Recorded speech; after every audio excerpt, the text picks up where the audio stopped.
Much respect to the family. I am going to be with I'm going to be with you all in a moment. This isn't going to take long at all. So we're going to see what we got going on here. There we go. I apologize. I will be with you all in a moment. We're going to see what we got going on. So let's go ahead and have an actual really, really good evening. Let's have a nice, chill, relaxed moment in time. Let's go ahead and get into the moment of what is taking place. And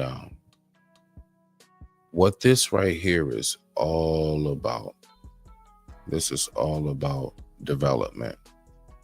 So what I'm going to do is I'm just going to play, I guess, a quick short. Okay. So let me go to, I guess, a short of my own. Okay. So this is what we're going to do. All right. So let's go ahead and do this. All right. Let me go here.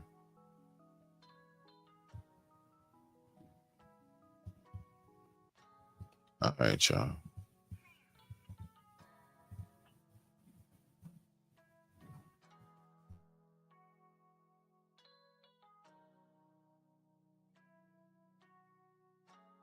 Okay, now. So what we're going to do is we're going to go ahead. We're going to take a quick commercial break. We're going to get everything solidified. I'm going to be with you all in one moment. We're going to go ahead and have a wonderful, chill evening. Let's go ahead and get to it. And I thank you all for tuning in. This right here is definitely going to be something that we should all talk about because it's very much so prevalent in today's society. All right, so let's go. But for the meantime, I'm going to pull this up. I'm just trying to fill in, while I go ahead and I'm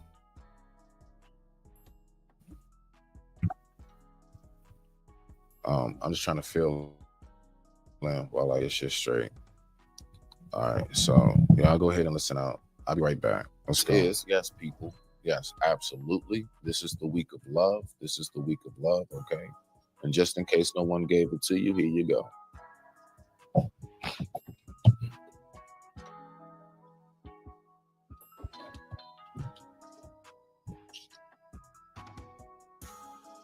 Just get back to it. Yeah, that's how I move. Mm-hmm. I like that. Let me write that down. Don't be stealing my stuff. I'm a 100% use it. No, don't use it, sis. Just remember that. That's how we operate. We operate through action. We operate through what we do. We can give you wonderful words. We can put up the memes that you like to look at and stuff. Oh my gosh, she's so romantic and thoughtful. This is what I be thinking. We can do that. But a man that's truly about action is not concerned about saying things to make you feel good more so than doing things to make you feel good. And we'll throw in the fluffy words in addition.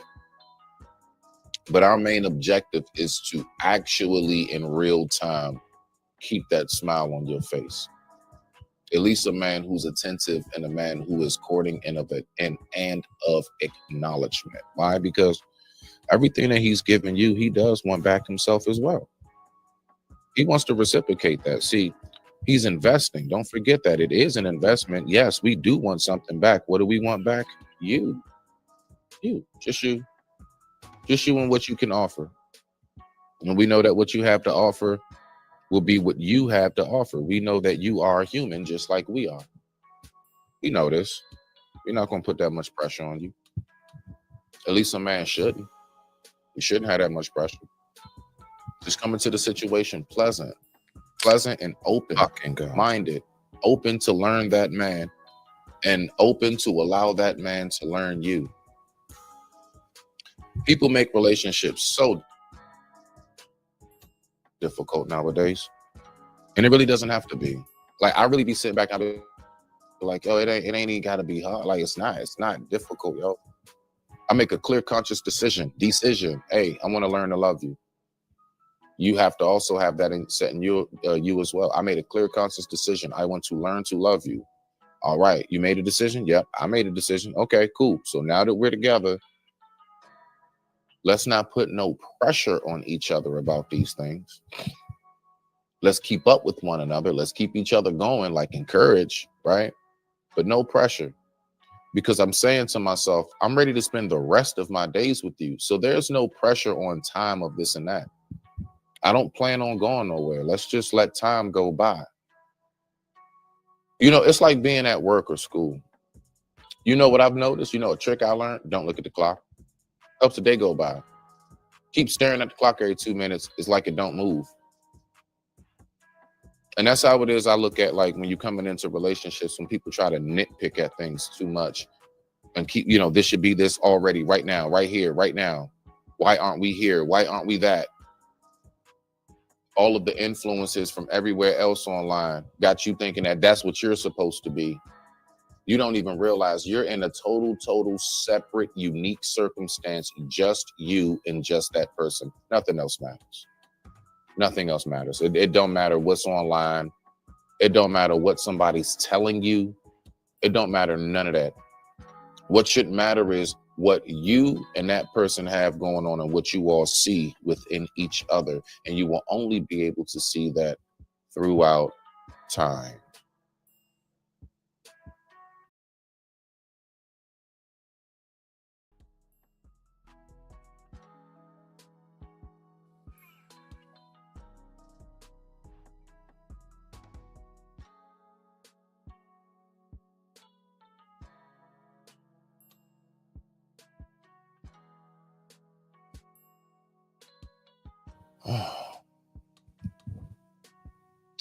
Okay, let's go ahead. Let's ease ourselves into the live. I definitely thank everybody for being here. So what we're going to do is I'm going to go ahead. I'm going to pull some information up, right? So let's go ahead and get it. Now, this is the topic that I really want to pull up for the evening. I definitely thank everybody for being here. Thank you so much. I do. I appreciate it. Now, what I peep is this. There is a large dynamic that has a whole huge drive to it. What does that influence? It is this right here. So hold on, let me see something. Just make sure I go to my history status. Okay, cool beans. All right, back. All right, so let me see something. This is bound. That's bound. So we're going to start off with this one right here. So we have two we're going to get into, right? Both of these are definitely very, very interesting discussions. So let me go ahead and pull up the first video. Bow. Let me do this. Okay. Just want to make sure I get this all the way in there. I appreciate everybody for tuning in. Let's see what we got right now. I hope everybody feels good.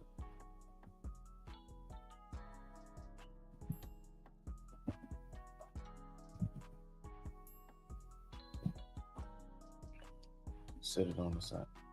Yeah, okay. Thank you.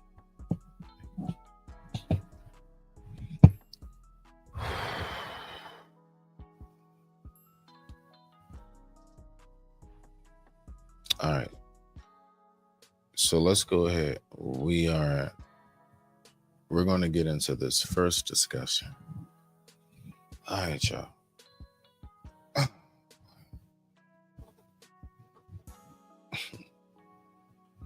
Everything set up. Y'all ready? All right.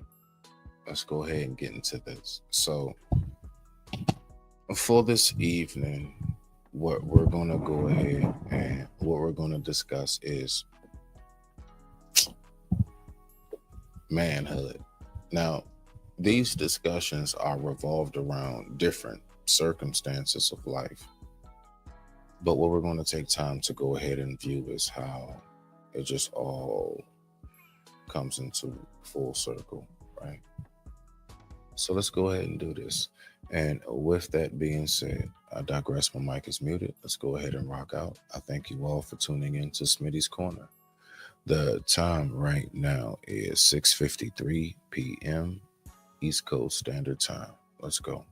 Just as women, because I feel like as a man, we just got to get it regardless. Right. I wouldn't necessarily say that's like a fear, but it is a concern. Okay. Because if you decide to have a mate who is not, maybe on your level financially, and you want more in life, you want to live a certain lifestyle, and he can't contribute to that, that's definitely an issue.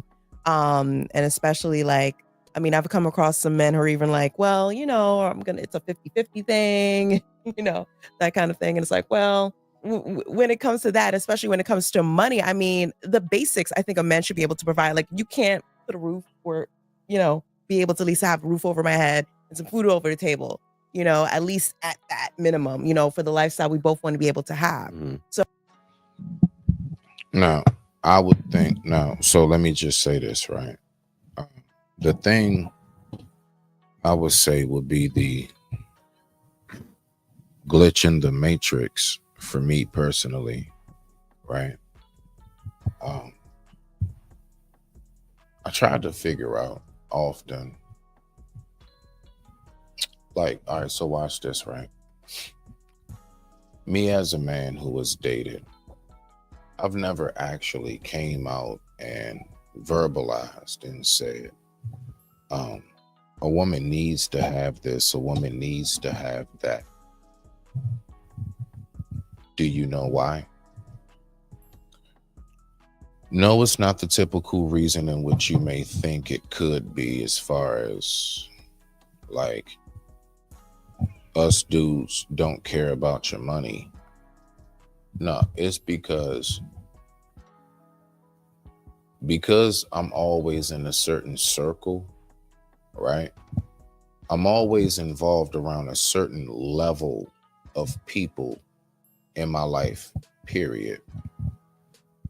I've never found myself having to, now I'm just saying for me as a man, on the other side. And again, the reason is not because I don't care about your money. I don't, for real. But I do care about you being self-sufficient. But the thing about it is, I've never really hung out and been in circles with people that are so much below than me that I keep coming across these circumstances where I keep coming across people that's beneath me. I don't have those experiences. Generally, most folks is right around where I am and up. That's typically the circle and the company in which I keep.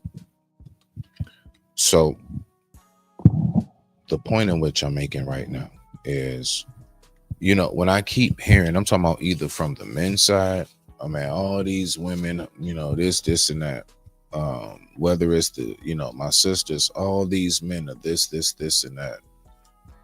I do sit back and I say to myself, I just wonder sometimes, all right, I'm curious. Are you the only one that's in your circle, or do you step outside of your circle and then go back around the way type stuff to look for love? Because, if majority of who I hang around is, let's just say like-minded, the whole nine, yeah, I don't really go through that. Now, the reason as to why me and that individual may not work out, that can vary. Not compatible, this and that and everything else. But generally, it's not because this person wasn't I guess you can say, non-self-sufficient to the point where you see them as a non-worthy, compatible mate because of that reason. So let's keep listening. So when it comes to 50-50, my money is, of course, my money, and I want to be able to contribute as need be if we need to, especially if we're married sure, all the finances are going into one. But if we're just dating and, that's kind of what you want, it's one of those things where I need to make sure that you can be able to provide. So as inflation is growing, as the economy is changing, as social media is putting all of these, aspects into it, like we want to make sure that, especially as a woman, that we're putting our needs out there when it comes to our finances, when it comes to inflation, because in 10 years, it's going to be, increased, like at least 2.45%.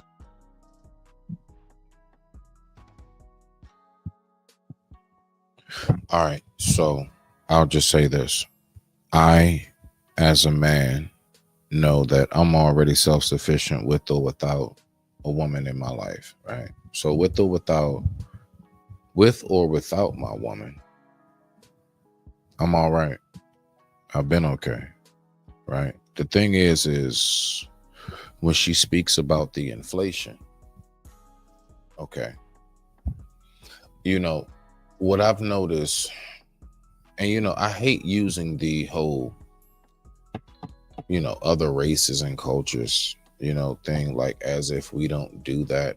But like on some real talk, as far as, let's just say we do exactly what everybody else in the world does, and also everybody else in the world more so does what we do. That's another story. But when I'm listening to this, and it's like, I'm thinking to myself, there are so many other cultures that I know for a fact, in moments and times like that, the first thing they do, group together. They group together. They align. They don't have in those other countries, if they do have podcasts, or I ain't gonna say like let's just say like a live stream or something.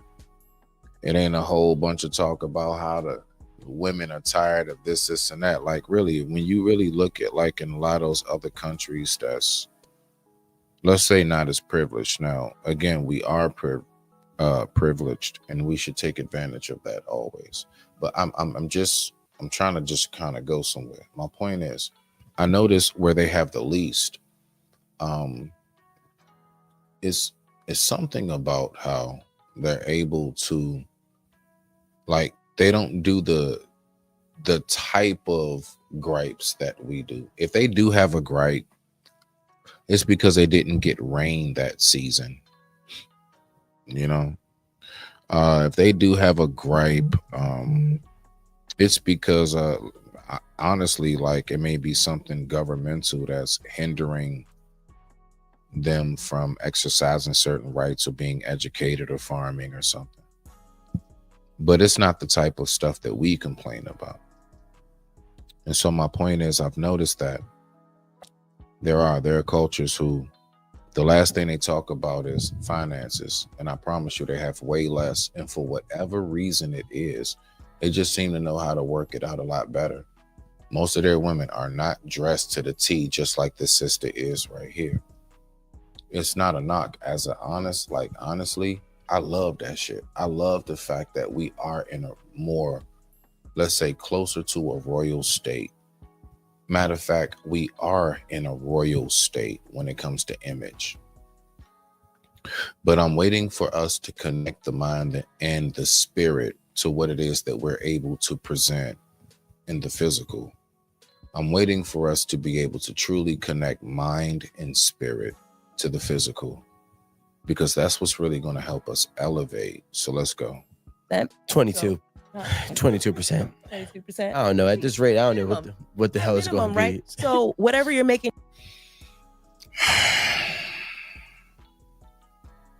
Who was my man's fashion designer? Respect to Bra. We've all seen him many times before. I get it. The whole super duper, like, I don't know, ethnic, different. I can't front, it's a lot that I want to like switch up, change, do different myself, even in my style of dress. But I don't know, man. It's like, what is this with this whole, like, I don't know. Why is my man dressed like a Pokemon that just came from the disco? I'm trying to figure this out. Like, bro, why are you a Pokemon that just came from the disco? Now, if you got a GED and you're making like, 50,000 now, Do you think so? I'm just saying. People would have. I'm just saying. Okay, let's say I was just trying to give the benefit of the doubt. Bro, the average income salary is like 44,000. Let's say, all right, let's give. I really wonder about that. Like all right. So for example, me personally, I know that the DMV area, the DMV area already has like McDonald's that start off at like $18 an hour. McDonald's. Listen, so I need y'all to get this. Like, I remember when I was like 15 or whatever, 16, 17, I remember being in my early adult stages, and minimum wage was, I don't know am I the only one that remembers that $9.25, $9.50? Am I the only one that remembers when like the average 9-to-5 working person was very, very happy to hear that it's now boosted to $11.25, $11.50? And this was like, for like, actual kind of, positions, like for real. When it comes to the everyday typical work, the everyday 9-to-5 person. And I've noticed over time, definitely, at least where I live. Now I know things vary and things are much different depending on what state, county, all of that you live in. I'm fully hip, right? Just because McDonald's pays $18 an hour, $17 an hour, plus pays for school. McDonald's pays for school out here. Yeah. $18 an hour plus they'll pay for your education. McDonald's. So my point is that, this whole talk about the average household being 40 something, like, considering minimum wage has gone up as much as it has, I would think the average person would make right around roughly close to that, if not over on average. Like, I would think the average person does make about at least about 50 in this day and age. Are we really still talking as if we're still back in that, like, when minimum wage was like $8.50 an hour and you can get a movie ticket for $4.50? All you needed was $20 for a date. Are we still talking like that? I don't think that's going to do so. Let's go. Give or take, because 40,000, right? So you're at least at 40,000. I mean, there's only so much you can make. Like here in New Jersey, each state, I actually saw a map where each state, it's pretty much averaging what's the cost of living. So here in New Jersey, to live comfortably, guess what that number is? What, like an hour or what? About 100. He said it right, exactly. Yeah. We need 100,000. So at least if I'm making 50 and you're making 50, okay, now we can live comfortable. You know what comfortable is? No, a kid in there in this. A comfortable. That's not even with a kid. Yeah, that's what Exactly. Like comfortable is definitely not 100,000. Let me ask you guys a question. Let me see where your head is. I already know a lot of people are not going to agree with me on this, and this is not about agreeance. Let me ask you guys a question. That right there, that statement, when it said live comfortable, what would you say, in your personal opinion, is the definition of one who lives comfortable? What would you say that is?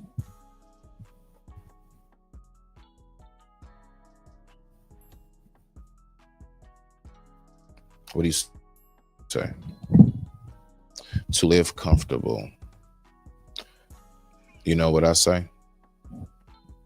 To live comfortable is one who is content, not complacent, content. Like you do accept where you are at this moment. That don't mean you're not going to elevate. One who is content with what it is that they have, and they put it and they put good use to it. When you're content with what you have and you put it to good use.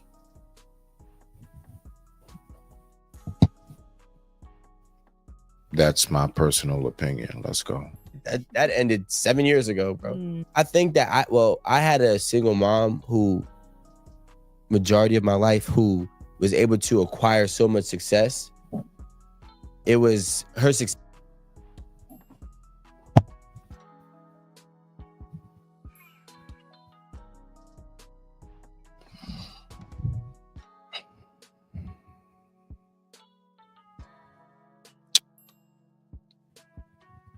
I just realized my man got on a Snuggie with a Pokemon hat and a turtleneck.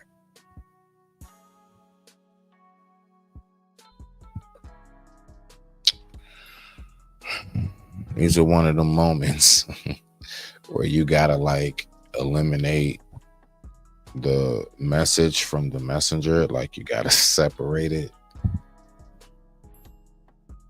My man got a Pokemon hat on, turtleneck, and a man's version of a Snuggie. Probably made by Gucci, Louis, Dior, whatever. Shit. All right. Woosah and get the message in what he's saying. Don't pay no attention to what he's wearing. Try your best. Try your best. Remember what you learned. Let's go. Success was my competition. Like that was the bar. So like when I was 18 and I was able to go to college, I was like, yeah, I'm going out of state because I want to prove to myself too that I could survive. But you still, when you're dormant, everything is really taken care of. You just got to not fuck it up. That's the only thing you got to not do. Right. So, but you know, at that age, you don't know that, you know, so Your own, though. yeah, so I wanted to be on my own. And then obviously, you know, I realized I couldn't live with my mom either because I wanted to just do what I wanted to do. Right. So now, you know, this is why I'm one of those who, and I get it. Like a lot of people, they don't really get why I make a lot of examples of nature. Now, we gonna chill. We gonna kick it. We gonna cool it. I'm not in no rush. If you in a rush, do what you gotta do. You can always tap back into it. I make examples of how nature works. Now, I want us to pay very close attention to what he said. I just, I got to that point. I wanted to do what I wanted to do. I reached that point of maturity. Now, as humans, right?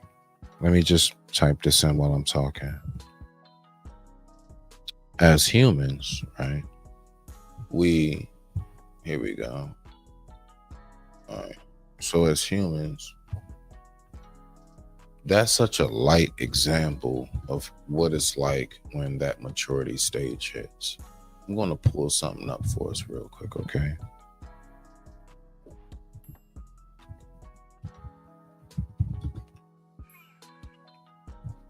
Here we go, right here.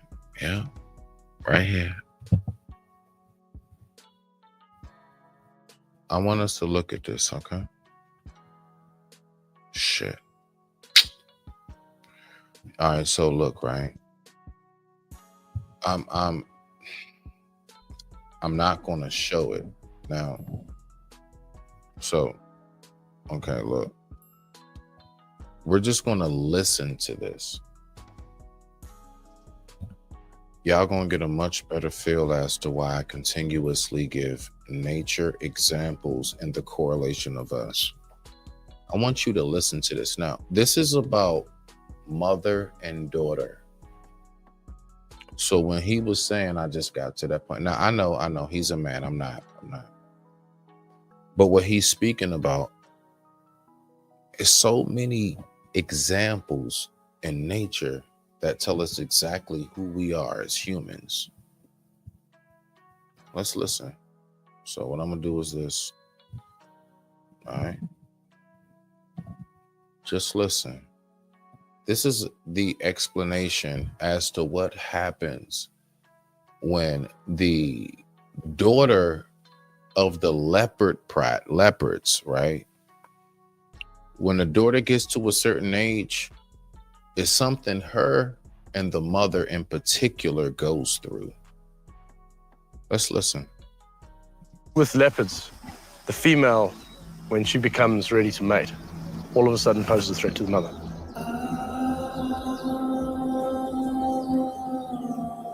She almost takes the place of the mother, which obviously wouldn't really be tolerated. When she picks up her daughter's scent, the mother seems displeased. Mind you, it's no longer a cub. This isn't during the nursing stages. They're both are now grown. This is the prime. Listen, nature will always give you examples of why it is you should move and not move a certain way in life as a human. Although we are humans, we can learn from these examples. Let's listen. This is mother and daughter leopards. It was as if she was smelling a female from another territory rather than her daughter.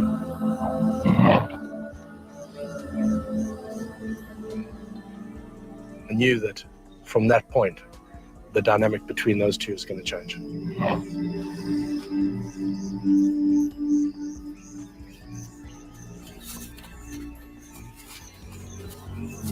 When they first made contact, the mother just lay down and let the cubs approach her.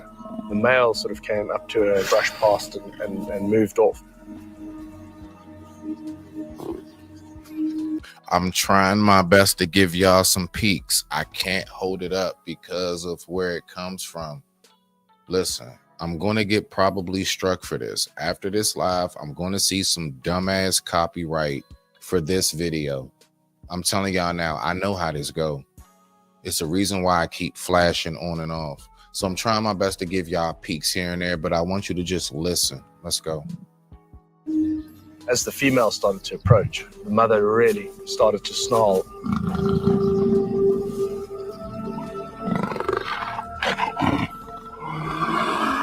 Every time the young female came close to her, she was very hostile towards her. And the daughter was, obviously not understanding what was going on, persisting and trying to make contact, that familiarity that she's so used to. Now listen to that familiar. The daughter doesn't understand. You as the child, look at the correlation. We just don't get it. We don't understand. Like what, it's my parent, right? Now, I'm speaking about this in a general sense. This is not a personal story, people. Again, speaking to the ether. Doesn't get it, just really doesn't recognize, like, why is this happening? It's because there is such thing called healthy disattachment, aka cut the cord. Let's go.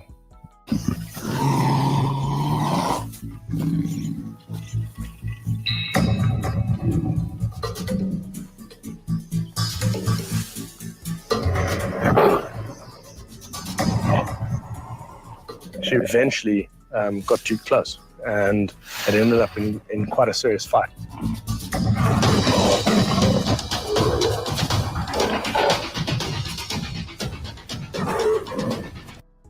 This is mother and daughter. That same cat that mother is fighting right now in real life, like an actual jackal, hyena. other tribe of a leopard, lioness, hyena, you name it. No, that mother once nursed that very daughter. Look at what's taking place right now.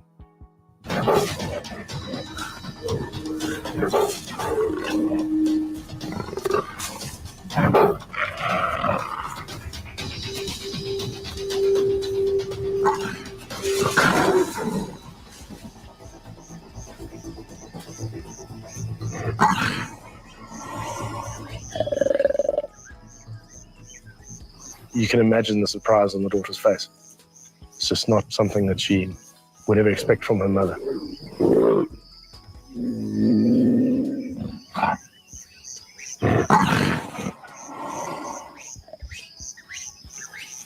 The message is unmistakable. The daughter is no longer one of the family.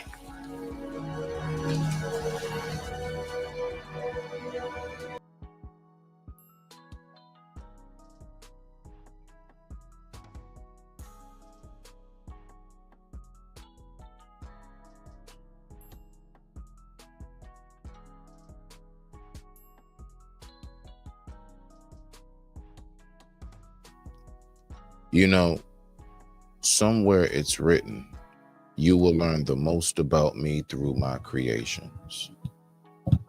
Now watch this. Now that we've seen that, let's go back. It's like I said, I got time. I'm not rushing nothing. We're going to ease our way through this whole live. We're going to chill. We're going to chill, kick it, and cool it, right? Ain't no rush over here. All right, so let's go ahead and do this. Because now, let's go back just a teeny bit to what he just was saying. Let's go back just a little bit, all right? So when he was saying he wanted to do what he wanted to do,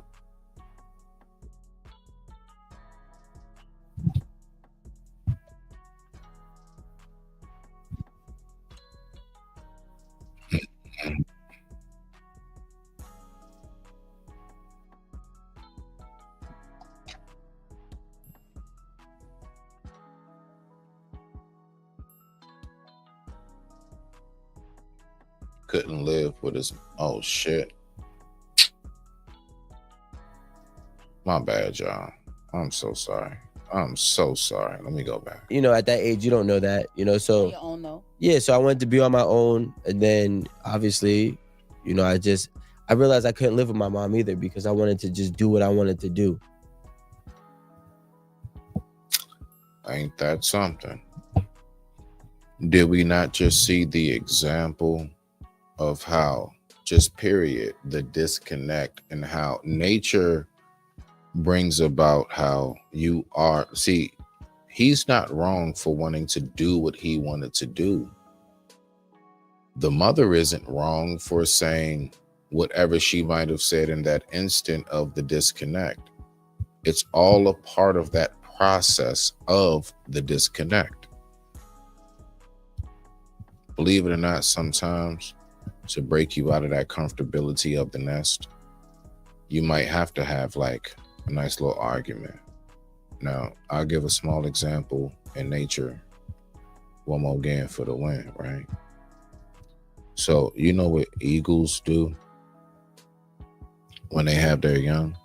Eagles build their nest, and their nest is basically comprised of like 3 layers. It's like sharp, thorny sticks. Yeah, they go get like the most stickiest and most uncomfortable of sticks, right? Then what they do is after that, they go ahead and they lay down a bedding. Then after that, they'll even have a little small extra layer where like they'll like their little, like it's like feathers. It's like bedding. It's like, I don't know, grass, whatever it may be. Hayish, like, you know, and they'll go ahead and do that. When they have their babies, and then they go ahead and when the babies get to a certain age, you know what they do? They kick out everything in that nest until it's to the raw, bare state of the foundation, which is the stickiest of the sticks. They don't push their babies out the nest. They just kick out everything that's comfortable and leave. And from that point, those children, those babies have a choice to make. That's how eagles learn to fly. One day you wake up as a baby eagle or a now matured eagle, matured enough, and you know how you learn to fly? Mom comes back. You haven't seen dad in a bit. And they just kick out, and she kicks out everything that's comfortable. She removes it all, pecks it, plucks it with her claws, beak, everything, and removes all comfortability. And then she go ahead and she kind of picks at you just a teeny bit, nothing serious. Like, we may look at it as bad. Maybe it's a kiss goodbye. We just ain't recognize it. Then mom flies off.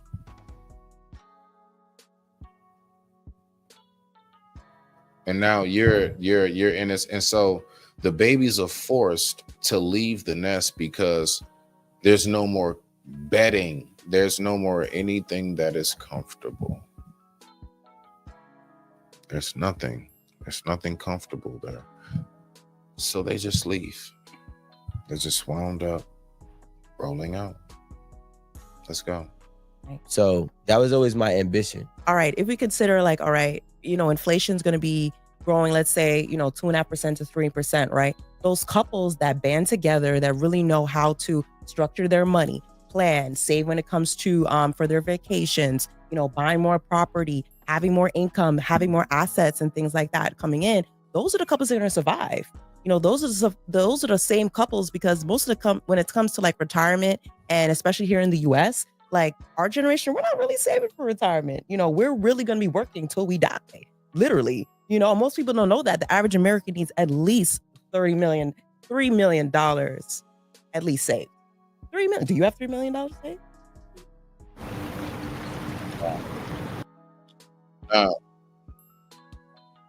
Now, there's a loophole to that. And let me go ahead and get past this commercial. Forgive me for the commercial. I apologize you all once again. Let me tell you the loophole. All right, so having 30 million to survive.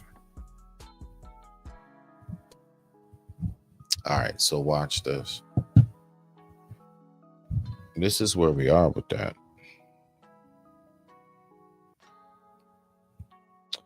Having to have 30 million to survive. No.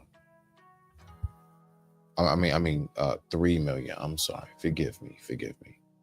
Having to have 3 million to survive. No, not exactly. What it is that what really allows you to survive, because if you ever notice, like, have you ever seen people who go like off the grid? People who know how to live off the land. You don't have to do all that extra stuff. That's not necessary. You don't need to do it. You see? So when they talking about like live off the land, okay, all right. I mean, when they talking about 3 million to survive, I'm like, okay, all right. But then I'm thinking to myself, so you're thinking about being able to survive, not knowing nothing about how to cultivate. When you can grow your own vegetation, when you know how to, honestly, when you know how to make your own beeswax, so you can make soap and candles. You can make bars of soap and candles from beeswax and oatmeal and things of that nature, and different herbs and roots. When should be grown, when it should be grown, and the seasons and everything. That's what's, there are a lot of people right now who have extra money to spend simply because they're able to live off of the land in which they own. So when she says you need to have that money, okay, I get that. But I also say to myself, is there a certain part in which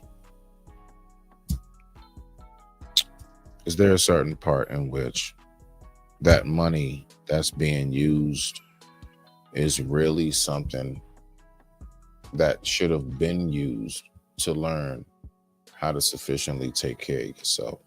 Because the information to take care of yourself land-wise is there.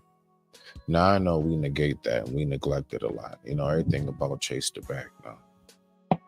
Chase your purpose, chase yourself. Everything else comes with that. And I'm always say that. Let's keep going.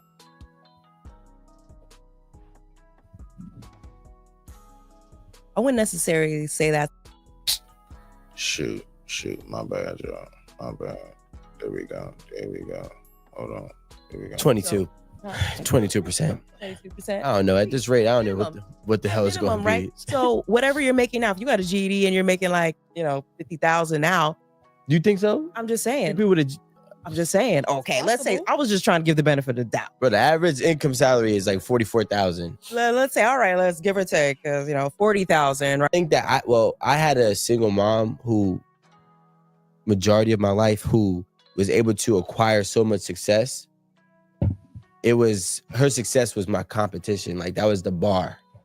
So like when I was 18 and I was able to go to college, I was like, yeah, I'm going out of state because I want to prove to myself too that I could survive. But you still, when you're dormant, everything is really taken care of. You just got to not fuck it up. That's the only thing you got to not do.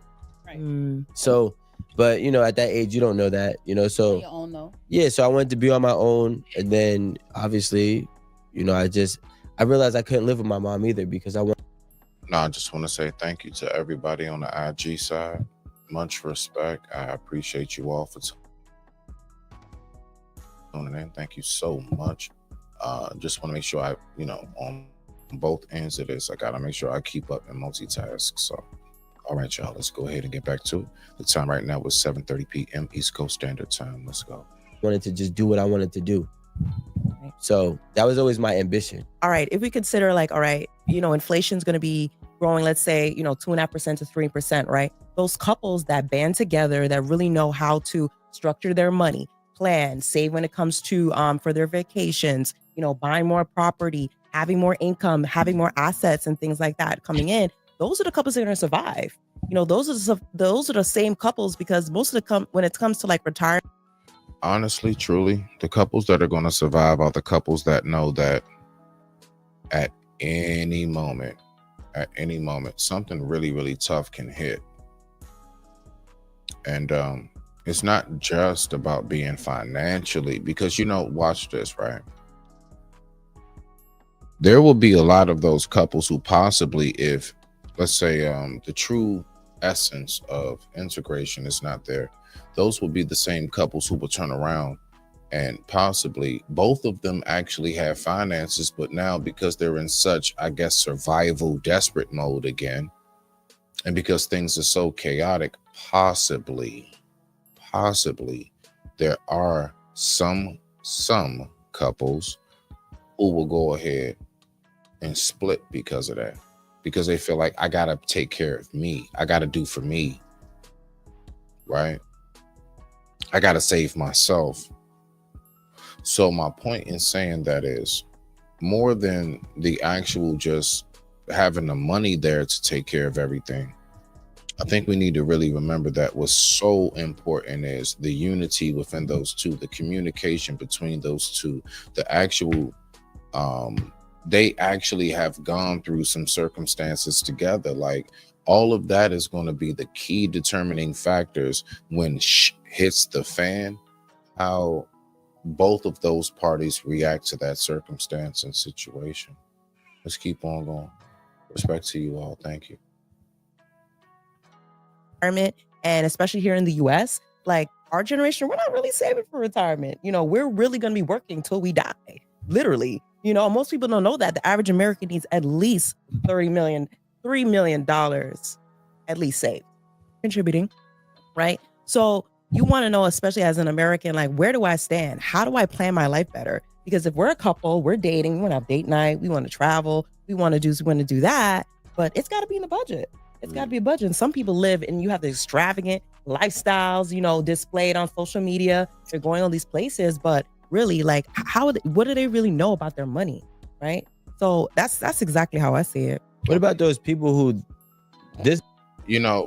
my whole thing with all of that is like me, myself, I would say. So if I was speaks for myself, I'm not to the point where I'm like at that baller state. Just not. It is what it is. But like the lifestyle of comfortability, like true comfortability, like being able to like be all right, be content. Have there been times where like, listen, because the fact is, bills will pop up, things will pop up. Yeah, stuff will pop up, but like overall, just the comfortability in my life, that is something that I definitely have peace with from the financial state. So we have people who have a whole lot more money, and we have seen many times like, the wealthy, like not rich, wealthy, who jump off bridges. We've seen places where we would go to like villages that we will look at like I couldn't live there, and they are so unified and happy with the little bit in which it is in which they have. And then we find dynamics of everything in between, right?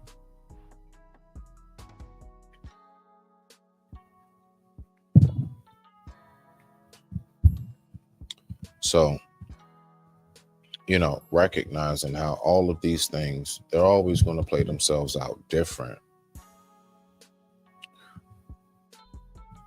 All I'm going to say is what I'm hearing right now is one branch of an entire tree of something that we all know is the tree of relationships.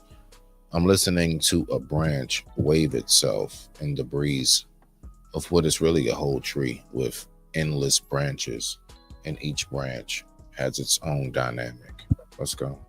This is their argument, right? Yeah. So the argument is those people who work so hard and they save so much, experience so little, and then, they get told that they have cancer. Or I know somebody who one of my friends, their job did a big cut in workers, and this one woman gave 30 years of her life, and they said, you're done. And like, I feel like what happens is those couples that don't want to save or not saving properly. I'm not condoning this, by the way, but I think that they rather live life while they can and worry about how to survive at the tail end of their life than trying to live life at the tail end, trying to prepare for their survival at the same time, 20, 30, 50 years down the line. To be honest, I would hire an older person before I hire a younger person, especially in today's age. The younger person typically is not as obedient. They're not as respectful, right, and they don't care as much to do. So if I tend to hire people older than me all the time. Actually, now that I think about it. It depends on the work, though. It depends on what kind of work they're doing, and just be realistic. Yeah. You need a young, strong 9 times boy. out of 10, the younger person gonna get the job. The point he's trying to These young boys ain't strong. What are we talking about? The point he's trying to make is you're earning years. You need to work hard, because once you get to a certain age, you're not going to be able to do what you were able to do when you were younger. So like, when is your earning years over? When you learn the body gonna tell you that. Yeah. No, it's a number. It's a number. It's a number. It's a number. You can't just stop working. Well, no, I feel that for me, I've learned to work smarter and not harder, and my body tells me when to do that. Like, I'm not doing this anymore. Right. So I'll find an alternative way to do this. Right. So I just do it smart.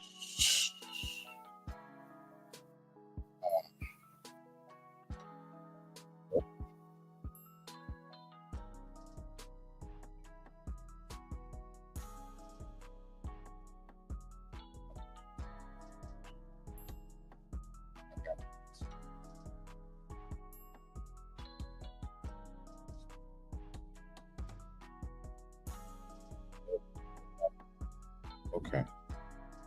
All right. My bad about that. Let me go ahead and put the video back up. Please forgive me. Let's go. All right, let's do it. Let's go. 55? Is it up to 45? Early years are definitely in your Depends on what you First do. 50? to at least maybe the max 50, but definitely between those years. 20 to 50. I would say from 20 to like 50. So 30 Reason years be of working. 30 about years of working. oh yeah, 30 years of working. If you saving up and you're investing your money with 30 years of working, you could pretty much be set. Like if you just stayed the course and like really hustle. I agree. Right? But if you play around and you're like, oh no, it's all right. I'll wait. Right?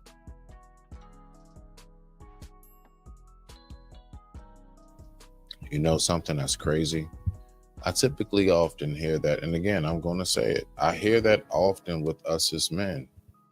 I hear us being told, definitely chase the bag, get your career, education. Yes.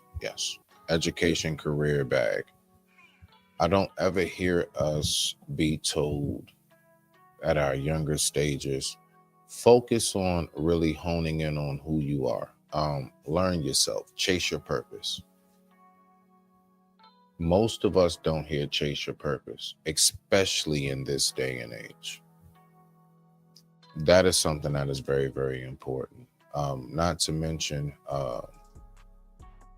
making sure that you actually go for what it is that really drives you, like your passion. You know, all of us got something we're passionate about, something. I don't know what it is for you. I know what the things are for me. I know what drives me. I know what gives me purpose. I know what brings me joy. Right? But like, let's go back to even what she's saying as far as like making it, the couples who will make it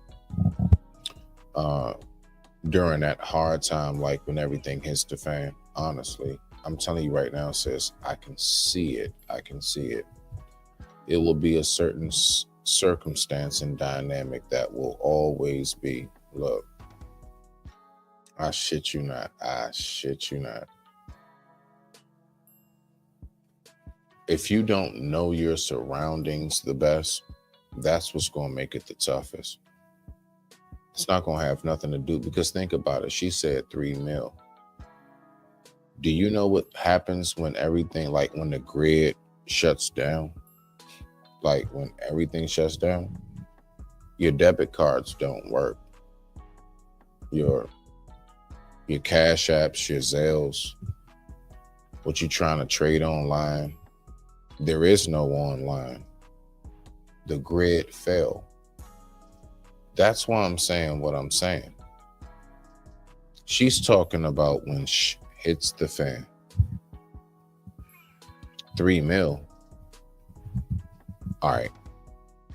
You just might be able to be cool if you have 3 mil in precious stones or something. Like if you got 3 mil in, I don't know, even in, I can't even say gold bars, because you're talking about like everything fell and hit the, you know, it's nothing. So we're going to go back to a point where even like gold, diamonds, all of those things, they don't mean anything. See, we don't think about that. Now, I know, I get it. Is that going to be like today or tomorrow? 9 times out of 10, no. But is it impossible for it to happen next week or whenever? Lord forbid. No, it's not impossible. And if it was to take place within the next 30 days, how prepared would you say you are? You know, so when we talking about like just the money part of it, like it trust me when I tell you, it can get a lot deeper. How many people know how to fish adequately?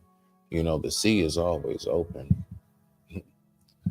You can always pull up a net, but do you know how the proper procedures of all of these things go?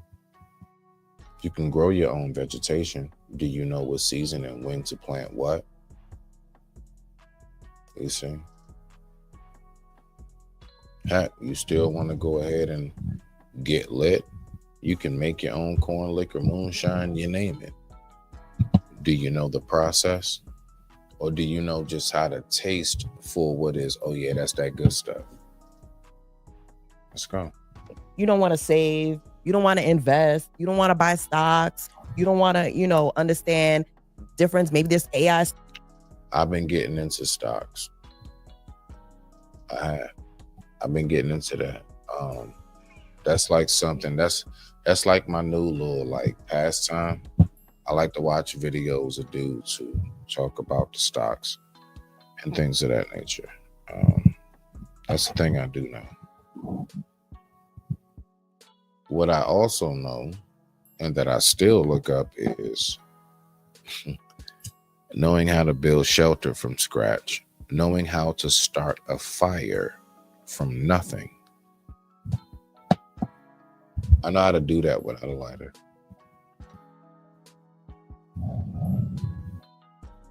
I had to learn that. My point is, again, stocks, all these things. She's missing something. When she hits the fan, there's not going to be no stocks. It's not going to be no internet. There won't be no cell phone service. You see? There's no ordering your DoorDash. All of those things have been eliminated from the circumstance. Let me hit ambiance a little more. I don't know. Is it there? Let me see something. Okay. I just want to make sure. But none of that is there. No. You're going to have to know how to identify certain plants and roots. You're going to have to know what is edible, what's not. Now, again, people don't want to think about these things, but what she's talking about, I promise you that's not going to be what's most important. Not at all. Nah, that's not going to be what's most important. Let's keep on going. I appreciate you all for tuning in. Thank you so much. The time right now is 7:45 p.m. East Coast Standard Time. Let's go ahead and get back to it. Stuff coming out. Like, how can I make money? If you're not really about that hustle and grind, you're going to be lost. Right? I think that most people, if you don't know how to grow your own vegetation, you're going to be lost. For real, for real. Most people, I think your earning years is forever in America, because I don't think majority of people can afford to retire even when they do plan right.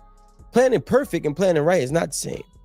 There's some people who do get money and they might have like $3,000 a month that they can possibly budget or so, right? Well, I'm not saying budget, but acquire for when they retire. Right. But $3,000 a month nowadays, you still can't survive. But that's only if you have a parent who didn't plan for you.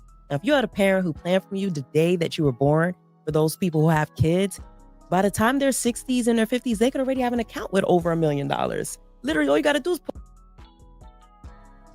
Yeah, I guess she's talking about the CDs, cash deposits.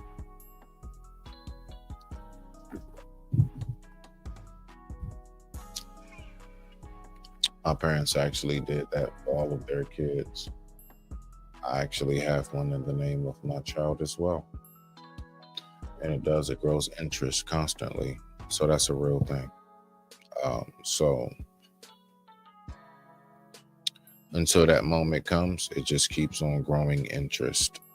And that's a wonderful thing as far as in a good way. Is money keeps being added to it over time.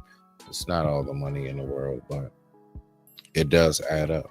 You know, those weeks, months, and years, it adds up. So, and I started off with not that much in there for it. And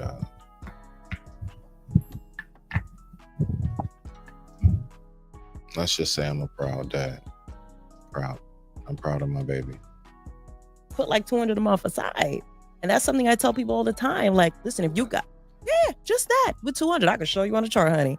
You start from the time that child literally is like 1 all the way to like for 60 years of that investment. Like literally that child will have over $1 million plus. Like it's crazy.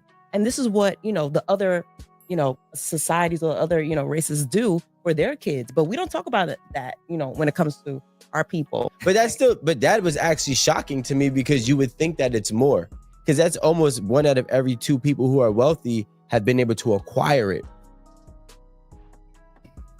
I see what you're saying. Yeah, so we have to think about that part. So, all right, so the 1 to 2% of people who have acquired it. Now, we do know that there is an abundance. Like, all right, so let me ask you this. Do you all believe that, so let's just start here. Do you believe that possibly the reason why there's only a certain amount, like, of millionaires, billionaires, you name it, people in the upper echelons of life, right?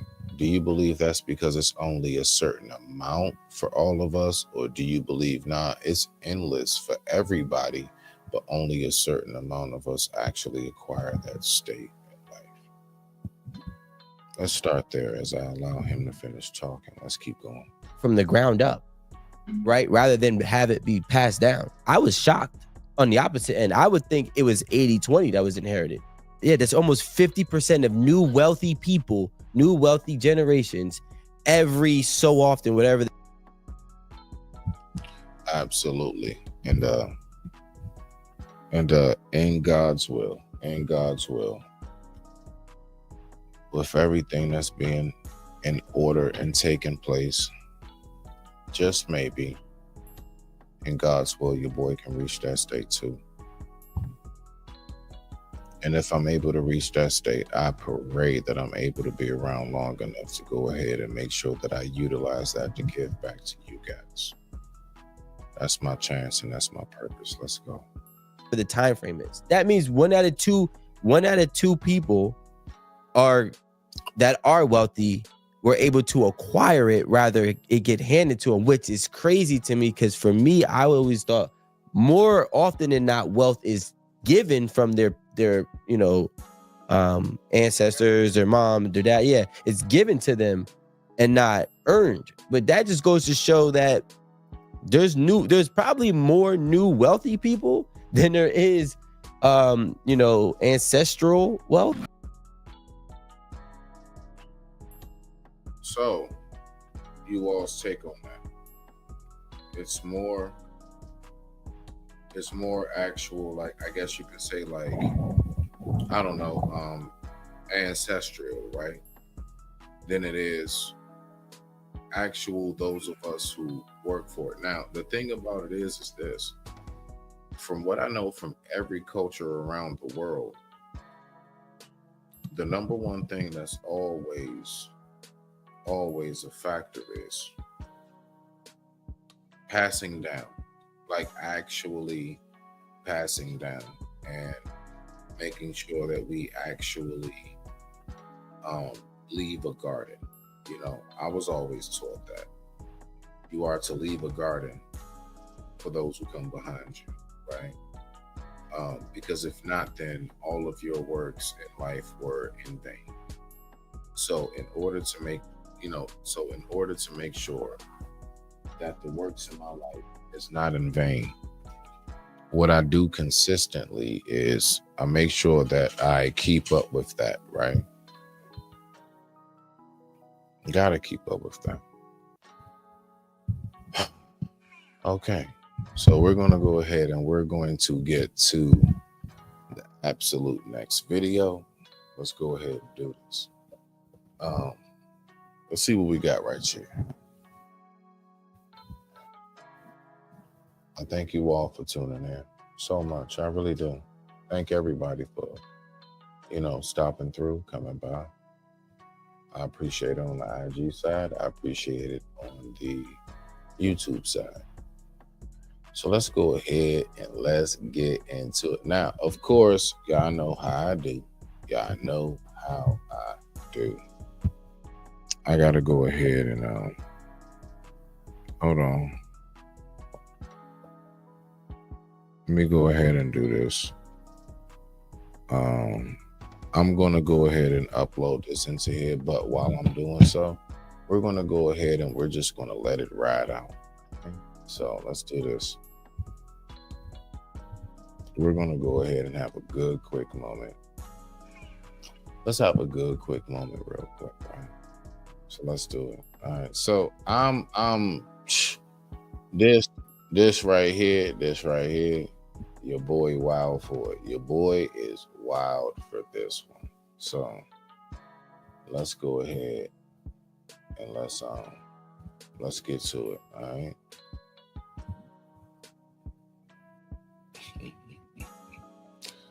All right. So I'm gonna go ahead and do this. I'm gonna pour this up. Hold on. Let me do this right here.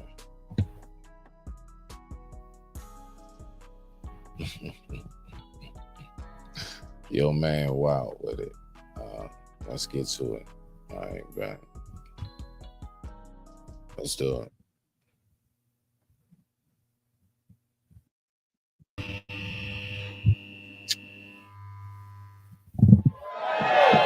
Today is my birthday. I turned 51 today. Yes, Aries. I'm a 70s baby, so I grew up I still respect my mother. You know, I don't cuss around my mother. I don't disrespect my mother. I don't use foul language. I'm still scared of my mother. You know what I'm saying? Because she put I was in the era where they put fear in you, you know? So my mother is my friend on Facebook. And I wrote something on Facebook the other day about women, and my mother came and chastised me like, hey, you don't disrespect women. Take this shit down. And I'm not going to disrespect my mama because I'm scared of her, but I'm smart. I went to a different page and came back as a different person. And I was like, listen here, old bitch, you need to mind your motherfucking business.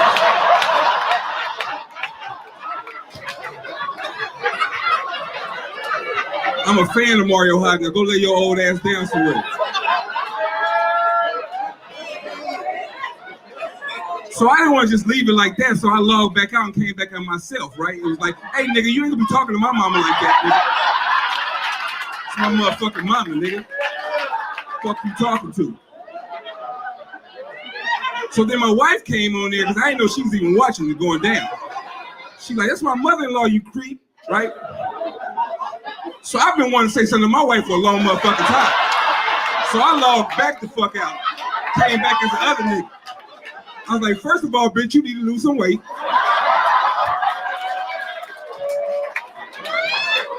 And maybe you should start sucking your husband's dick more for another bitch to do it.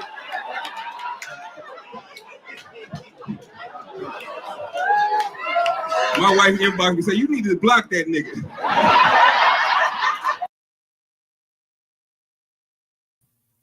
Absolutely terrible. Goodness gracious. Let's go ahead and let's just do this. We're going to get to this video here. Now, we're going to take our time on this.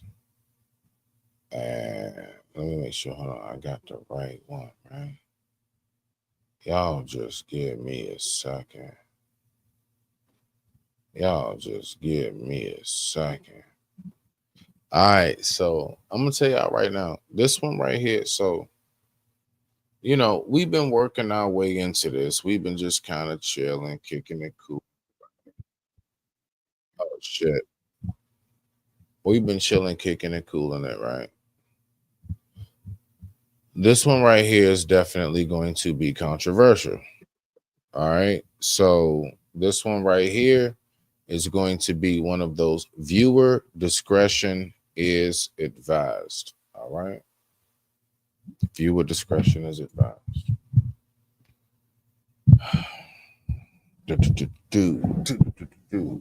Y'all ready?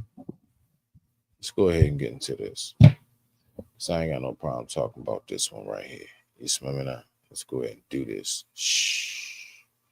Now, I'm telling y'all right now. Let me go ahead and speak about this real quick. What we're getting ready to listen to is primarily, right? What we're going to listen to is, do white men treat our sisters better than we do?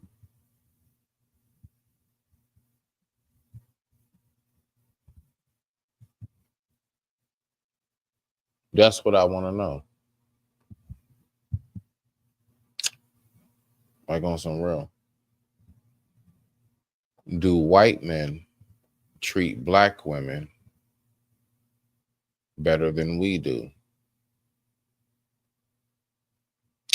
Sheesh. This is going to be very controversial. So for this one right here, of course, I'm going to say viewer discretion is advised. All right, y'all ready? Let's go ahead and just listen and see what we got. Let's get it. And with that being said, I digress. My mic is muted. I thank you all for tuning in. Much respect to you all. Let's go. How much time we got left? All right. So get into this next topic. You think the standards for a wife has changed in the modern era? Oh, do I'm go last. Because I got all day, bro. This is shit I talk about for real. Yeah, y'all. I'm gonna let the ladies talk first. Ladies, yeah, let's start with the ladies. Yeah, I think the standards for a wife has changed in the modern era. I think so. Ain't even nothing in that cup. She's still drinking that shit. Like, you know what I'm saying? Like, yeah. Oh, okay, I might need a refill. Yeah, who's going?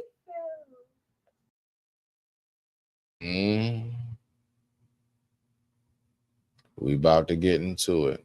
Let's see what we got. Let's rock out. You going? Yeah. You going? Me? That's what I'm saying, bro. We giving y'all the mic. question one more time. I'm sorry.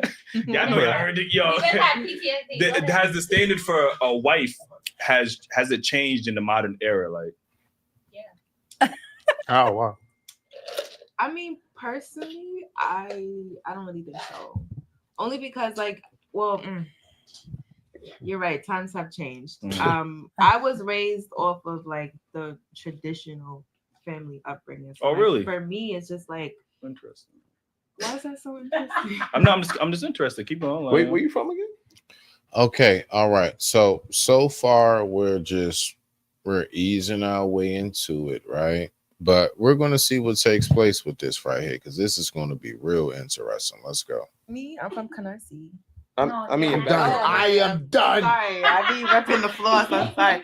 My nationality, I'm Haitian and Trinidadian. Okay. So I was raised with my Haitian family. So the way my grandmother raised me, like even like how I treat my friends, like I'm gonna cook for you, I'm gonna do this. If you need help with whatever, I got you. Like that's just my type of. Do the same for your man? Absolutely. Okay. You gotta earn that now. No. She said her friend. My She's talking about friends, friends. But I'm saying that's an addition. All right, keep it going. So that's what I just do. Okay. Like even if boom, I was in a situation one time, bro. My nigga lost his fucking job. You know what I went and did? I went and got another job on top of the job that I had, because I'm like, I'm gonna help hold you down until you get back on your feet. Okay, how long you gave Me him? more like you. How long you gave him to get on his feet? Like how long you did that? I gave like. To extend our monopoly on a prescription drug blockbuster, we made a...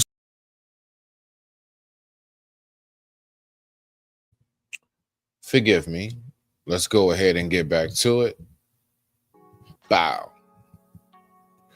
Give me 1 second. I apologize, y'all. Let's go ahead and get back to the show. In 5, 4, and 3, 2, 1. Let's go. All right. Hold on once. Oh, shoot. I didn't bring up. There we go. Hold on.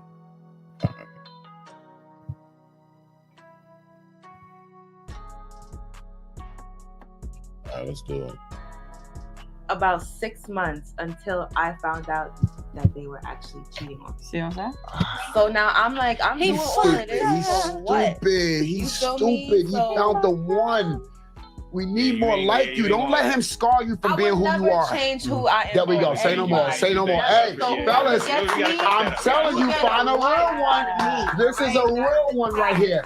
Not normal. It's definitely not normal. That ain't normal. Not normal. Yo, stay who you are. I'm telling you. I will never. You're gonna find a change great who I am. man. I love who I am. Everybody around me loves who I am, and I will never change that. What's your Instagram again? Officially Indigo.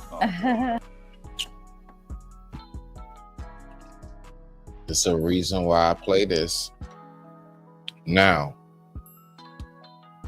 absolutely to the fullest, always going to be commendable. You already know. 1 second. Wow. Oh, we going to talk about this one. All day in the paint, Native. And it's always good to see you. You already know that. Let's get it. Let's go ahead and listen more. He trying to end the go. Okay, I hear you, bro. He trying to go. Now remember, the discussion is revolved around. Don't let nothing. I'm just letting it be known. The discussion is: do white men treat our sisters better than us? So we're gonna get into it, and we're just gonna work our way down the line. But as always, when it comes to certain people in the building, I absolutely got to give them the proper intro. And with that being said, Native.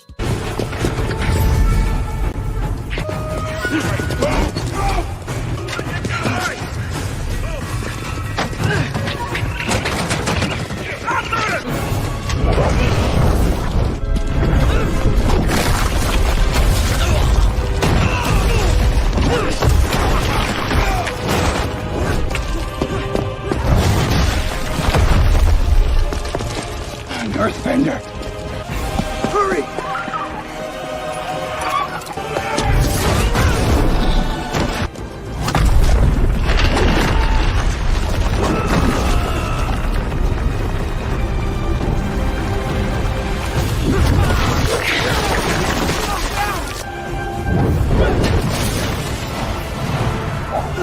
Get that to the Earth King. They're going to start a war. Native. My dog, what it is, dog? What is going on? What's going on, sir? What's going on? How you? All right. Much respect. And I appreciate you sliding through. Thank you for pulling up. You already know. Your insight is always going to be appreciated. So let's just kick it off on the basics. This whole thing is revolved around, and trust me, it's going to get there. It's going to get there. And you know how I work. I'm going to say it up front. Let me know when you want me to pause it. But I want to know, what's your take on, do white men, like when our sisters divest, is it really truly because the others are able, let's say the others period, are able to take care of our women better than us? Let's start there. No. Talk about it. Believe it or not, more totality-wise, there are more Caucasian males that are in a lesser poverty level than we are, totality-wise, because it's more of them. So it's more of them also at the bottom. In my hood, we got plenty of white people that are doing horrible. And yet their counterpart is right there with them. That's the one thing that we don't see on our side a lot. That counterpart, when I was out in the streets, and when he or she used to come and grab up, their counterpart was right there with them, grabbing up right with them. And if you ask them, they say, yeah, we're married. Wow, how long? Over 27 years. Wow. And even in the situation that they're in, when they looked at each other, even though that they just got finished grabbing, about to do what they was about to do, they smiled at each other. And that right there, more than anything, speaks up a lot of volumes. A lot, bro. And it shows time and time again, over and over again, that we have a huge problem in our community. And until the day we face the fact that there is a problem, and this is just not conjecture, speculation, any of that bull crap, no, it's real. And this is different outside of our community.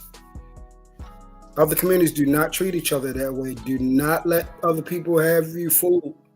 It's not that they don't have problems. The way that we look at each other as an enmity, they don't look at each other like that. Not even close.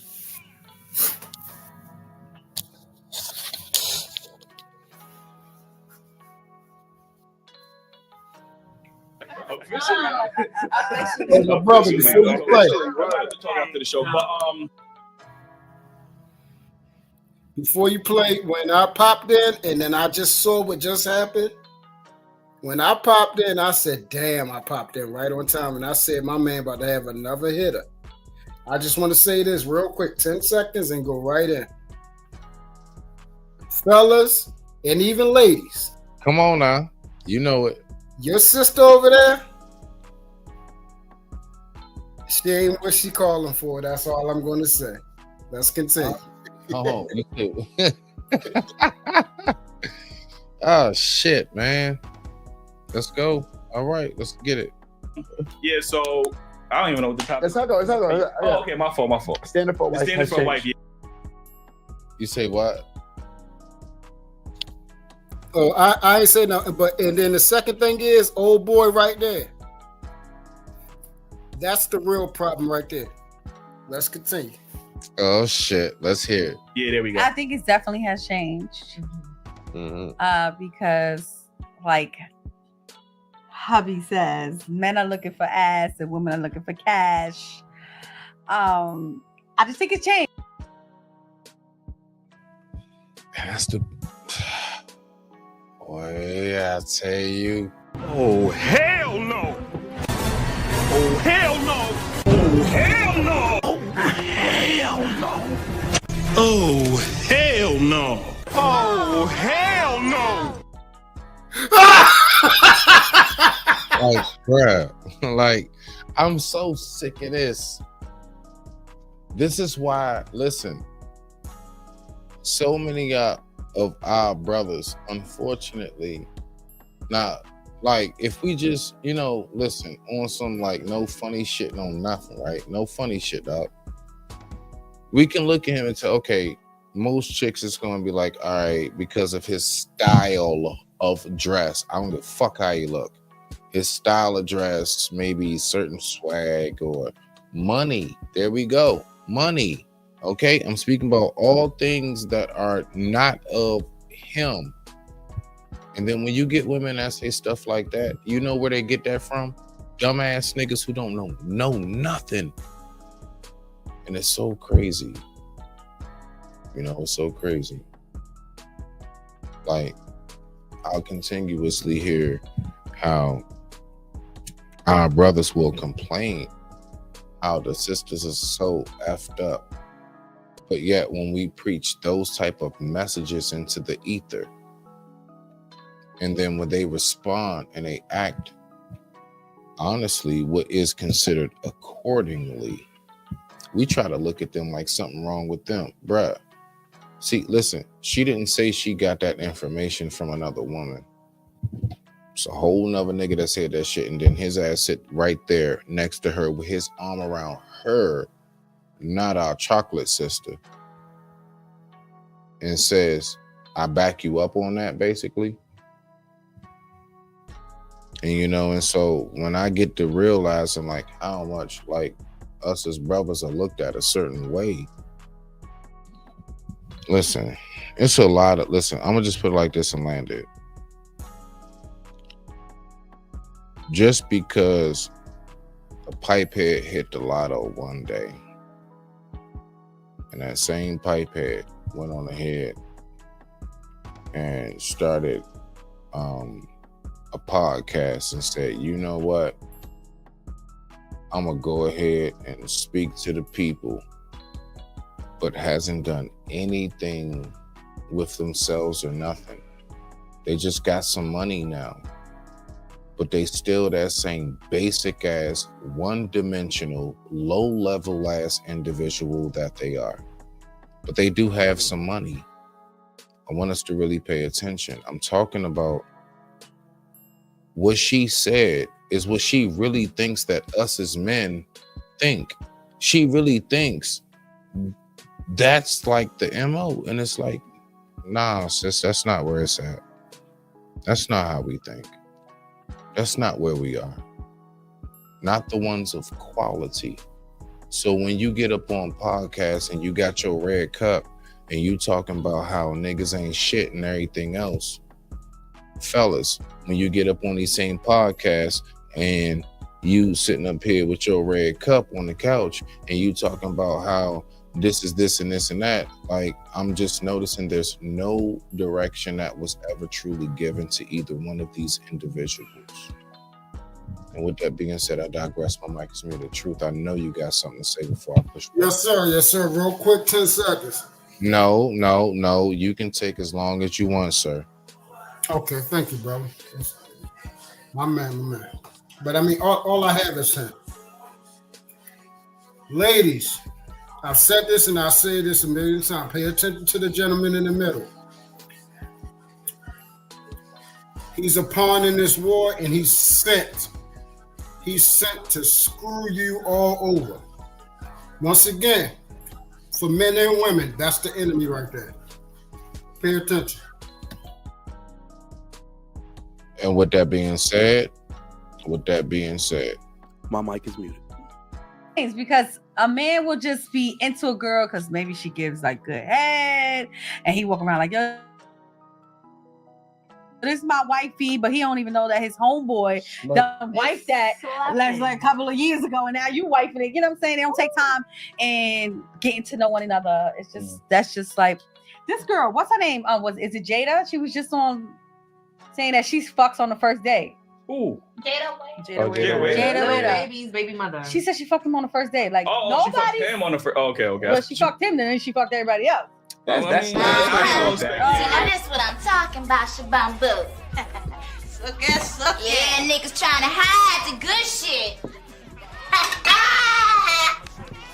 Baby, you want to dance? Yes, I do, but not with you. Harass. I'm telling you, Little baby ain't anybody. That's she what it means? fucked him on the first day. That's what it means? That's what she did. Okay. Little baby different, She baby. fucked. Baby, little baby is. That doesn't Little she baby is fucked. different. She meant Little baby. Hold on. You on my hair. it's getting real. It's getting to that point. We are really starting to heat up in this. Let's go ahead and get it. So we're gonna go ahead and we're gonna take a quick minute, and we got a woo-sah. And we're gonna woo-sah like this right here. After these messages, we'll be right back. Down. Hold up, don't hurt him now. Don't hurt him. Don't hurt him. Let's go ahead and get back to it. He was still that nigga. Her explanation was, I don't have time to waste. I don't have time to see if you're capable, if you're man enough for me. I don't have time to waste. So I fuck on the first date. Oh, That's what she said. Please pause it. Right. Thank you. Yeah, I already knew. Yes. Yes. I already You know knew. what? Listen, and see, what y'all got to understand about me, I appreciate everything that she said. That's the person you can trust. You know why? Because she's gonna be real with it. Yeah. To be sneaky. She's not trying to be a wolf in sheep's clothing. She's not trying to be a green snake in the grass. She's showing you exactly. Chameleon. Yeah, she's not trying to be a chameleon. She's not trying to be a puffer fish. She's not trying to be none of those things that blend into the environment to trick you. She's being honest. So you have an honest chance of evaluating yourself to make an informed and calculated decision. Now, however, what she just said, she's clearly letting you know that ain't it either. So it's a good thing. So if you go ahead, which most of y'all probably are because something's wrong, and we're still trying to figure that part out. Y'all going to go ahead and mess with that anyway, thinking you can fix it or whatever, but she's letting you know. She does it all the time. So that means her body count is sky high. It's sky, okay? And she's proud of it, which means she has no problem fucking, all right? Believe that. Hold. I was away from that. Wait, Native, you trying to tell me that she's a Brittany Renner follower? Woo!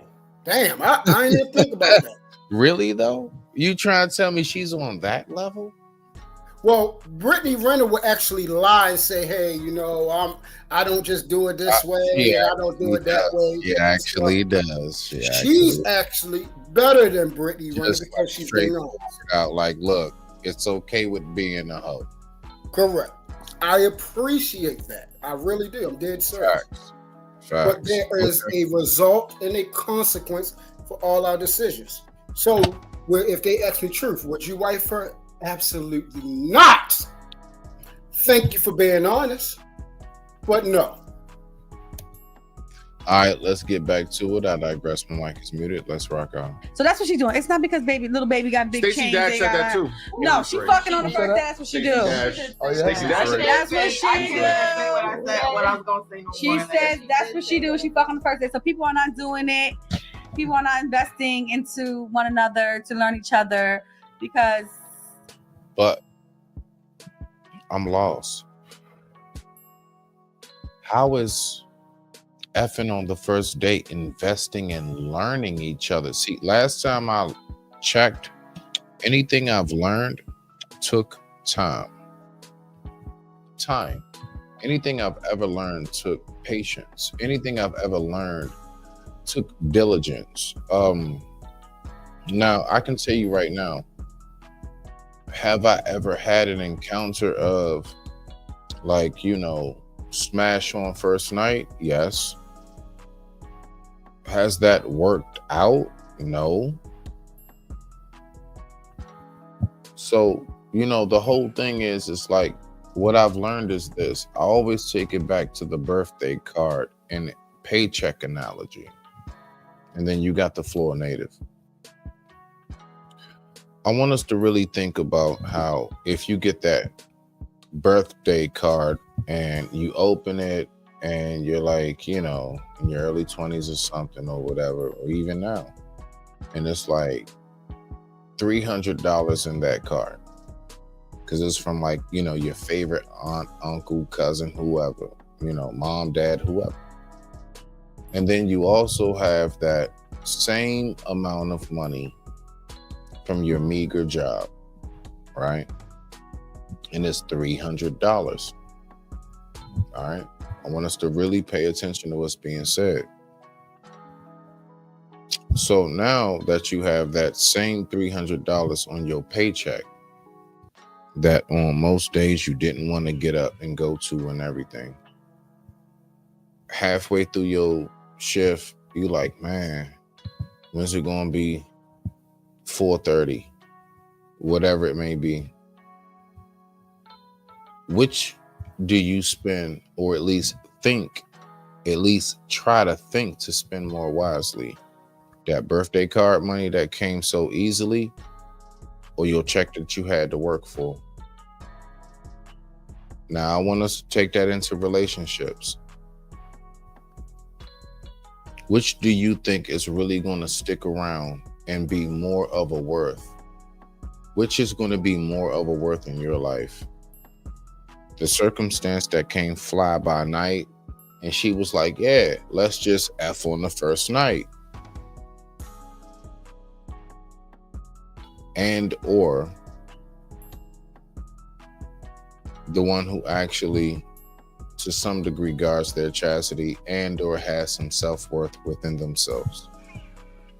Now, mind you, there's a total difference between having a long distance relationship and you finally get up with each other after months and months of phone chatting. Then it's way different. That's not the same. But like what she speaks about, that's like right now, marriage wise, let's say if she does desire love wise, 9 times out of 10, no, it's just she has situationships, she has circumstances. And that's the part that's sad about it, because it could be different for her in particular. Like, it really could. I don't know. What you got, Native?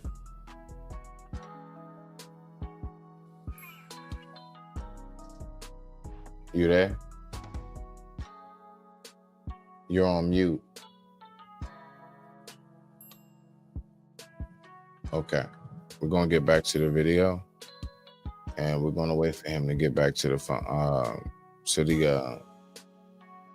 live. Let's go.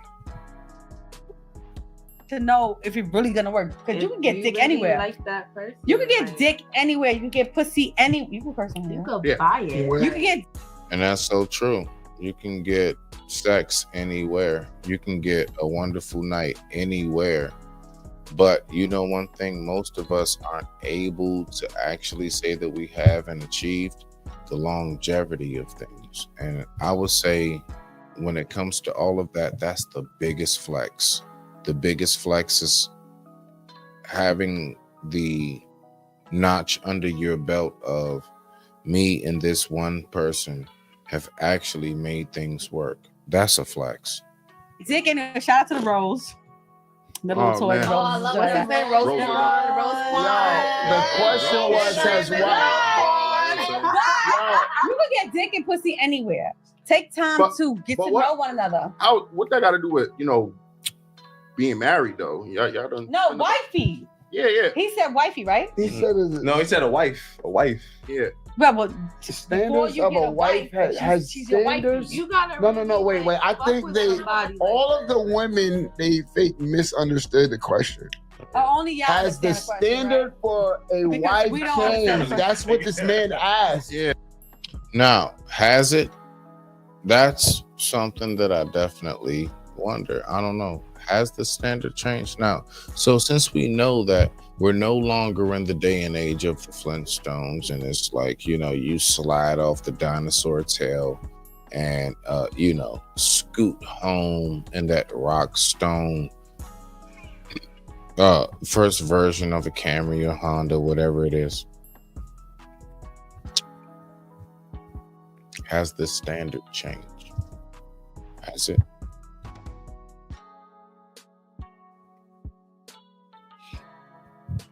Because we know we're in a modern day time, have we gotten to the point where the actual standard of what is relationships now, has that switched up?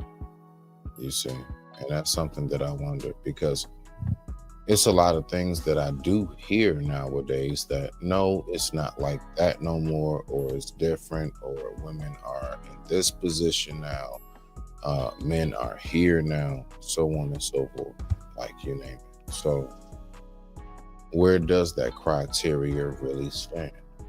And that's why I always speak about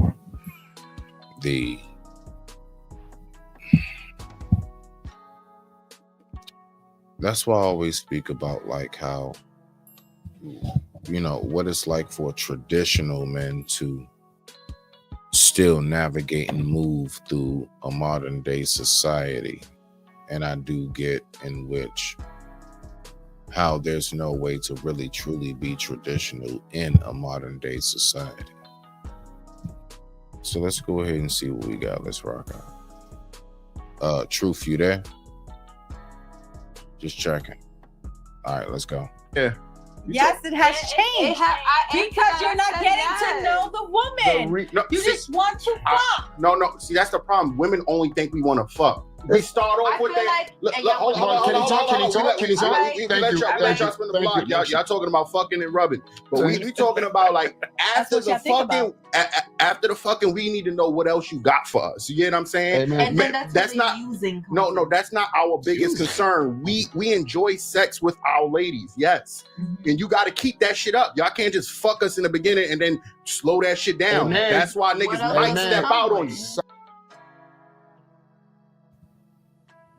Keeping up with the whole sexual dynamic. Okay. All right. So, of course, I'm a firm believer in you better make sure that you do whatever it is that she wants done, unless you want the mailman to do it type. You know what I'm saying? Like, I totally get that. Like, so let's see what we got. But and there's the me other crazy. shit that you gotta do. You gotta fucking show me that you love, you care. You gotta talk to me, support, emotionally, physically, everything. All that shit, cook, clean, and you're gonna get that same shit in return. But it's not only just sex. And I absolutely agree. Oh shit. Oh shit. I got something over there. She said, well, Cardi said, I don't cook, I don't clean this. So I got. But Cardi, but said she's a liar. But Cardi cooks and clean, and when she burned that food, she cooked that shit again. So y'all keep listening to her. She's really winning. She's really cooking for that man at home. She's really rubbing that nigga feet. She's really saying, "Oh, I'm tired, but I'm gonna still fuck my nigga." She's saying all the shit. Y'all only listen to what she's saying on these fucking songs, and she's manipulating y'all. Amen. Hold on, wait. I'm gonna. Wait. CC, hold on, wait. One mic. I absolutely agree with my dog. Man. Now, with all of that shit, like, man, it's a lot that comes with that. I love how this discussion is turning out. Like, it's definitely getting to that point. I'm going to tap in a moment, and I'll give you all my thoughts. Let's go. He hit it on the nose. I always tell Jen all the time, I think that men, we have feelings too. Right. We have emotions. We hurt just like y'all. You understand? We might not cry as much as y'all and the shit y'all do with it, but we have feelings. You know what I'm saying? I tell us I'm crying inside. And so when it comes to a standard of white, has it changed? Yes, it has changed tremendously because social media has fooled these women. So they forgot. I love the traditional setting. I think that is shit, boy. I can't even front. I do agree with that. The traditional setting, like the whole aspect of like right there in front of you. I get it. Yeah. I think that just because you go out and work, because again, everybody wants more now. So the man cannot just go out and work on his own anymore. I think that the woman has to work now No. See, that's the narrative we're not going to push. See, I was right there with you. No. Us as men can still just as much as anything. We still do the same thing we've always done. Our things in a different mode and dynamic are overall humans and people, especially in the Western Hemisphere. Is it different now? Yeah, absolutely. But no, men can still definitely work, do whatever it is that needs to be done, take care of things, and it is what it is. We're not going to play that game. Let's go. We can sustain what we need to want. But that doesn't mean you don't have to cook and clean. That doesn't mean that you don't have to cook and clean. That doesn't. I be wondering about that. So watch this, right? You know why I've never myself. Let me go ahead and do this. All right. You know why I've never demanded, I guess, cook, clean, things of that nature. So look, when it comes to a compatibility of living space, yes. When it comes to that, I absolutely do get it, right? I absolutely do get it. Now, when it comes to,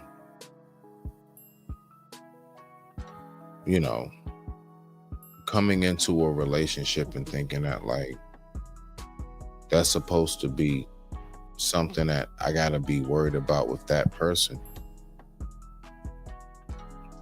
I don't really worry about that too much because I already know how to cook and clean. It's a lot of men, it's a lot of dudes that go into these circumstances thinking because I'm just supposed to pay bills that I ain't gotta know how to.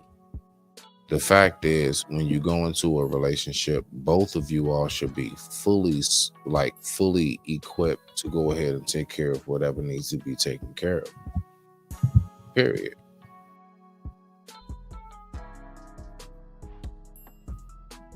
And that's how that right there should always be. Let me go ahead and do this real quick. Wow. Give me 1 second, y'all. Just boom. There we go. Let's do it. Let's get back to it. I mean, you have to rub my feet, rub my back, and fuck me crazy. Doesn't mean that you don't have to do those things because you work. So I think that women have it misunderstood, and they need to get back to not your woman. Not your woman. But that's because we again, we do what we do. We do a lot, you know what I'm saying? But you keep saying the women. Men have to give the woman the title. Bro.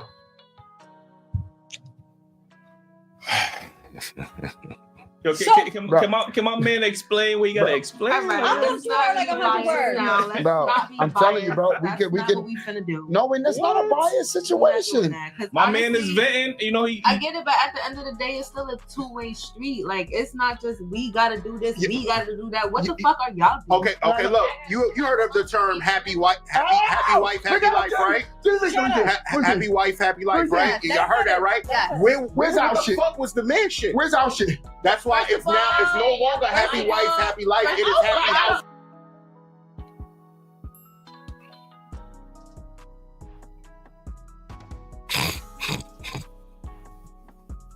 My mic is muted. Let's keep on going. Happy spouse. Happy house, happy spouse. That's what it has to be. I like that too, but you brought up that happy wife, happy life shit. I did not bring that up. I'm pretty sure the mothers of the mothers been saying this shit. All right, so then this is just not a conversation for me because like I want my spouse to be happy. Like I'm also a woman, like you know how girls just like they be smacking their niggas around, all of that. I don't lift my hands to men. I want to respect you. I want to love you. You feel me? And I want the same in return. Like whatever you do for me, I want to do for you, and I want to do 10 times more. Need more like her, man. So it's like you want to do I can't even the happy wife, happy life. It's not just about us. Because how is he being treated? Yeah. Are we doing for him? No, but he has to make you happy. Yo, you need a. He does. And you have to make him happy. Marry her. Whoever marry her. Like this goes against the hating. This goes against the hating. They hate because they don't have a slogan. Like this is what I'm saying. Don't be mad because we got happy wife, happy life.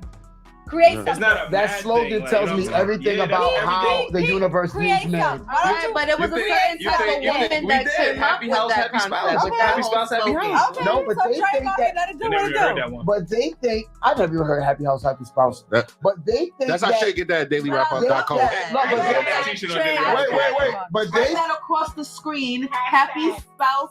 What did you say? Happy house, happy spouse. Let me tell you something. When I tell Jenny, I say, I dare you lie. I'm gonna speak you ain't facts. even give the man a chance. Exactly. But bro, you know what she tell me when I tell her, I said, damn, they ain't got nothing for us. She said, no, just keep us happy and you'll be happy. No, what does that mean? Just because y'all happy don't mean we're happy. Exactly. But I have to be happy to make you happy. What about me being happy to make you happy? Niggas is making their wives happy to be miserable. Like, that's what I'm trying to tell you. There's no way a man should be in a sexless marriage, bro. I don't give a fuck about none of that shit. We can't comment on that. There's married men in sexless marriages, bro. That don't make no sense. Like, you get what I'm saying? She come for a fill up every morning. I respect that. You know what I'm saying? Like, I can't have a happy spouse, happy house. Come get your fill up, baby. Happy spouse. No, what? Happy house, happy spouse. She said happy life, happy spouse. That's what he said, no, what she does? She said happy mouse in the house. Happy spouse, happy got, who the fuck maybe the rat trap? Happy house, happy spouse. I got Drake. So real quick, fellas, how y'all feel about that situation right there on the fresh air? I forgot the question. What's the question? The wife has the standards for wife. Oh changed, man, right? hell yeah. I think the standards had changed because women changed them. You know what I mean? They women, feminism. I mean, women want to be equal to the men. They don't want the men to lead no more. They working. They ain't got time to do this, and that. Like Fresher was saying, oh, can we get a home cooked meal sometimes? I mean, yeah, you gonna clean. They don't want to do that no more. Oh, we work now. Well, why are we doing that? Why are we doing that? So, I mean, it's a lot of simps out here accepting less than they should. You know what I mean? That's making it hard for that. The real men out here that That's why I'm single. I mean, Eli's single. Drew found his queen. Fresher found his queen. Amen. But yeah, it's definitely changed, and I don't think it should.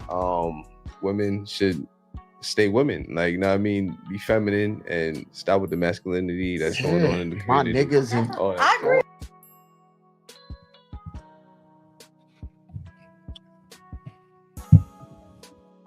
What? All right. Again, I went on ahead. I sat back. I said to myself, I'm just going to listen. So, let me make sure. Okay. I am on stage. All right. This whole thing is so either blown out of proportion or just made so much more difficult than what it's supposed to be. I wanted to make sure that I really sat back and listened, and I'm hearing it, right? I'm hearing it. Every narrative in the world has clogged the minds of folks. And you know something? Sometimes, or a lot of times, we probably don't even peep it, don't even get it, don't even realize it. That's like literally what's going on in that moment. Like, and I mean that from what I just see. Again, this is why I did speak about earlier, folks just not knowing themselves. And man, this is crazy. Like, how I hear we speak about relationships, how I hear we speak about it now. Is it real? Yeah, it's real. It's absolutely real. But it's not what is supposed to be, It's crazy. So let's keep going.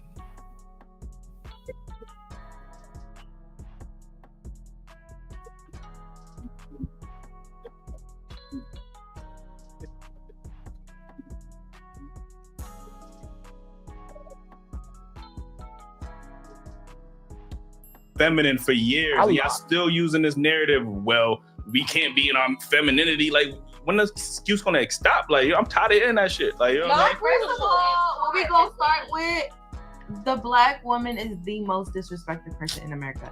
And that's not true, bro. That's not. Along with that, it's not the black man. Yeah. I mean, all right. So yeah, he said it, but I mean, I don't know. I just, I always see again.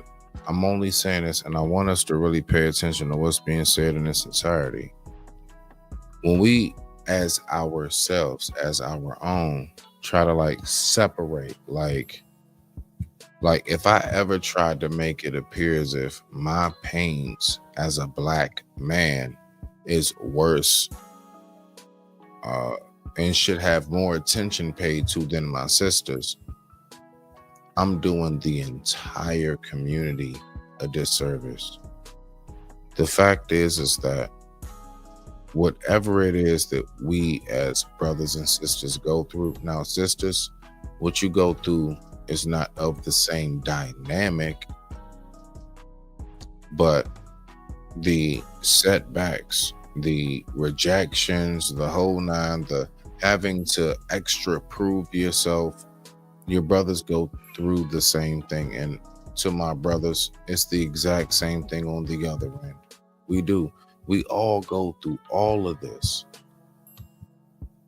And when we continuously try to figure out, let's fix our community by figuring out whose pain was worse amongst us, in which we all should be the same in that.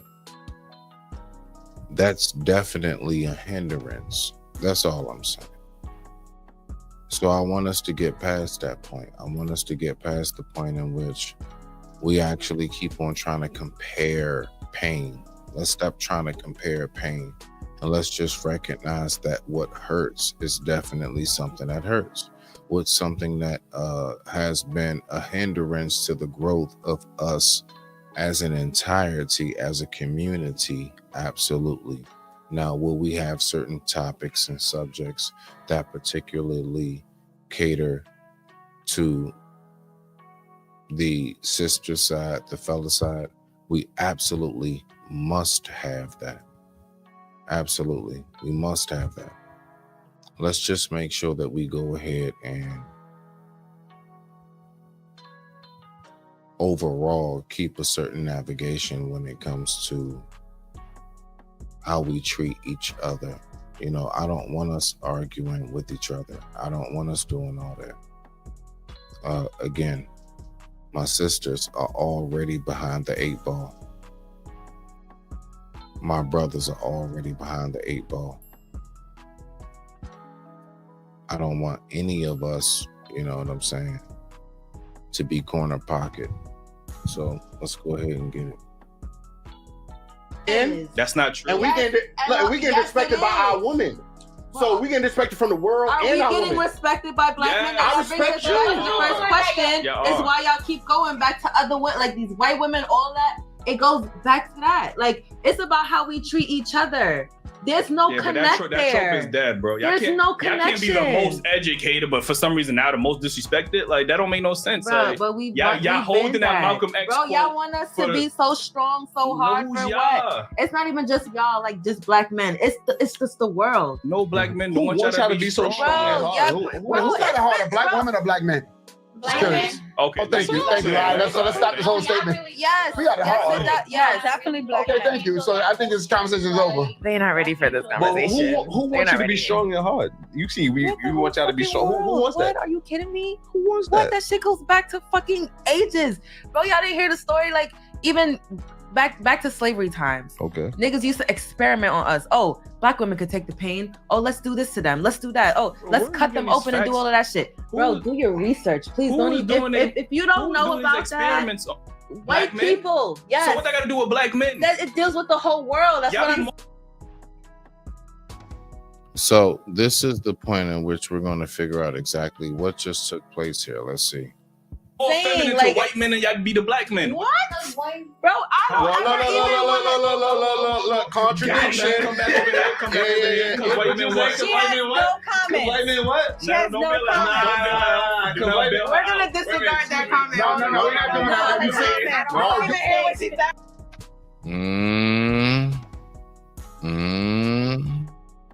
Are you serious right now, bro?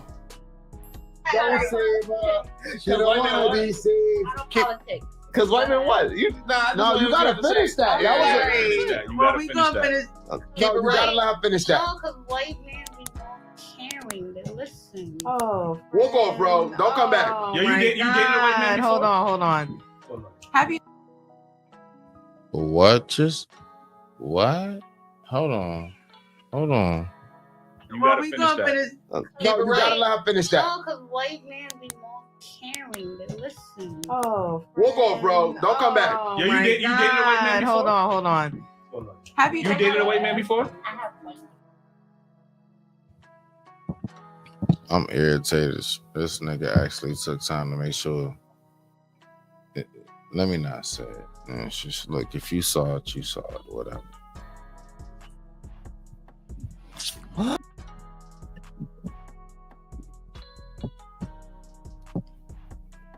Look, this right here is absolutely out of this world. Let's go ahead and get back to it. And I made him walk off. And they treat, and you saying they treat black women better. You have to come back, From friend. what I No, hold on. Let's not. No. We gotta feel like finish from this what though. I've seen, like my aunts and cousins, they treat them better. Versus So when black men say white women treat black men better, y'all gonna accept that? Cause hell no, y'all not gonna. No, you about to have that. I don't care You because do me, care. I'm a person. I want a black man. I don't want no Chinese man. I don't want no white man. I don't want no whatever No, what I'm fucking other asking race. you I is, want You're a avoiding black this question. man. If I say that the majority of black men think that non-black women treat them better, how you gonna accept that answer? they do think that though. I'm asking you, how do you accept that answer? You're gonna be, oh, is that true? It False? just, honestly, it is what it is. Okay, Yo, deflection. So you date only on your race. You date only your race. You don't care who treats you good. It's just you your feel race. me? And Wow. All right. So, all right. Yeah. This is one of those. I just want this to speak for itself. Let's see what we got. like that's why I say, even though I'm not dating now, like I'm gonna be patient. You feel me? Because that's what I want. I want my babies to look like me. Like you feel me? That's just me, and that's not nothing on anybody. Hey, pull back up, bro. Yeah, please come back. Come What back, I- yo, come back, Black King. What I love, Come on, Black King. What I love. Yo, you gotta say something. I loud? need you got back something? here, Black King. Come Yo, on. I really want to Watch your commend. step, baby. I Have a really seat. want to commend Indigo, man. For real, man. I really, I'm really proud of your perspective on who you are. There's no wavering. I don't think it's wrong for her wanting a black man. There's nothing wrong with that. But I love when you said that the two jobs. I'm listening to you the whole night, and I tell Jen all the time, I just speak facts. She's like, why you always talk about women? No, I do give women, when they talking this shit, and I feel like you on one, I'm gonna give you credit all day. Right. And I just, please don't change who you are. I'm telling you, if they want to be stupid and not know what they're getting, let that be on them. And that's it. You don't change who you are. There we go. Thank you. There we go. Do that. Do that. There we go. Lead a nigga.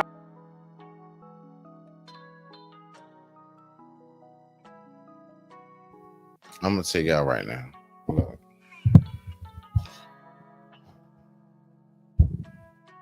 When it comes to whoever treats you, whoever like divest, whatever. Look, I don't care which direction any of y'all go in.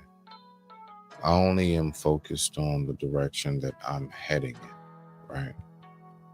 But what I will say is that to have so much emotion invested in, if somebody's dating inside, outside, make sure that you continuously grow you, keep you going. Now I get it. We all got our opinions. Definitely. I do recognize that there are some things we shouldn't be totally silent on. No, we shouldn't be, because it could be detrimental. So I get that as well, right? But like, honestly, if we were to really think about it, like who somebody date, whatever it is, that don't make or break. And the thing is that I'm trying to figure out, why are we so concerned about who our own dates when we already know all it takes is something as small or as big or as simple as politics and or religion.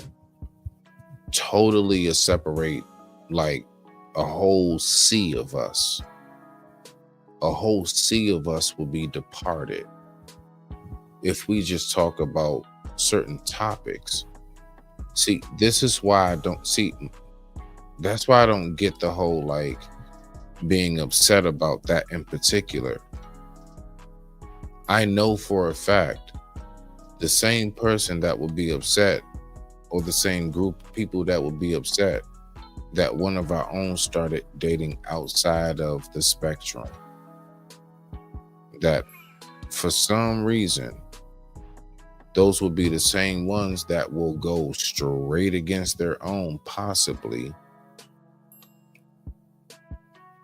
and something that we shouldn't be going back and forth about. Religion, politics, hood versus suburb, you name it. Heck, light skin versus dark skin. Again, these are all things that I noticed. This is my point. Nobody is going to take us seriously until we fully, in its entirety, take ourselves seriously. We have to show a united front on at least a large enough level to go ahead and actually make something shake, make something work. Any group, any culture, any race, religion, whatever that has got, let's say, reparations over here. And we all know that our own keep on speaking about it, right? So let's just take that, right? What have they done? They ain't do nothing that we not capable of doing. They showed in some form or fashion a united front about it. They don't have endless lives of them pulling up phones and stuff or things of that nature and going against their own. They actually do get it. It's terrible. It's terrible how we just don't seem to recognize how, like, we can have an abundance. I'm talking about just period as who we are.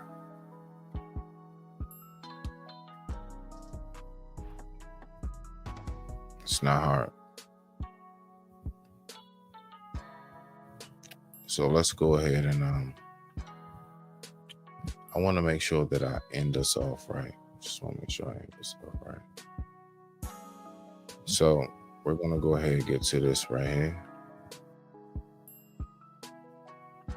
And I am so serious. I appreciate everybody. This is definitely that moment. This is that time. And it's beautiful. So let's go ahead and do this. All right. I'm just going to take my time. I'm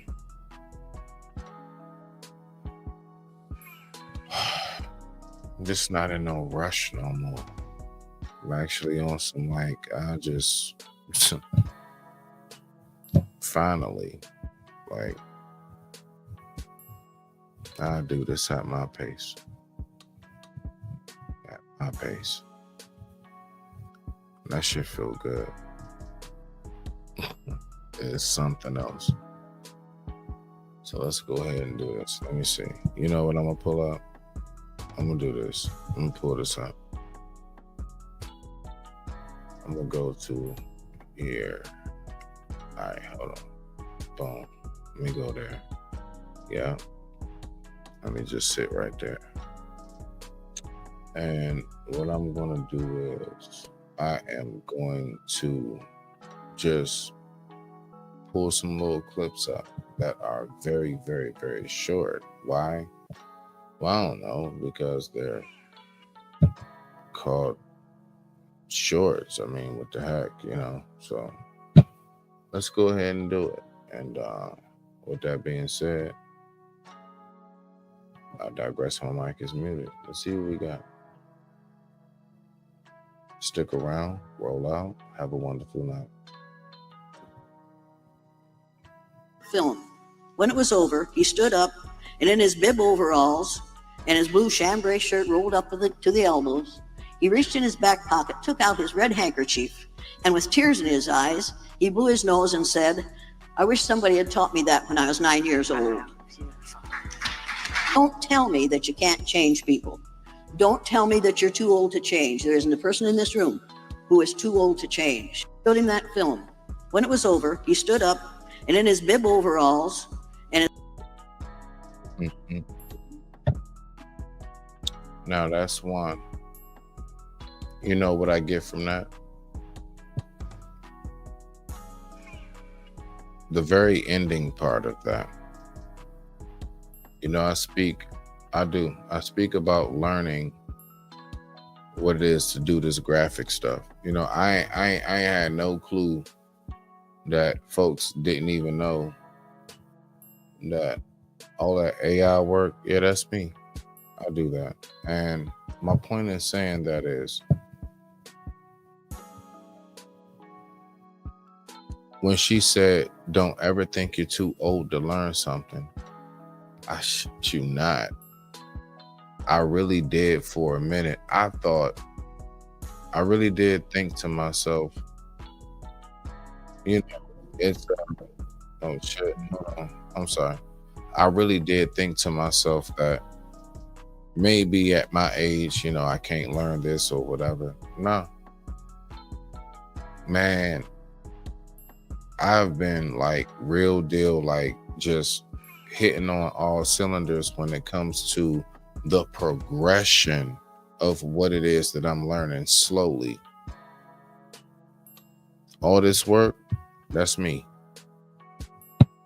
Nobody's doing that for me. I'm learning this. And that was my main point of showing that particular clip. I really have been that person who was like, I wish somebody would have taught me this in an earlier stage. But you know what? I know it. No. Let me make sure I keep myself at that humble point. I'm learning. I get it. Like I'm starting to really recognize how all of this moves and shakes. I'm starting to know how to read certain things in my studio, and I'm telling y'all now, like I never was that person before who just knew, you know.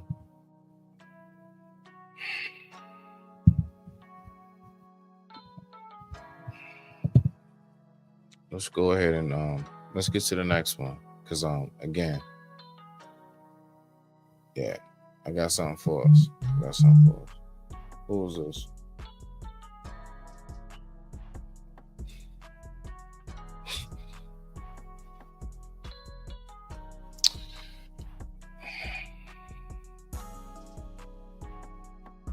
That's what's up. Thank you. I appreciate it. All right, so let's go ahead and get to the next one. So look, right, this next short right here, I'm gonna go ahead and speak about this. All right, let's go to, and again, I'm taking my sweet ass time. I give a shit, boy. I take my sweet ass time. This right here, I want to play this because I want to think about this, right? While we're all in a certain mode, in a certain, I want to think about this. One second.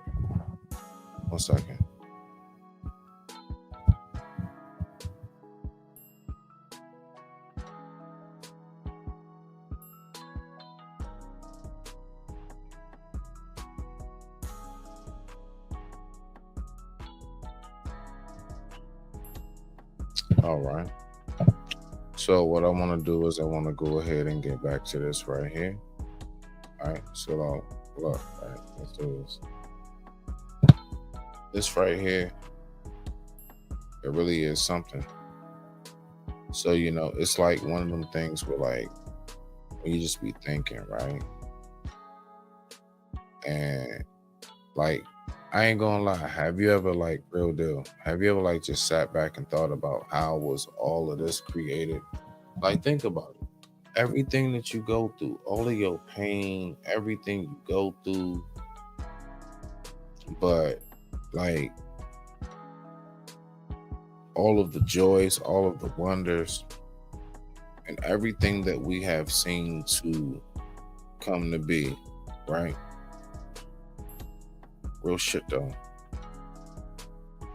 I don't know.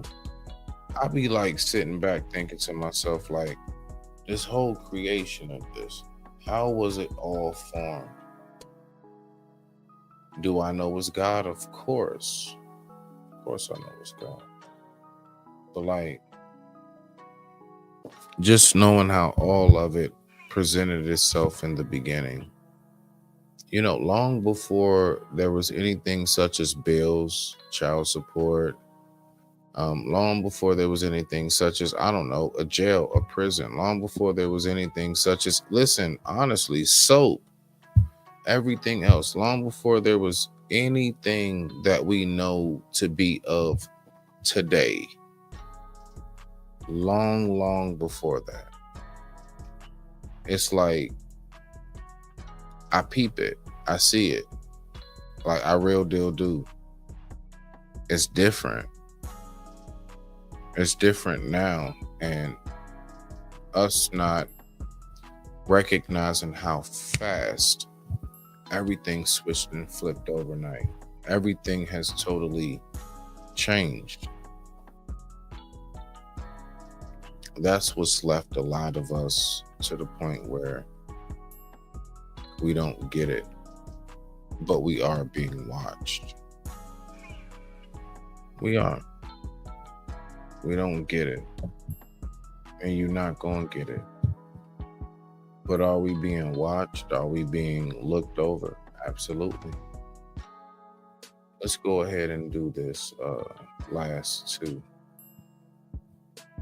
because we just chilling on this one. Again, I'm taking my sweet time on this shit. Let's see what we have. All right. Now on this right here, let me see. I'm going to make sure that I really get a good grasp of what it is I'm about to pull up. Hold on. Yeah. 1 second. Sorry.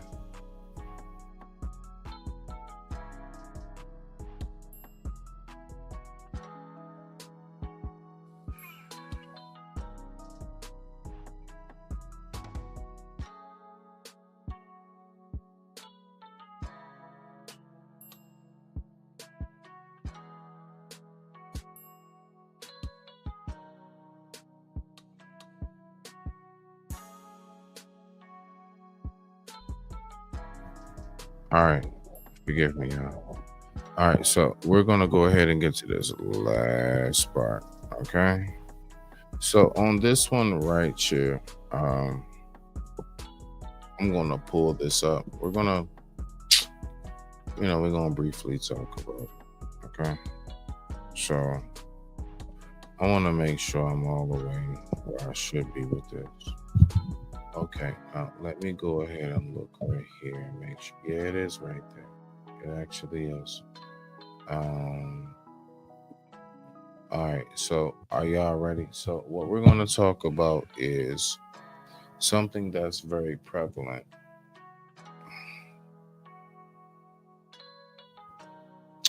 It's something that I personally always speak about when it comes to a man that is well balanced.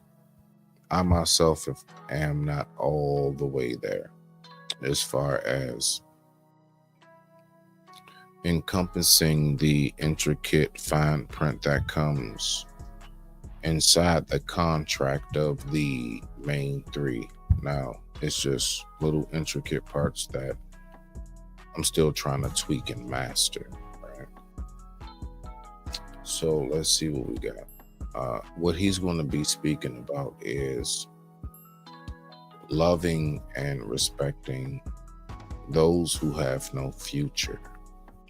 Now, anybody who knows me knows that I speak about the three dynamics of being a balanced man is learn from the one who has no future, protect the one who carries man, and guide the one who has no past. That's what I always speak about, right? So let's listen to what we got right here. All right, let's go. And salute to the couple in the building. Thank you for watching. I appreciate you all. What's going on, everybody? This is Afro Think Tank. Today I want to bring you some Black excellence from our seniors of the Black community.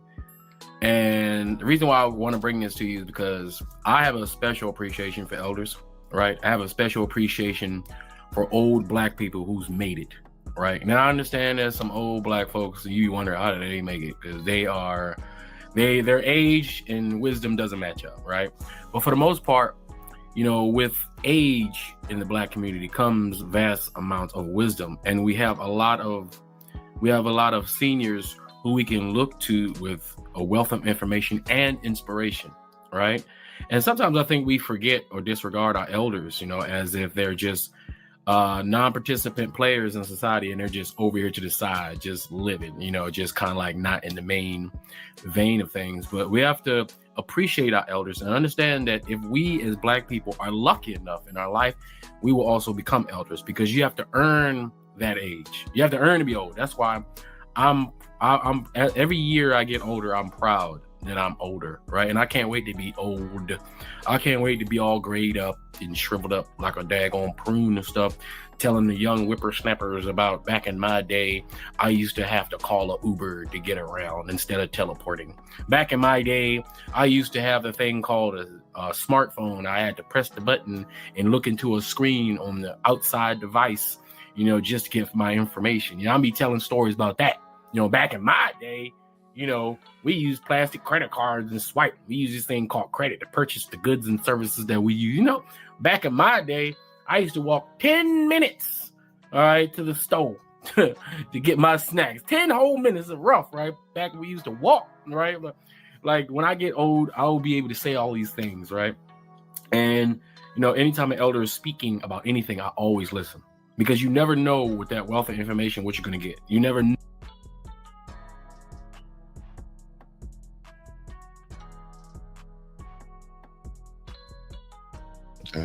And that is something that is very true. So no, I just wanted to play this last little piece of this last little part. Absolutely on point. That's very true. Hold on, who is this? I'm sorry, y'all. Yes, whenever you're like actually trying to navigate yourself, the best way to navigate yourself and which it is that I see, honestly, the way I was taught is learn from those who went down the road in which you're going down. What does that mean? Does that mean do exactly what it is that they did? No. But like the trip ups, the hurdles, the obstacles that came their way. Like me, I'm not all the way there. I'm still growing, still aging, still learning. But there are those certain aspects of life I definitely have I have something to add to what it is that I've seen that's come my way.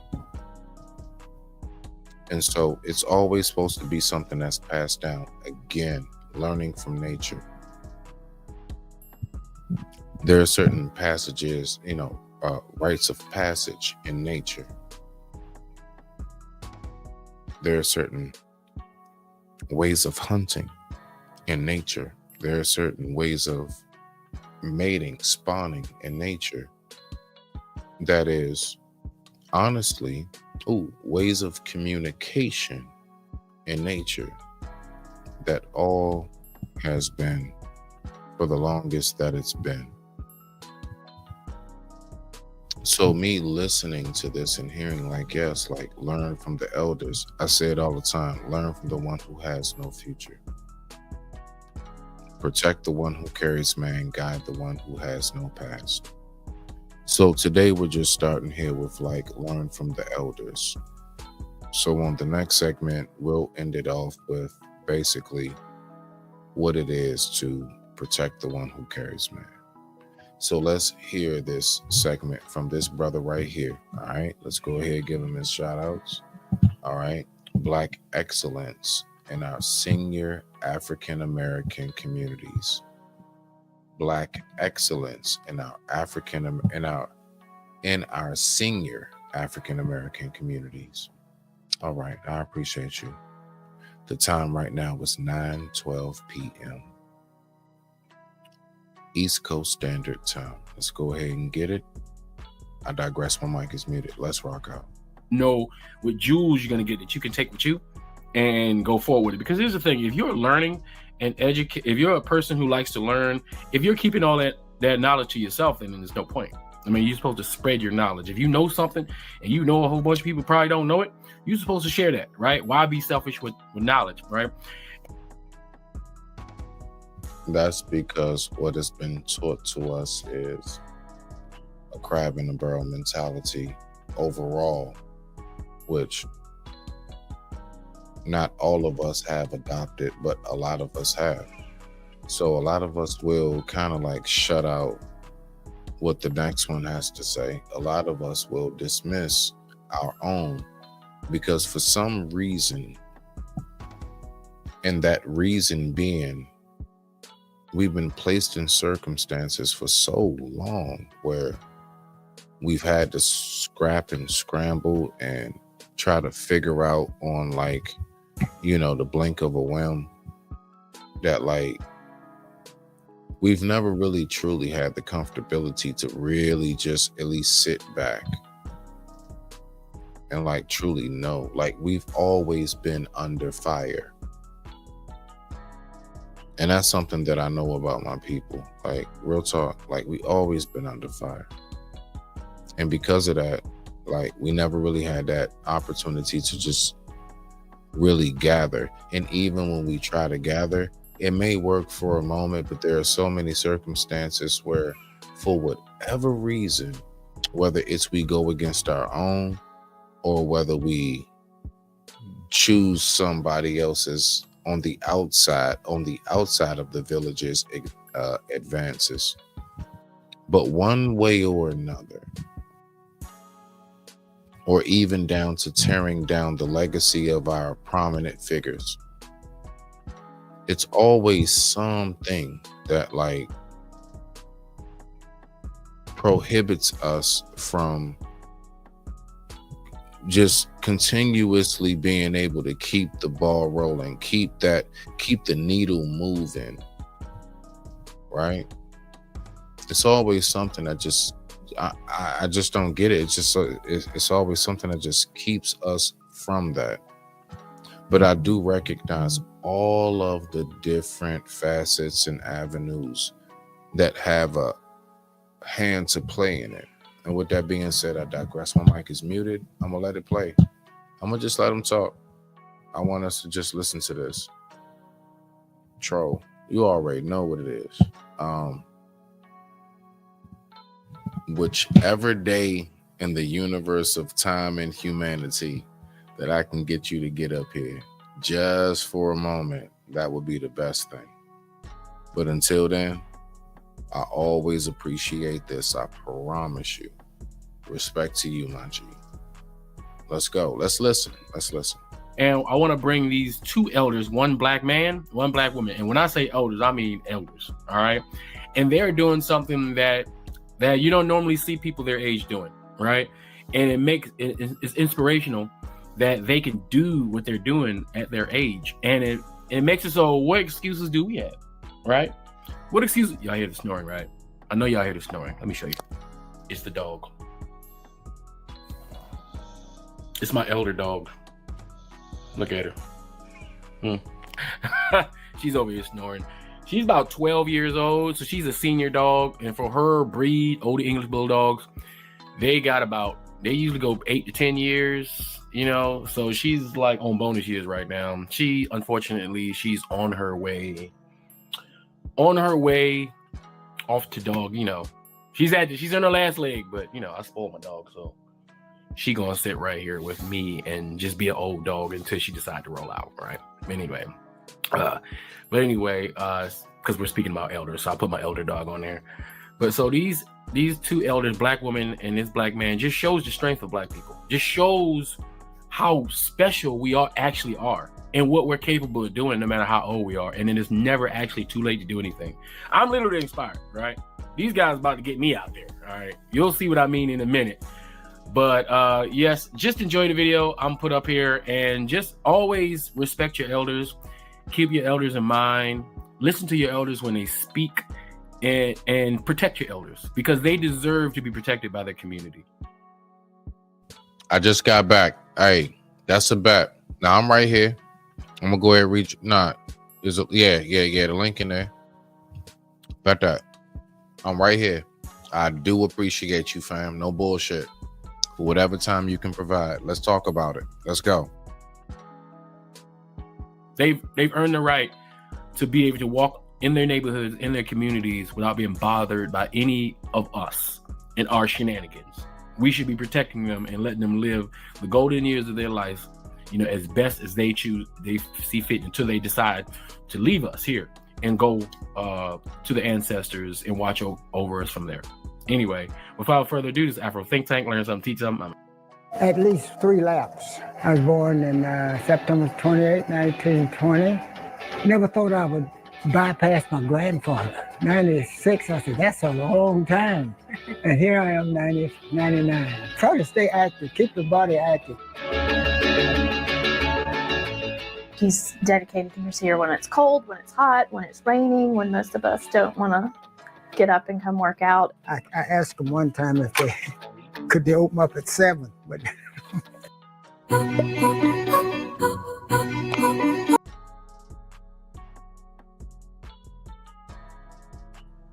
1 second. Let's go ahead and do it. Hold on. Let's get back to it. I got y'all. My bad. Let's do it.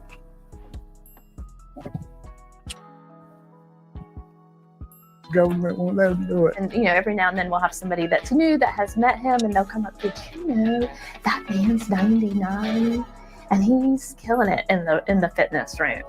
I can be at home, and if I haven't exercised, I say I'm gonna put it off until tomorrow. That little voice will come and say, you get out of here and go exercise.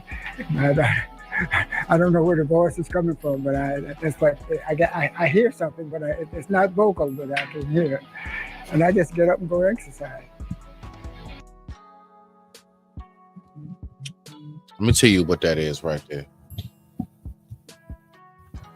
Listen, I know it's gonna be folks like, Smitty, prove it. We won't do it like that. I'm just gonna say this and leave it into the ether. Everything he talking about is spirit. There are people, when I say what it is that I went through, they're like, what? And you still, yeah, I'm still here and I can walk. Is it as good as it used to be? Nah, but we ain't done. Like, we good. Like, God ain't through with me yet.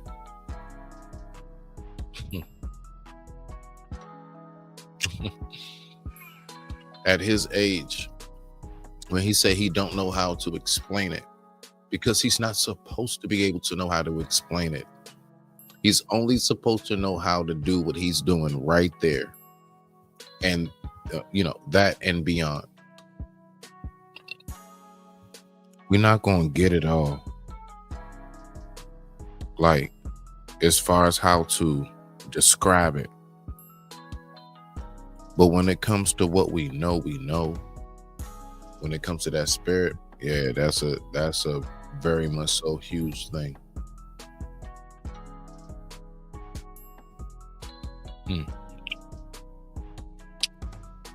Now let's think about this, right? Him being his age, being as vibrant as he is. You know what a lot of that has to do with as well? That's you not. Yo, putting aside like burdens. You know how many people should have lived right there right there alongside of where he is, but they did fall off because of stress. I'm telling you right now, the mind and the body have to work in tandem. We can get to the spirit later. But when it comes to longevity, it's something about what that mind is able to keep you ticking and going on. It supersedes anything science will ever say about your charts and what your expectations should be. My expectation should have been, I shouldn't have been talking to them people when I went under.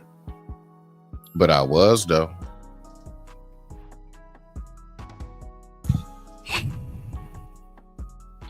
It's something about when that mind connects, because we have to remember The body does with what tells it. The body does what the mind tells it. Let's not ever forget that, right? There's just something about it. But let's go ahead and get back to it. Let's keep on listening to what's taking place with this couple that's, for whatever reason, been able to. And I'm talking about Black excellence. I'm talking about everything that's going on with this. Like, this is incredible. Like, him being able to, like, at his age, still keep going.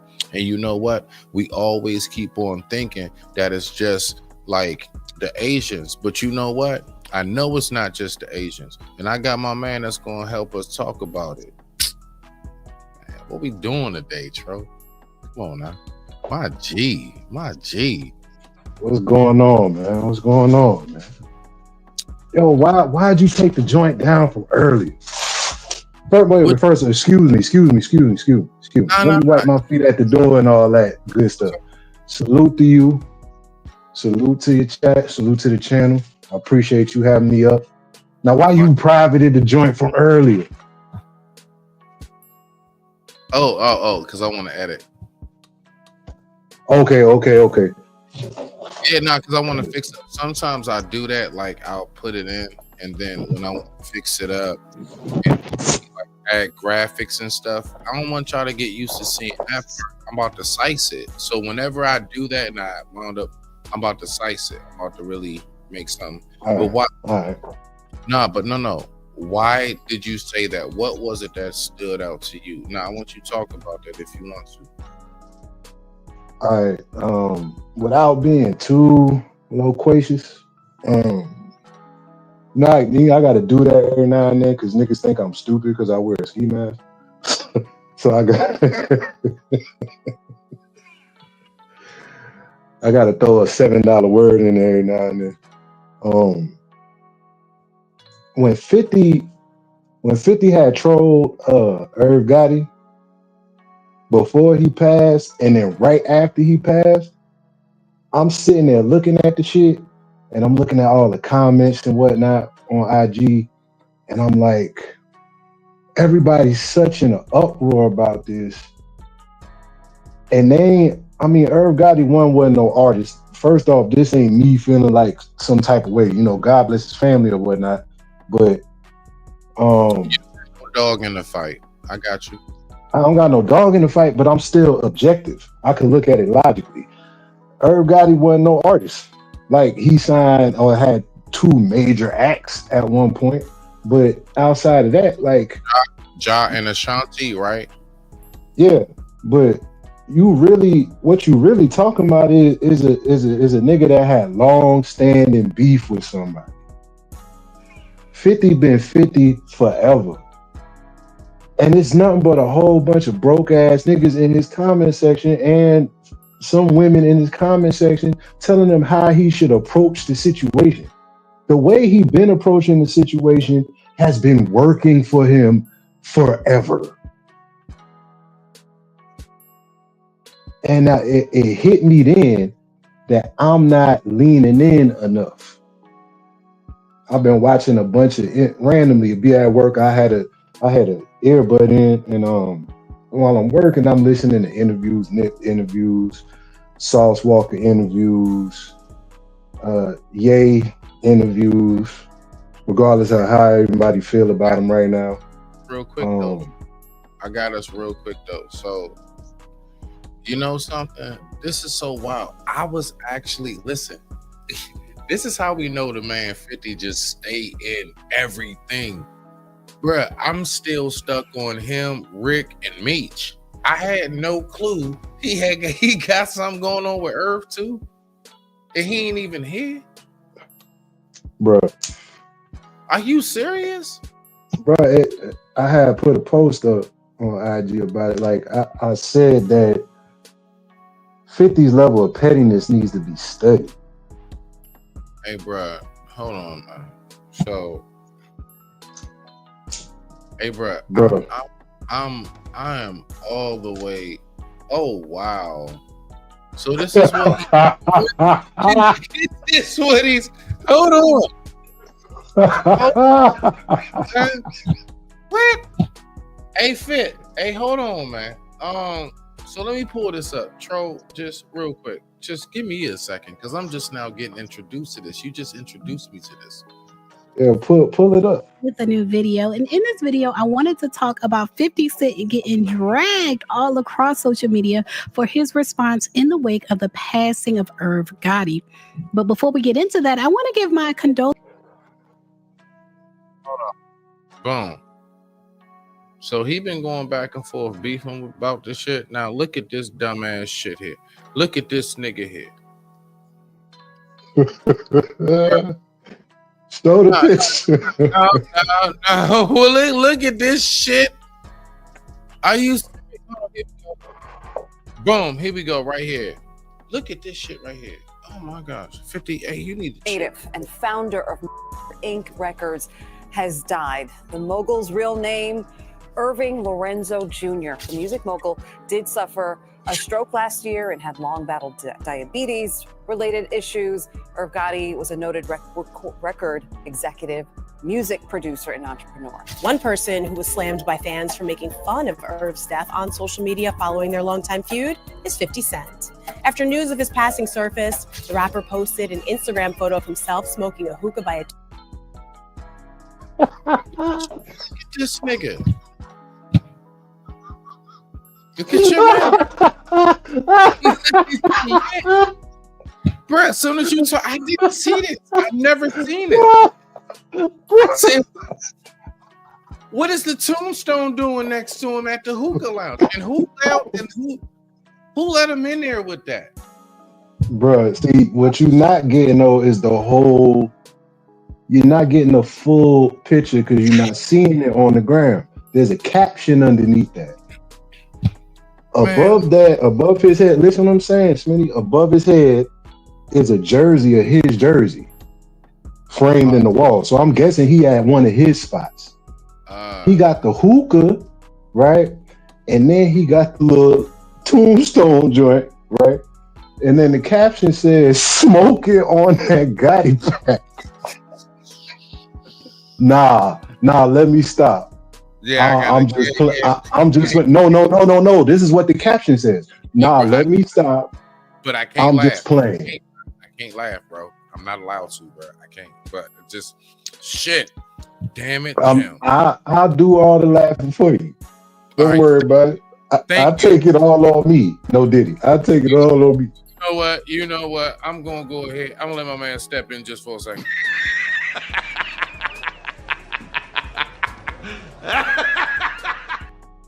All right, let's get back to it. Tombstone. If you've got beef with 50 Cent, just know he's coming for you. No mercy, no... Let me know when you want me to pause it. Breaks. And even if you're not around anymore, he's still not letting up.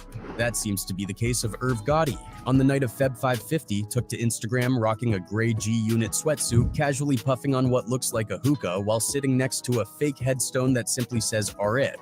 And if that wasn't enough, he also posted a photo of Gotti smiling at an event, captioning it, "I'm smoking on dat Gotti pack. Nah, God bless him." There's nothing else to say. I mean, that's basically that's basically it. Yeah, bruh, why he go that far? Hold on, what? See, no, this is where the immediate pushback is coming back to it. Please don't tell me. Please don't tell me it goes back to Kendrick and Drake. No. That shit don't have nothing to do with that. Come on, bro. Okay. Come on, bro. You exposed your hand. You exposed your hand earlier. I thought you was 35. You 42. You older than me.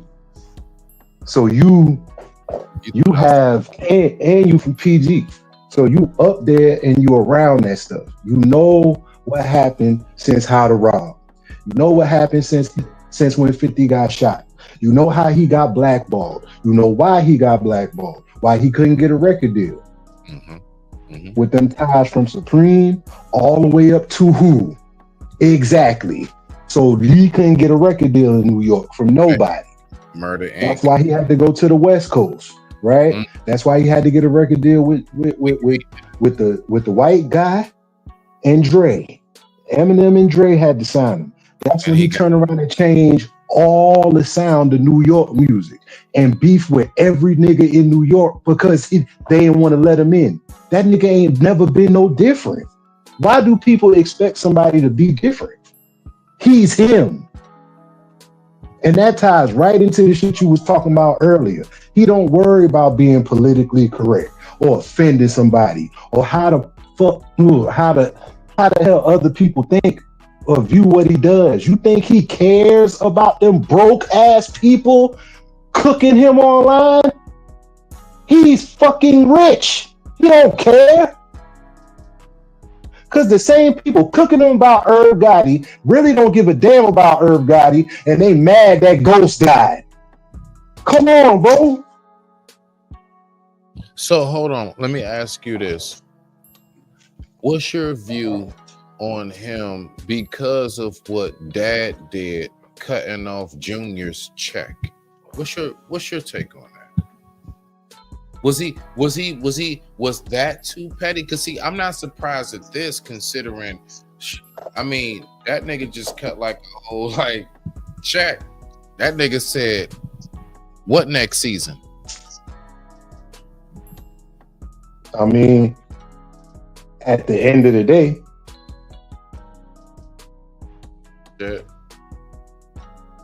My man, he be back, y'all. Don't worry. What we're going to do is we are going to go ahead and we're going to take a quick commercial break. This quick commercial break is brought to you by Old School Jams by yours truly. Let's get it. Yo, this is a Phase 2 Entertainment exclusive, man. Good looking out on the track, Ario. This joint is fire. Hold on. Hey, go ahead. Hit your camera. I got you. Yeah, I got you. Back. All right, my bad. You good? I'm high, hit the wrong button. No, you good. In regards to his son and the level of ingratitude, knowing the situation, dealing with this is what's made known. All right, I don't know these people. I don't know 50. Just know what's been made known.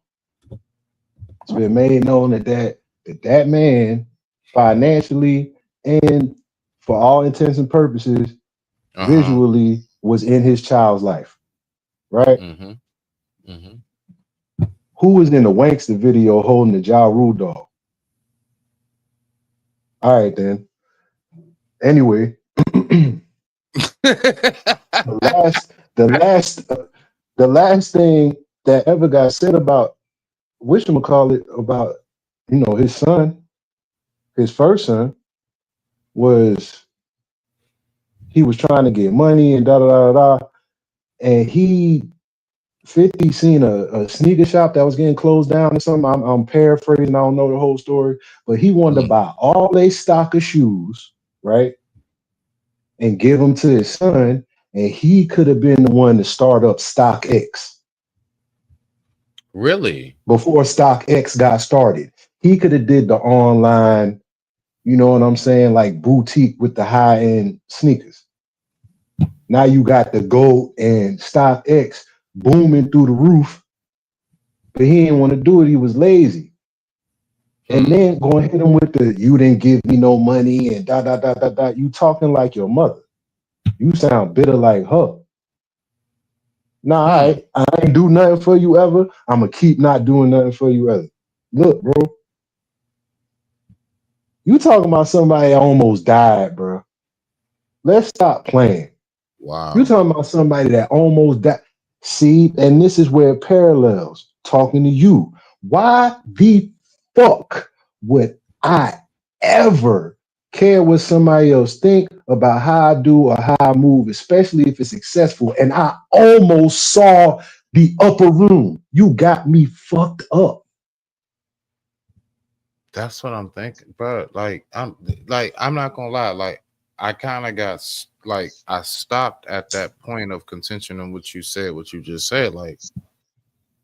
So hold on, wait a minute. And he just what? So he just didn't do nothing with it. I be you know the story. You know, you could give a man some fish he eat for a day, but if you teach him a fish he can eat for a lifetime. Like he put the game in his hand. Right. And it was light work. It's some shit that you already do anyway. You got 1 million pairs of sneakers. I'm about to give you this 1 million pairs of sneakers on the house so you could do something with it. So let me ask you this. When it comes to the whole Big Meech thing, before I push play on this, like, did he mess up by messing with Ross? Because it's a lot of people, like, for example, you know what, bro? I'm just gonna play this shit, bro. Like, because I was really thinking about this shit. And I mean, now mind you, this niggas, hold on. Here we go, right here. Do you agree with this, brothers? Like, let's go ahead and react to this reaction right here, bro. You mastered your mind. We're gonna And all the while, you are on the train home. do you agree with his take? Now, There's more to imagine when you listen. You know, because I always believe in like being a free man. I always believe in that, right? So let's go ahead and listen to this. Fair use, fair use, fair use. Y'all go ahead and subscribe to Cut to the Chase TV. Let's go ahead and get it. Listen to what he's saying about why Meech messed up. And I want you to tell me what you think about this, as I already know, bruh. I already know we on that same cut of cloth. What's your take of this, of his standpoint on this? And I'm gonna pause it when it gets there. Hold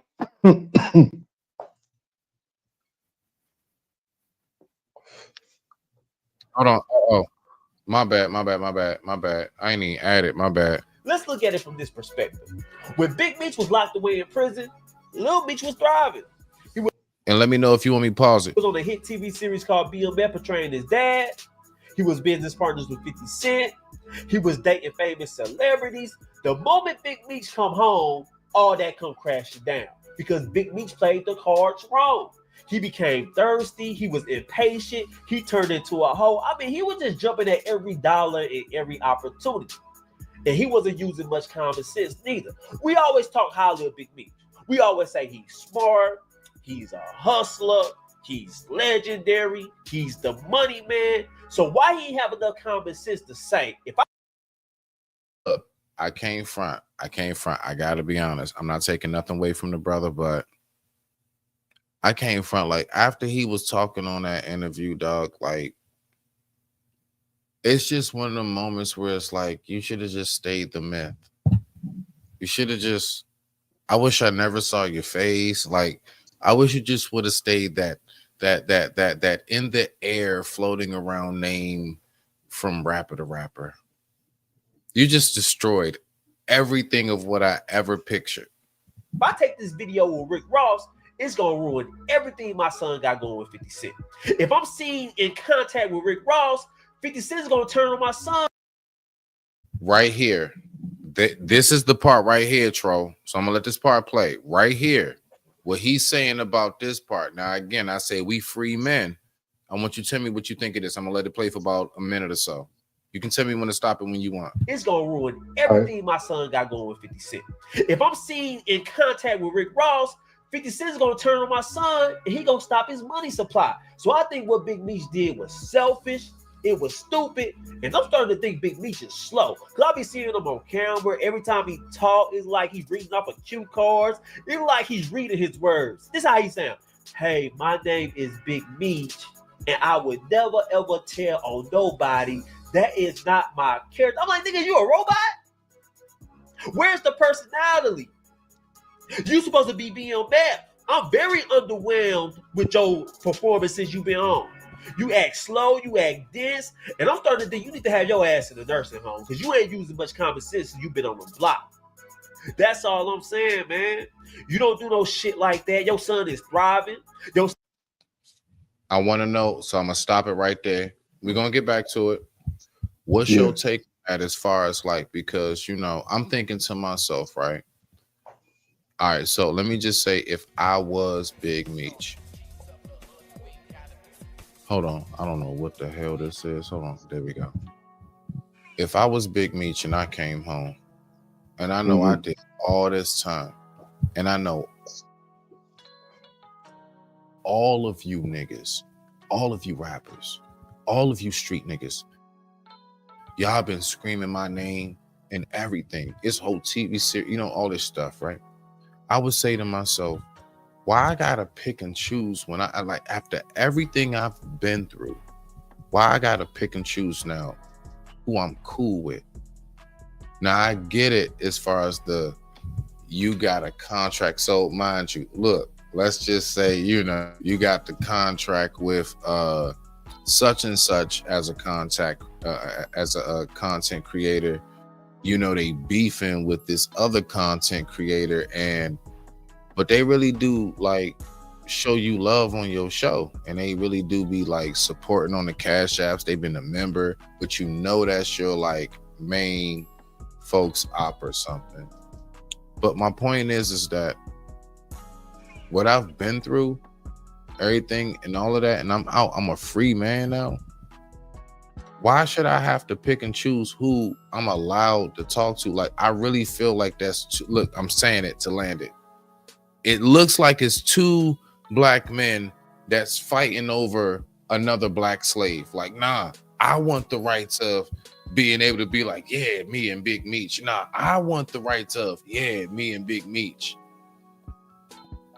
And it's like, I don't know. What's your take on that, bro? Well, is he wrong? First of all, is he wrong for doing what he did with Ross, considering Junior has a contract with 50? That whole part. Let's just answer that. I can't necessarily say that he's wrong because I'm not him. But what I will say, being objective and looking at the situation in totality, once again, 50 been 50 forever. You know how he play shit. You the street nigga that's name been ringing everywhere. So you gotta have some type of understanding that beef don't sleep with certain niggas.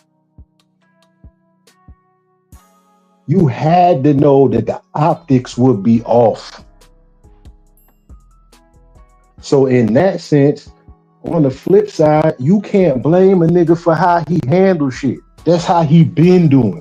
It'd be different if 50 was on some kumbaya shit when he came out and was all buddy and trying to be cool with niggas, and then flipped and went super troll. He been that. So what are you supposed to expect from somebody when they've been showing you who they are the whole time? Like, you get upset when he being him. He don't fuck with nobody that he don't fuck with. That's just him. And this is not in defense. This is just blatantly obvious. No, yeah. No, you're just being objective, bro. Like, nah, that is what it is. Because the fact is this: 50's. Look, before 50 had a song called 21 Questions, this nigga came in the door with a song dissing literally, like, I don't know, almost like 15, 20 rappers off the gate. Out of Rob. Out the gate. You already know. Yeah, I just didn't know the name of the song. Thank you. Yeah, but no, I've been in Florida a big chunk of my life, but I ain't always been here. Right. Yeah. I know the host backstage at the Summer Jam before Jay came out. Jay seen him backstage and said, yo, I like the song. This was after How to Rob. Then Jay get on stage and say, I'm all about $1. What the fuck is 50 Cent? Wow. This is legend. This is long time. That bar. I do remember that. Yeah, you ain't lying. And then he repeated the bar on, I can't remember the song, but it was on Volume 3, Life and Times of Sean Carter. Okay. He said the same bar in the song. Shit. 50 wasn't even thinking about cooking yet. It wasn't even 03 yet. Wow. Nah, you got a point there, bro. Nah, you dead ass on that, because now that I think about it, going back, and it's a lot of even like him and Ja Rule. Now him dissing Irv Gotti. You get what I'm saying? Already when it it all makes sense. Okay. It makes sense. I'm just older. See, hindsight being 2020 type shit. It makes sense. It makes sense. It makes sense. He already was beefing with Ja for the longest. For me, like the PC answer and the most logical answer would be, okay, fuck them, whatever's going on, I ain't stressing over that shit, I'm up. That'd be the logical thing, to just fuck them and feed them fish, right? But we missed the point of he almost lost his life. And that shit stemmed from some street shit that followed him all the way into the industry, that was stopping his money. Like, people, I don't know if people saw Get Rich or Die Trying. That shit is loosely based. Yeah. And it's accurate. Why the nigga name is Majestic? What that sound like? What's that a synonym of? So this is how he feel. He been this way. He gonna be that way. So that leans to what you was talking about earlier when you were cooking. Like, you went in and nobody was there. You were just going in on the strength of, why the fuck do I have to pacify you niggas to make y'all feel comfortable and make myself uncomfortable in the process? Why? When 50 did that shit, I'm like, nigga, I ain't trolling hard enough. I ain't doing nothing wrong. If somebody offended, it's because I'm telling the truth. Generally. And I'm just gonna laugh at your ass, because I done been through too much.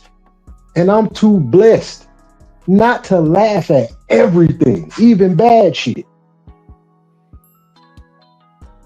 Yeah. Because, and I'm not worried or concerned, like you said earlier, about being liked. I am loved by a wife and children and parents. I am loved. I don't give a fuck who like me. This shit could crash tomorrow. Yeah. Take all my motherfucking accounts, all that shit that I done ever did, and I ain't nowhere because I ain't getting paid for it yet. All that shit that I done did on IG, the millions of you, take that shit. Fuck that shit. Because I'm great. My life is great. You get it, don't you?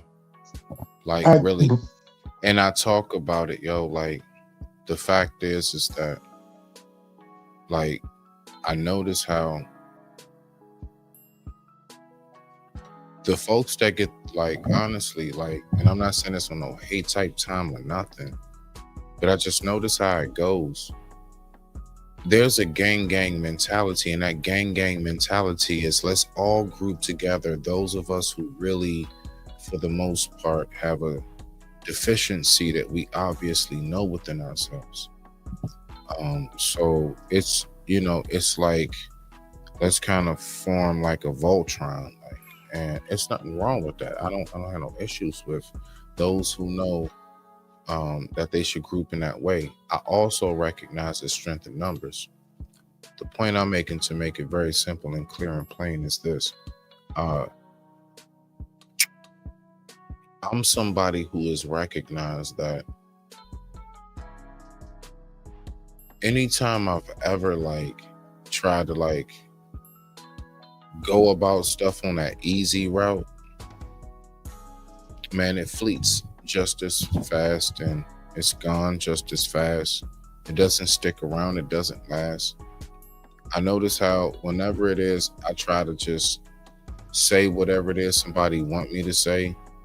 Like, that shit don't feel good, bro. And I'm only saying that as far as, like, I'm talking about, like, not panel wise. I'm talking about in my life. Again, y'all, I've only been on these panels for 2 years.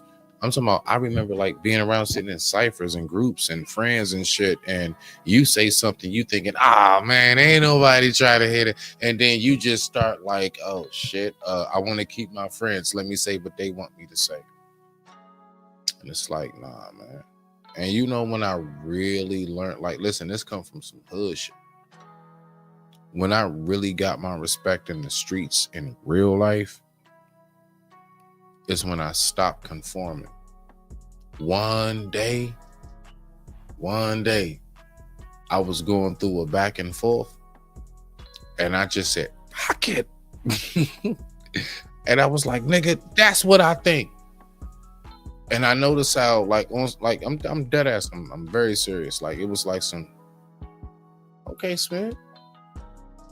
And it was like from then, I don't know, like nobody like patted me on the back. I didn't get no like an actual like Fonzie's jacket with a letter on it that says M for member and shit. I didn't get none of that. But I remember like ever since then, from that moment on, it was a different level that I had of respect with every last one of them dudes around the way, even the women. Because one day I snapped. A switch went off, and I said, I just can't do this no more. Now, mind you, the whole time I've been conforming, I didn't never really feel that way. But one day, I just said, I ain't gonna keep doing this. I'm gonna go ahead and I'm gonna go ahead and speak my mind, because you know I was one of those. Look, watch this. I was one of those for the longest times. I would have that long walk home or that bike ride home. And I be cussing myself. I'm like, why you ain't just say it? Why you ain't just say it? You know what I'm talking about. Bruh. You know what I'm talking about. And one day you finally say it. And even if you get punched in your mouth, it wasn't as bad as you thought it would be. Exactly. And from there to strength, but go ahead, rock out. I want you to tap in on that, bro. I'm going to shut up. You go ahead. What you said makes perfect sense. I completely used to conform and not speak my mind and not say things that I didn't like, which internalized, and we know what that all that repressed anger and passive aggressiveness does to men, right? Random day, shit went sideways, nigga said something crazy. I end up putting my hands on, and then end up almost doing 8 years. This is a non-street person you're talking to. I'm not a gangster. I'm not a thug. Never been one. Don't want to be one. That shit ain't cool. And ended up being in a place surrounded by all kind of shit that I knew nothing about and had to learn to adapt. Almost died a few times in there at the hands of the officers. Wow. Seen a whole lot of stuff. Wow. Okay. And was able, going on my 6th year free, in a year and a half, buy my first house, buy my first brand new car, co-sign for my wife's brand new car, get a dumb credit score. I'm not putting it out there, but it's glorious. I walk in anywhere and buy what I want. Off the grind. My perspective on stuff is different. The only way I can understand people doing lazy shit is if I'm lazy. So I don't give a pass on a lot of shit. Because it's really not that hard. Exactly. And you talking about a convicted felon in the state of Florida. You know how hard it is for a nigga to get a job in the state of Florida? We don't have a chair over here. Maryland don't got the chair. You ain't got to tell me nothing else. You see what I'm saying? It's ridiculously hard for somebody with no skills. But instead of just, getting involved in dumb shit while I was, doing time and just working out and shit. Right. They had programs. So I went and got certified in a blue collar trade. And I got out and did that.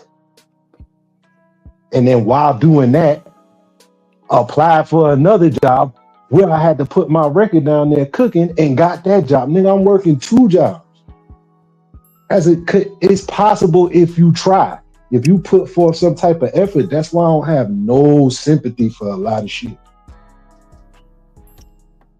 That shit don't get no pads because I'm the walking statistic proving you niggas wrong. You niggas just lazy. Literally every day. I say it 24/7, my G. But instead of being, you know what I'm saying, instead of now with all that repressed anger released through therapy and being honest, like I feel better because I don't have to hold shit in. And this whole masked up troll shit is just an extension of that. I really just be talking shit. Every now and then I might talk about something that's, you know, might be deemed as valuable to somebody, but for real, I'll just be talking shit. Do you remember? To laugh. I like to make people laugh. Do you remember how, like, real talk, and I mean, just on some like man time, just on some like brother to brother. Do you remember like what it was when I actually first like really start like when I subscribed and really start getting into your content? And do you remember what the comment was I sent to you? Because I do. I sent you a comment in particular. I told you as to what it was, as to why I rocks with you. You know what it was? Do you know what it was I said? Can't remember the comment, but I remember one time we was on Izzy's show, and I don't remember what the conversation was about, but I was about to hop off, and you was like, "Yo, troll, I fuck with you because I know I understand the mask," and you explained it to the T, and I said, "Man, that's the whole point. I want you to think I'm fucking stupid." I want you to see a nigga in random ski masks and horror movie t-shirts and just look and be, what is this dumbass nigga about to say? Until I say it. And you laugh and laugh and laugh and laugh, and you'll go through 2 or 3 or 4 videos, and then you'll get to that one where I say some shit and you like, yeah, man, this nigga third eye is open for real. I'm just playing dumb. By looking ridiculous. Do you know how ridiculous I look in these fucking colored ski? Bro, I just put a luchador mask in the rotation. Nigga, I look ridiculous. Bro, the first time I seen your shit, the first thing I said was, I know he gotta have a fan in that room every day. Because I know it gets hot. But look, real talk. I got good AC, you know. You're dead ass point though. Real quick to make it clear, dog, like I was hearing you, like I'm like, bro, yeah, you ain't lying. It was literally that. I said one day I came across a clip. I'm like, let me find out there's some like wisdom underneath the mask and shit, nigga. What the hell? I thought you was on some real deal, just only trolling. Nah, nigga, you drop them gems, and especially that's where the soul come in at. That day you went up there on salute to Izzy when you went up there on his show and when you was explaining what you was explaining. I gotta say it, bro.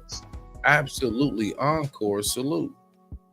That was smack on point, and I'm only saying that as far as like you recognizing what's beneficial for us as men, as far as in how you breaking down how much a person has to offer and value. And you know, because you know something, I thought of myself. And I even thought of myself in the sense of, you know how many times I said, I just want to give up and quit this? And then when you were saying what you were saying to him, I did. I thought of myself in that sense. And I was thinking of how I wanted to just, honestly, just stop this whole thing. And when you was telling him how valuable he is and how much that is being squandered and the pearls to swine, the whole 9, it brought me right back. You know, and I ain't gonna lie, that's why I was texting you in the DM. I was like, bro, I appreciate you for that, because everything you were saying while talking to him, that's one of the moments that we don't realize when we doing stuff online. Bro, that shit was hitting my heart, something vicious. And I mean that in a real deal, like man-to-man way. Like, thank you for that message. Thank you for that message. Because it spoke to me. And this, I'm not saying it's nothing like I'm some type of sage or some shit like that, bro. It's I think personally, a personal belief of mine, like the smartest people say the least, pay attention to the most, and make things as simple as possible. Like, you know, Einstein came up with the theory of relativity and explained that time isn't real, but he couldn't tie his own shoes, allegedly. Like, the basic shit is simple. I'm looking at somebody with value, who has stuff to say of value that edifies. Izzy be building up. I don't agree with everything he say all the time, but on totality, the man, you know what I'm saying? It's like him and AM, right? Them niggas remind me of the niggas I grew up around that was 5%ers. And you would just sit there and just listen to these intelligent black men talk, build, and make shit plain for everybody to understand, even though they were speaking in God language. So when that type of information, and I'm saying rookie of the year, these people have been passed, but brothers like you, brothers like Corey, brothers like Freezy, you know what I'm saying? Brothers like JD, brothers like Ron Mack, brothers like D-Rock. Man, I'm trying to maneuver and trying to figure out to get some money out this shit. So I keep bombarding content, and I never really get a chance to be you know what I'm saying, to be a supporter visually or financially, because I got children. You know what I'm saying? But when I catch each one of y'all shit, man, y'all have so many gems. I don't be understanding why y'all niggas don't clip up y'all shit enough. They'll push that type of shit in the algorithm. You peep how the one you commented. I've been thinking about that. Like, I know you noticed, like, you know, I'm just saying, I had, like, at least today, I did. Because, I mean, listen, you want to know what's crazy about it? Because there are those of us who real deal. We are here. You'll see us here. We'll be here often enough and everything. But we don't think about the extra parts, because we're still like this right here around me. This is still like, I clip this, like I clip my beard. It's really on my face. See, I invest in what's actually around me. And so folks like us be trying to learn how to balance that. That's all. I'm just now getting into that mode of balancing I'm gonna say it is what it is, my internet life and my real life. I'm still way more invested in real than internet, no matter how much. And I feel you. I feel you, because look at it. I'm looking at the tick on the live. It's at 3 hours. I got to take into consideration that all, like you and all the other brothers I named, do shows for 2, 3, 4, 5 hours. Run a live, right? Really, I got to tip my hat to that nigga AM. I don't know how he do that shit. I don't even with the apps that could cut your shit down and send it everywhere. This nigga be everywhere, bro. I done seen AM finish a live, and I know for a fact, I just saw him. His live just ended at 4:30. Is on at like 9:30, 10. He right there. Nigga, how you up? Bro, like, and then still got the time to put out reels and clips and all these other apps and be hitting, bruh. The work ethic, bruh, is inspiring. That's where I get that shit from. But I have to look at it in the aspect of I don't do long form content. So it's easier for me to be like, clip that up, because all I do is clip up shit. Like, I don't think I have not the attention span or maybe the ability to speak, you per se, Corey Love. Corey Love said, man, you got it. If you want to run a live, you interested enough to do it. Go subscribe. Yeah, shout out to Corey Love, man. Corey Love snapped. That nigga took off, bro. Man, I'm proud of that nigga. But anyway, I'm proud of that nigga. He older than me. Talking about I'm proud of him.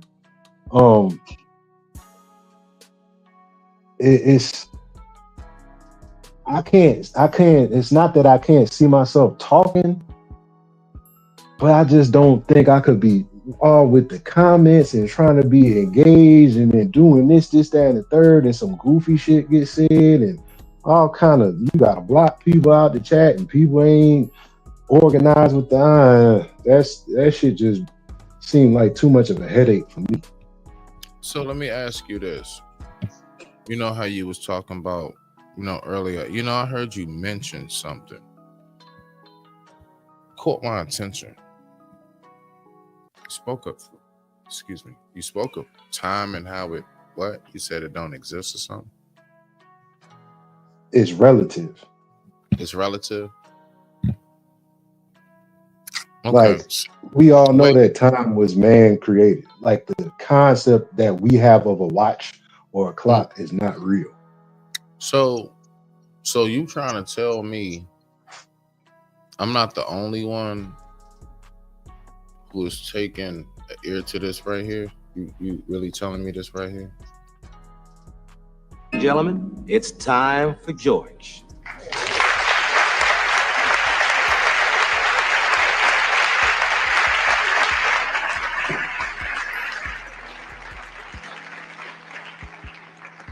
What time is it? What time is it? Do people bother you with that? That's my People bug you all the time, come up to you asking you, what time is it? What time is it? Bothers me, man. What time is it? As though I personally am responsible for keeping time. I don't know. Who knows? I got one of these, but I don't know. Nobody knows what time it is. What time is it? All the calendars are different. Chinese, Hebrew, Western. Nobody knows when it is. Might be the middle of last week for all we know. When are we? We know where we are, but when are we? I don't know. Can't keep track. Time moves too fast. Give you an example. There's a moment coming. It's not here yet. It's still in the future. It's on the way. Here it comes. Here it is. Oh. It's gone. There's no present. People say, what time is it? Well, you mean now or when you asked me? There's no present. Everything is the near future or the recent past. No, welcome to the present. Welcome once again to the present. And now the all new. No wonder we can't get anything done. There's no time, man. Every time I sit down to work, the time changes on me, man.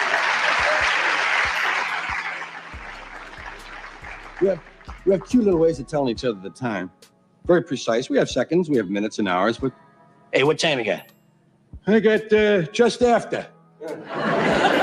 Just after? Jeez, I must be... I can't stand that shit. I can't stand you niggas when I ask you what time is it and you tell me a quarter past. A quarter past what? Quarter past what? I don't know. That's why I asked you. Can you just say 2:15? Can you just say 3:57? Can you just say 4:01? Please don't tell me.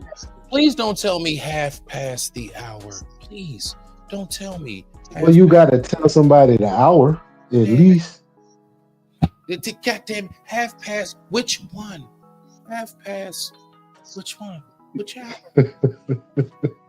You know, you do know it's 12 of them, right? No, it's 24. I mean, if we want to go by AM and PM, but if we go by the numbers on the clock, 12. So I mean, if you say half past the hour, I don't know which one. 6, 7, 5, 3. I mean, you know, I may be from out of town. Slow. I got going on. What's your favorite period of time? 5 minutes is pretty popular. You hear that one a lot. 5 minutes, 5 minutes. Be there in 5 minutes. Yeah, I could fix that in 5 minutes. It's a good one. 15 minutes gets used a lot. Sort of official, though. I don't care for that so much. 15 minutes, kind of establishment. It's a quarter hour, you know. Little stage, 15 minutes. 20. 20 minutes. Doesn't that sound sporty to you? 20 minutes. In fact, 20 is so popular, it's often used in conjunction with 15. I'll be over there in, 15, 20 minutes. My favorite period of time is a week to 10 days. You ever try to go home and mark that on the calendar? You need a rubber band. Some people talk about doomsday. Doomsday. I don't have that on my watch. Yeah, that's my dog George, man. George Carlin, man. He one of the best that ever did it.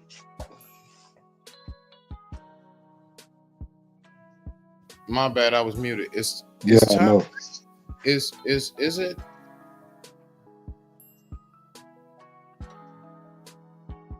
Is time real? Is there really Think about such- it. Think about it like this, right? An experiment I learned way back in physics. Okay. Was the teacher gave us this example? Like, say you driving in a car, right? You riding in a car. At this time, I'm a child, so my parents are driving. And you're on the highway. You driving 70 miles per hour. On the other side of the highway, there's a car, same make, model, whatever, exactly the same car with exactly the same type of weight distribution and people in the car, driving the same 70 miles per hour in the opposite direction. At a certain point, when y'all pass each other, time stops. How is that possible? We are at the same point at the same exact time going two different directions.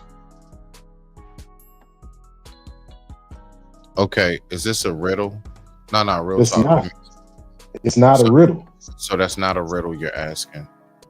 It's not a riddle. That's how relativity was explained. Right. That's why that's one of the monkey branches off the quantum physics. That's why there's a belief that time travel can happen. I'm not saying that it can, but I'm saying that the nerd that I am and the science that I love, I've seen enough to understand that's how you get all this folding space. They don't make movies just to entertain us. They don't make TV shows. Well, they didn't used to. Like, there's nothing you could learn from a Real Housewives show, except that bitches ain't married and could be called housewives. But that's neither here nor there. I'm saying, The Matrix, Star Trek, all this stuff that they showed us is not just to be entertained. Oh, okay. So you do believe that there is some truth to movies as deep as... So let me ask you this as somebody who I know is into this genre. You know what I've always been actually fearful of when we talk about a movie sense, because I notice that it's very, very huge, from a TV series, movie, online, on your phone games. There are endless zombie games, and I can't front. It's just something about it that always makes me think, are they trying to prepare us for something? What was the jump with Brad Pitt, so on and so forth? And I know World War Z. That's I know that's your genre, right? But That's my genre, but zombie movies is a subgenre of horror movies. Like, I don't really like zombie movies. Okay, horror. Okay. So but listen, zombie generally goes under horror. It can't. Right. What I'm saying, I get that, but what I'm saying, I'm agreeing with you, bro. I'm not saying that it's not horror, but there's subgenres underneath horror. You got found footage, you have slashers, you have psychological, you have zombie, you have sharks, or animals. Like there's subgenres in there. Hannibal Lecter. Hannibal Lecter will fall under psychological thriller. Gotcha. But it's still a horror movie because there's gore and violence in it. Okay.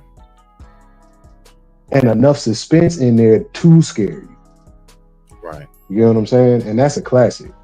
That's a classic. Anthony Hopkins showed his ass. No Diddy. We know. I got you. No Diddy. Got you. That being said, me not liking zombie movies like that. There's only 2 zombie movies I like. One is Train to Busan? Okay. That shit is gas. Okay. It's in subtitles because it's either Japanese or it's Asian something. I don't want to mess up nothing. You know, everybody's sensitive. Is that Train to Busan and it's World War Z? That Brad Pitt was thumping in that shit, bro. Hold on, wait a minute. And that. What about 28 Days and Night, the original? Ooh. See, that one I don't really consider that. Well, it's hard to say because you got so much different lore with each different zombie movie. It could be some kind of contagious virus or something like that. Like a found footage zombie movie that I like is Quarantine. Okay. And the people got rabies. They wound up getting it from a dog. And they turned into zombies. But 28 days, it was not 28 days. Is it 28 days later? Yeah. Because that's the joint that the dude that starred in Peaky Blinders, that was his introduction. That's the first movie he played in. Okay.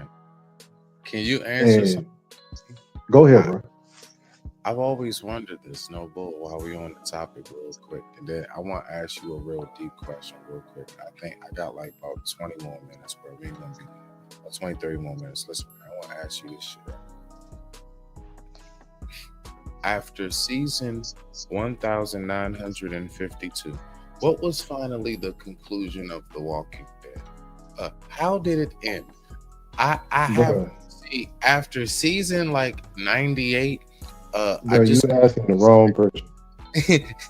I have not watched one episode of that shit. I did not have any interest in watching that shit. Are you serious? I'm absolutely positive. I'm real picky on type of shit that I'm gonna invest my time in. And I done seen enough clips on certain things to see that shit, I'm not watching woke shit. I want to watch some shit that makes sense. Okay. You know what I'm saying? Like one of the shows that I used to watch on HBO, it was my favorite show at the time, was True Blood. About the vampires and whatnot. And I'm watching the first 3 seasons and they got some little, you know what I'm saying, some fairy tale magical shit. You got vampires and shapeshifters, which is werewolves and whatnot, then fairies and all that type of shit. And that was cool enough because the story was cool. And this is the wildest part. My favorite character on the show was the dude named Lafayette, and he was gay. And I'm straight as an arrow. But the acting and the way he played, same difference with The Wire. For the longest time until Marlowe came into effect, everybody's favorite character was Omar. And a nigga lying if they say it wasn't. But then toward like the 4th season, they started putting in too much, you know what I'm saying, the community stuff in there. And I stopped watching it. Cause I mean, do what you do. You grown, you ain't hurting nobody. That's your business. It ain't my life to live. But that don't mean I'm gonna go to a pride festival. Why am I there? I don't need to be there. And when too much of too much of the goofiness start getting put in shows, I don't even watch it because it's not like it's too much agenda. I'm trying to be entertained. I do enough reading. Shout out to and it's a brother that said this before, so he don't need to get a He said this before. Shout out General Tito. He said this on one of his lives. I do enough reading. I'm well educated and well versed enough that I don't need nobody giving me a message when I want to be entertained. I know how to differentiate the two. I'm not stupid like you niggas and need to be taught something. Right. Like I don't have. Yeah. I got favorite rappers because I like the way they rap and I might like their style, but I don't hinge my life on niggas that I don't know because I have a father who always been there. He's my fucking hero. I'm sorry you niggas might not have had one.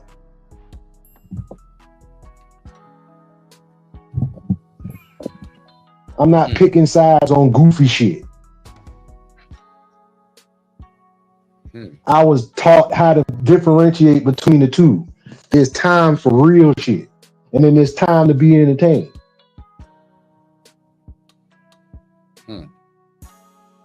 Oh, okay. I ain't gonna lie, dog. Listen, I'm telling you straight up, dog. Listen. I'm one of them. As much as I may do my best to drop gems, when gems are dropped my way, I do exactly what I know people that may do that listen to me. I just like shut up and sit back sometimes. Oh, come on, man. Oh, this is Nah, if you consider it that, I appreciate it, bro. But I promise you, I'm just I have to give crowns what crowns are due. I appreciate that. But I gotta show a form of humility. This is nothing different than what my pops told me. And is coming out now because I'm pushing 40. I'm almost unk age officially, right? Okay, now members only. I got the little grays sprouting in the beard. You know what I'm saying? But I'm welcoming it because it's not just me teaching my son and my daughter. You know what I'm saying? They're in high school next year. It's not just me teaching them. It's the effect that I have for people around them. I took my son to play ball earlier today. Practice because he got his official practice tomorrow, but they got a game on Saturday. So I took him out there to show him some stuff. And one of his friends came out there and we playing. And, I'm talking trash to him. And I'm not in the greatest shape that I was. That don't mean I don't play that shit. Dog they little ass. Dog they little ass. But after that, you know what I'm saying? I was making sure, his friend was able to get home and whatnot. And he said his pops was picking him up. And so I'm like, all right, I'm going to the car, putting the stuff in the car. And he's sitting there kicking with him. And I'm like, come on, boy, we got to go. And he get in the car and my son said, Dad, I really appreciate you taking me out here and showing me stuff and spending time with me. And I said, thank you, son, but what made you say that? We need to practice. He was like, man, my friend just told me, he was like, man, your dad's cool, he's funny, but you could tell he love you because he's spending time with you. My dad don't do this with me. And there was, I got choked up, you know what I'm saying? This is my son talking to me. This is a future man that needs to be a productive member of society with the shit that I taught him. And he's also a biracial child. So he gotta fight twice as hard on top of fighting 10 times as hard because he gotta prove shit to goofy ass niggas. You know what I'm saying? When he says stuff like that to me, I understand the shit that my pops was trying to teach me. You get what I'm saying? I love my mother, no disrespect. I know she got a chair right next to Jesus. I know she do. But my father, the things that my father taught me without even having to directly teach me, just by him being there and being the man that he was, that shit speaks volumes now because I got to do that for mine. And I understand what the fuck he was trying to tell me. And get your ass up and go back out there and fight. After he beat my ass for getting my ass whooped. But then he bigger than me. Well, you even up the size. Pick up something to break him down. Don't worry. I know you gonna do it because I'm going out there with you. Beat his ass. Beat that boy ass at Gershwin Park. Beat his ass. Because I'm worried about what my daddy gonna do. Shit. Oh man. And then afterwards, takes me around the corner, walks me down to Pennsylvania Avenue where the McDonald's at. Buys me a Big Mac meal. I might be all of 7. There ain't no more Happy Meals today, boy. You done grew up. The world gonna beat your ass. You black. What you gonna do? Just lay there? It's gonna hurt. You're gonna have to get your ass back up. I want you to know that I'm here to tell you this now, because I ain't gonna always be there. I'm 7 years old, bruh. And I'm telling you this now as an almost 40-year-old man. I get it. I get it when they say that shit, bro. When fathers ain't around, even though them numbers is smudged, and it's a whole bunch of reasons why black men wasn't in the household, but we ain't gonna get into that. But just the importance of what you say, that life you speaking to your children. Now, that's why I don't understand fuck niggas who don't take care of their kids. But I also don't blame them because it ain't my business. Because who's to say they had somebody take care of them? They just doing what they know.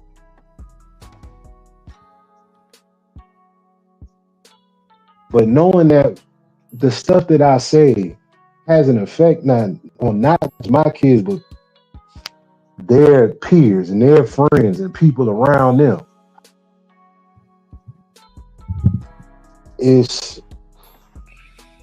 and I'm not even that nigga that I'm the nigga that want to see the gems get dropped. I'm the one that want to hear something new or learn something that I ain't know. I'm the one that's always seeking knowledge because that shit don't never end.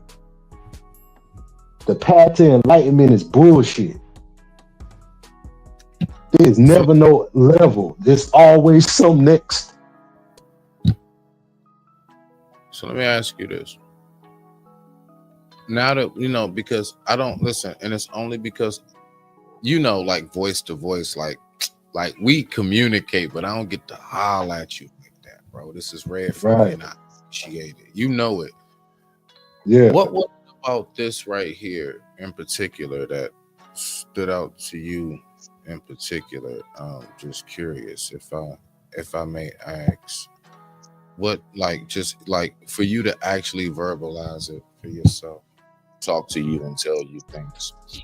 Don't be standoffish. Don't be acting like you too damn cool all the time, and don't be all open and green. Don't be no open book as well. Nobody reads a whole book every single page at one time. Not even speed readers. They still are reading word for word, line for line. They just may read it faster. The fact is, a book has to be opened and turned page by page. And that's exactly how your life should be to people. Don't just turn to the middle of your book. Make everybody start from the introduction of who you are. Because you are the author of your story. Let's keep on. I mean, you talking about bars and gems, nigga. God. Respect Jesus Christ. But no, it's yeah, go ahead. Sorry about that. It's the whole your life is written in pages. You got to turn the page. You don't just open up the middle of the book. You don't do that for yourself, so you shouldn't be doing that shit for other people. Like, there's a level of transparency that you should have, and you should be honest, but that don't mean you need to tell everybody everything. There's half, the other half of the reason why I wear the mask, because I know I say some egregious shit, and I know what I'm gonna do, ex-con or not, and I much rather not do it. But I do a million years on my head if somebody try to come to my house on some doxing me shit. So I'd rather just leave it out of there. I don't show nothing because my life is great and I want to keep it like that. And I'm outside. I don't, the mask is a gimmick. I'm outside. Right. And I'm not doing ignorant shit to be outside. I live very, very comfortably. You know, when the cops is behind with the lights on, I pull over to the side because I don't smoke weed in my car. I have nothing to hide. I'm a taxpaying citizen, nigga. I don't, it's, the facade is not necessary. It's not necessary for me to be fake. So we don't have to be Batman all the time. We can sometimes chill and be Bruce Wayne for a day or two. Like, we can take the armor off at times and it doesn't make us weak. Does it make a man weak? Because I just, I ain't out here bitching and crying. I just want to take this heavy ass suit off just for a moment. God damn. I mean, can I just shit? I mean, I just want to hit one of these real quick, I mean, let's be totally technical, and I'm about to go, deep with the mask thing. Pause. I'm about to go deep on the mask shit. The only mask that put on that turned him into somebody else was Jim Carrey. Everybody is still the same person underneath the mask. Bruce Wayne is still Batman, or Batman is still Bruce Wayne underneath the mask. He just got a mask on. So we're all the same person. It just is a time where it gets shut off. I talk the same shit with the mask off in certain occasions because I love my job. And I'm not about to ruin it to offend some sensitive motherfucker that might be working there. So I'm not going to do it there in the open.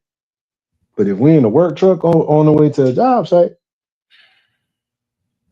we kicking the boat, you ask some questions about some shit, I'll be like, hell yeah, I don't understand why all these people mad about motherfuckers finding all this money getting spent on shit that we don't use. But it's still coming out of our taxes. Why are you mad? So, man, well, I thought you would. I get it. I understand. I'm black, so I'm supposed to have group think with everybody else. I can't think for myself. That shit, boy. Talk about it. Jeez Louise, man. And what you I'm just not said, allowed to have you said it because you said it earlier. I'm on the way home. I'm telling you how the universe works. I'm on the way home. It don't never take me that long to get to the crib. I gotta divert and go all the way around, and I hear all this shit because it was meant for me to hear, not because I needed to hear it, but because it confirmed what the fuck I was feeling already. Man, I swear. And something at the beginning, I said this ain't for everybody. If you're here or you catch it, it's meant for you to hear. It's meant for you to hear it. God, that is wild. It is not wild, though. It's not wild. I'm gonna tell you why it's not wild. Because when you tapped in, it's not wild. It'll hit you real quick for a second, but then you should be like, nah, this is the universe. This is God. This is Allah. This is whoever you think is up there. This is how it works. When you tapped in, see, that's just kind of like when we say that's wild, like that's crazy, like that's mind blowing. Yeah, wild just mean like that's mind blowing. That's all that means, just for the record. Yeah, that's please stop talking to me like I didn't spend some time in New York. I'm just saying, like, what I'm saying. I don't want you to think, what I'm saying. I know the local colloquialisms. I didn't pronounce that right, but I know the what I'm saying, the vernacular. Right, I know the vernacular. Hey, but even still, it shouldn't be mind blowing. It is. When you tapped in, though, you in tune, so you understand serendipity. You understand the butterfly effect. You know what I'm saying? No. But watch this. Before I push play on this, because I got to ask you a question about this, right?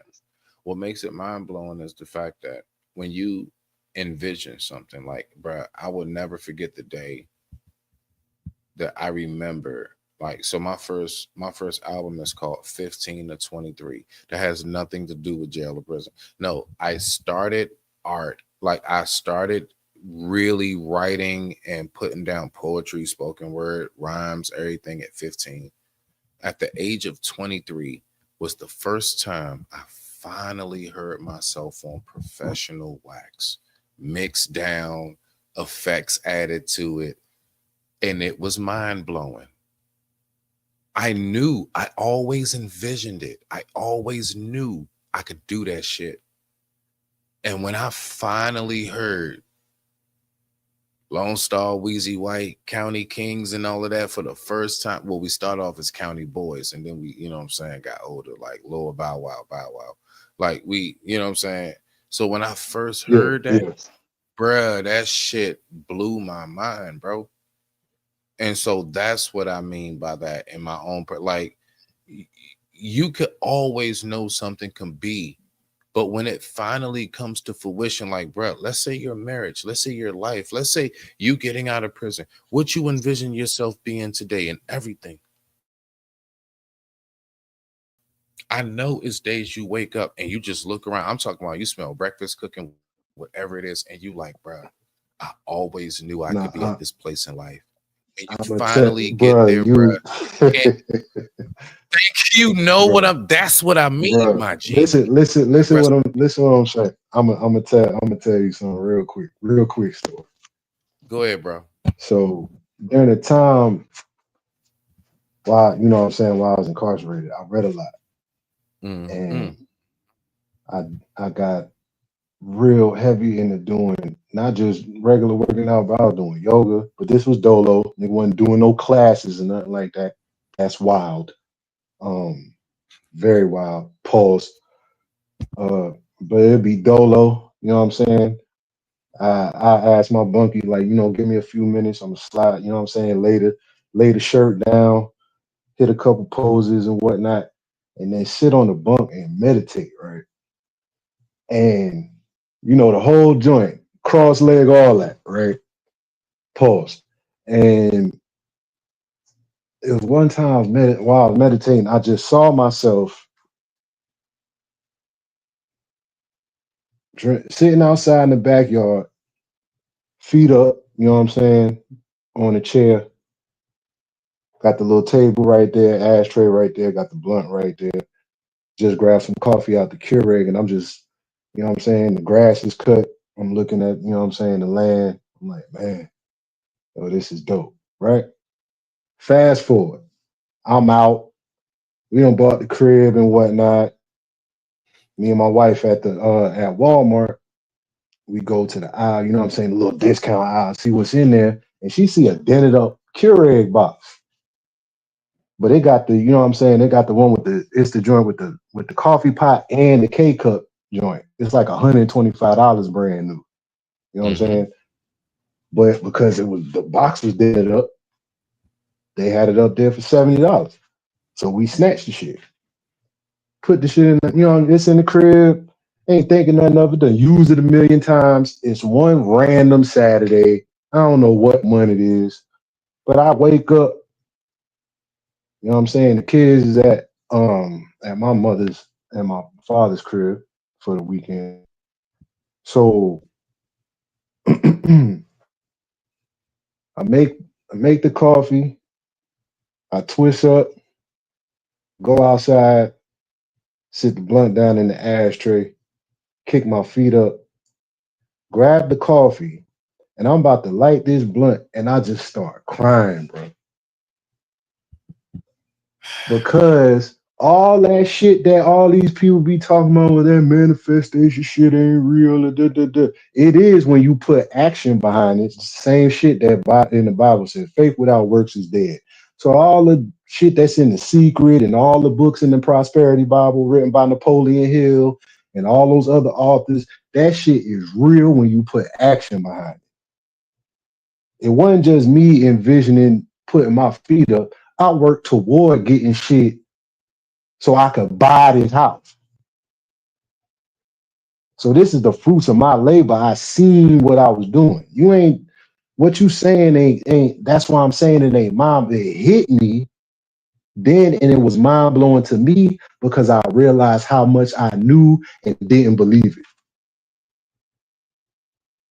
Since that day, ain't nothing been a coincidence to me.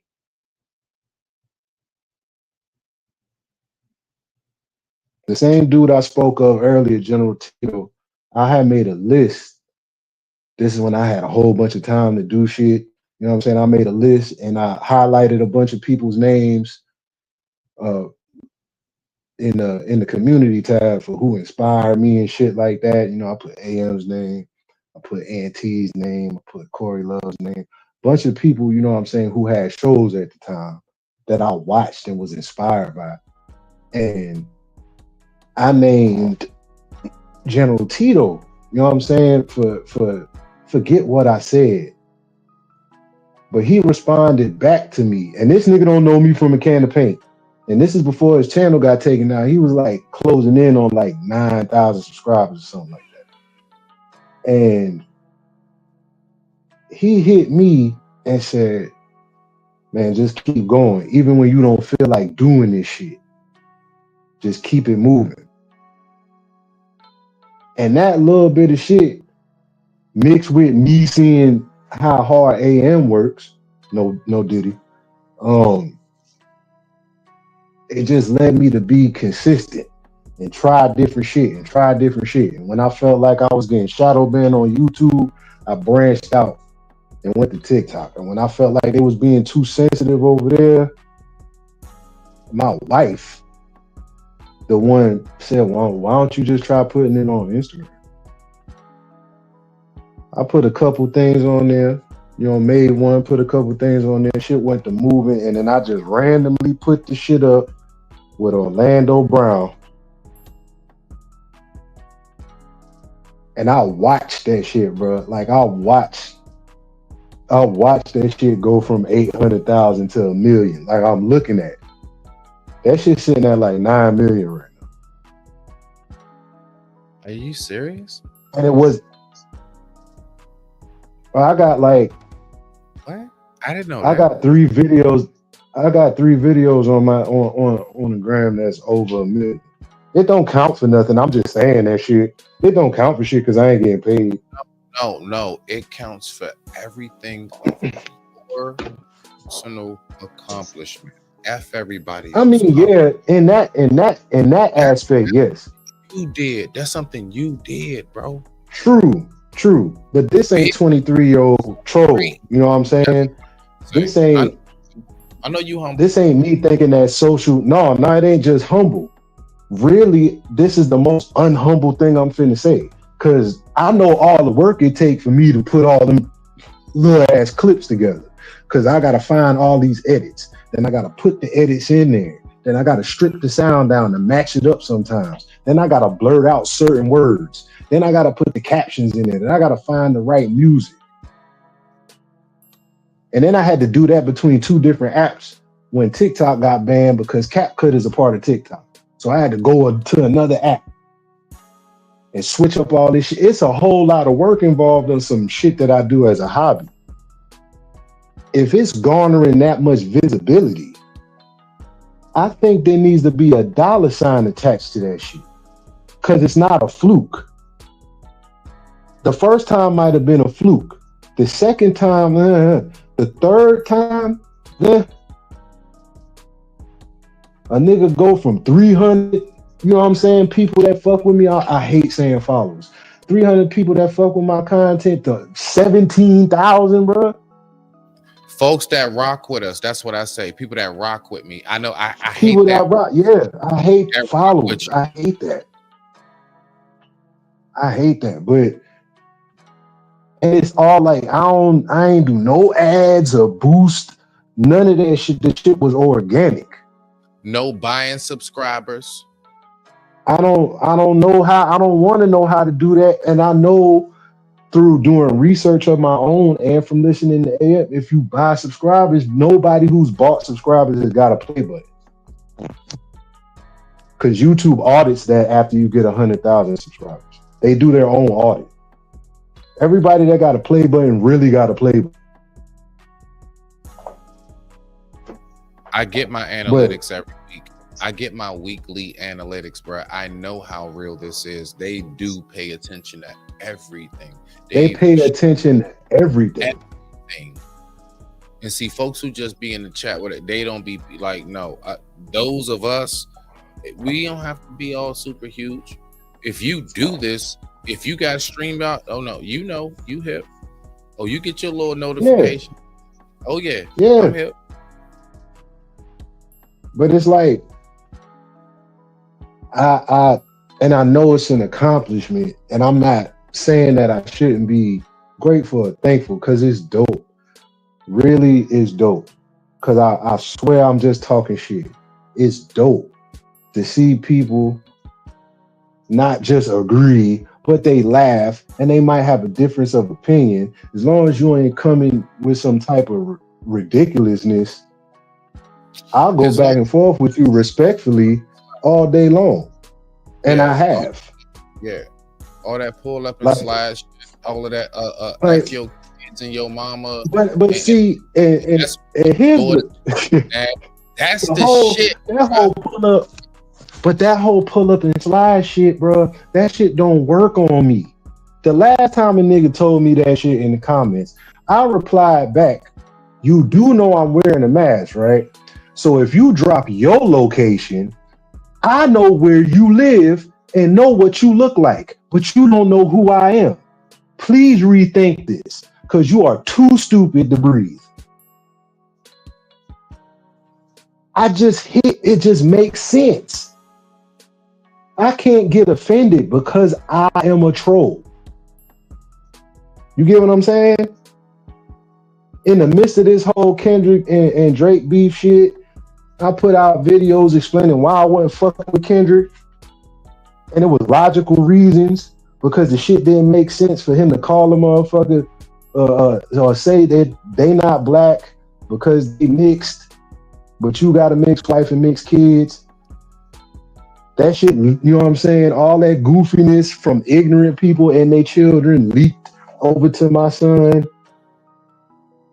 And I'm just like, the shit is lame for you to even say some goofy ass shit like that. Troll, real shit. Look, if you know this, bro, do you peep me doing Kendrick Drake? Listen, you are no. Watch this. You are a masterful troll. I want to take time while I got you up here, bro. I want you to troll this. Now, absolutely shout out definitely to the brother Philosophical. Absolutely dope, brother. Make sure y'all go subscribe to Philosophical. Yeah, he is dope. He is real dope. I want you to troll this right here. I'm getting ready to pull it up. I'm just going to play. I want you to look. When it's done, respond. What in the hell am I looking at right here, bruh? Let's go. Really? About a bitch that I done already fucking beat up? It's fucking good. When we Well, I definitely plan on doing no video this morning. As you can see, I just really woke up. You know what I'm saying? But a friend of mine sent me this early in the morning. And I gotta tell you, man, black men, Moorish men, Hebrew, whatever name you want to call yourself in America, you got to get the fuck out of here. And I don't just mean like move away. I mean mentally, I mean emotionally, I mean relationship wise, you have to get out of this country. The treatment that we receive in this country is just not good, man. It's like y'all are broken over here. These women think you're here to serve them, to please them, to be abused by them, to be used for your money, your sexuality, but they don't respect you, who you are as a human being. And now you're starting to like it. You don't let the European break you down. and demasculate you, and now you're a woman that's finishing the job. All right, so outside of anything race-wise, whatever, just what you saw, he got caught apparently cheating, and he said, all right, I know what the deal is, babe. Go ahead, get the pacifier and stand in the corner. You go ahead and sock and bop them away. What's your take on that, bro?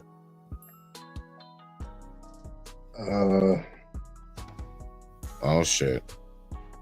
Oh, shit. We know what them Jones mean. No, it's not anything majorly profound. I mean, he getting exactly what he wants. It's not too many times that I disagree with the brother philosophical because he's dope. You know what I'm saying? But in this instance, I can understand the sentiment, but I can't really speak on that per se because I'm not really, I don't do too much speaking on black men and black women relationships because that's not what I'm experiencing right now. Listen what I'm saying. No, I'm gonna say it in totality. I ain't talking around it. My wife is white, right? But it's not like I've never dated or been in long-term relationships with black women. But currently, I'm not in one now, so I won't speak on it. Even when I speak about it when I'm trolling the subject matter. I'm not trolling the person. You get what I'm saying? Like I'm trolling the idea, the goofy shit being said. You know what I'm saying? But that's not the only you know what I'm saying? Like the old age trope is that, white women more docile and shit. Man, bitches is crazy, bro. It don't matter what race they are. They crazy. All of them motherfucking crazy. You get what I'm saying? And I'm not saying that to be disrespectful to women or none of that shit, but I'm not mincing what I said. I said it how I said it. There's no, race quality that makes somebody any less antagonizing, indecisive, overly emotional, long-winded when telling stories. Like all that shit is just the same. You get what I'm saying? So it's white chicks putting their hands on white dudes, black dudes, whoever do, because they allow that shit. If that's the type of time you on, I'm not telling nobody to go nowhere. Keep on doing that same shit until you end up on Dateline. And my wife will watch it and I'll laugh at it because it's goofy and then we'll go to sleep. Like, I don't have no sympathy for a nigga that's gonna let himself get beat up. You cheating. I don't condone cheating. I think it's stupid. You might as well be single. But if you cheating and you got caught cheating, what you think the recompense is? Let a bitch put their hands on you? Oh, so what if she cheat? You gonna beat her up? That's the dumbest shit ever. That's crazy.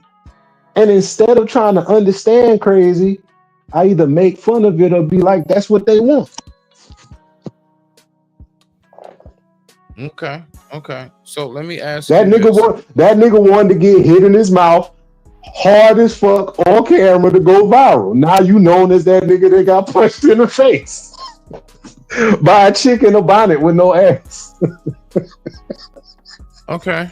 All right. So let me ask you this on this one right before we get up out of here.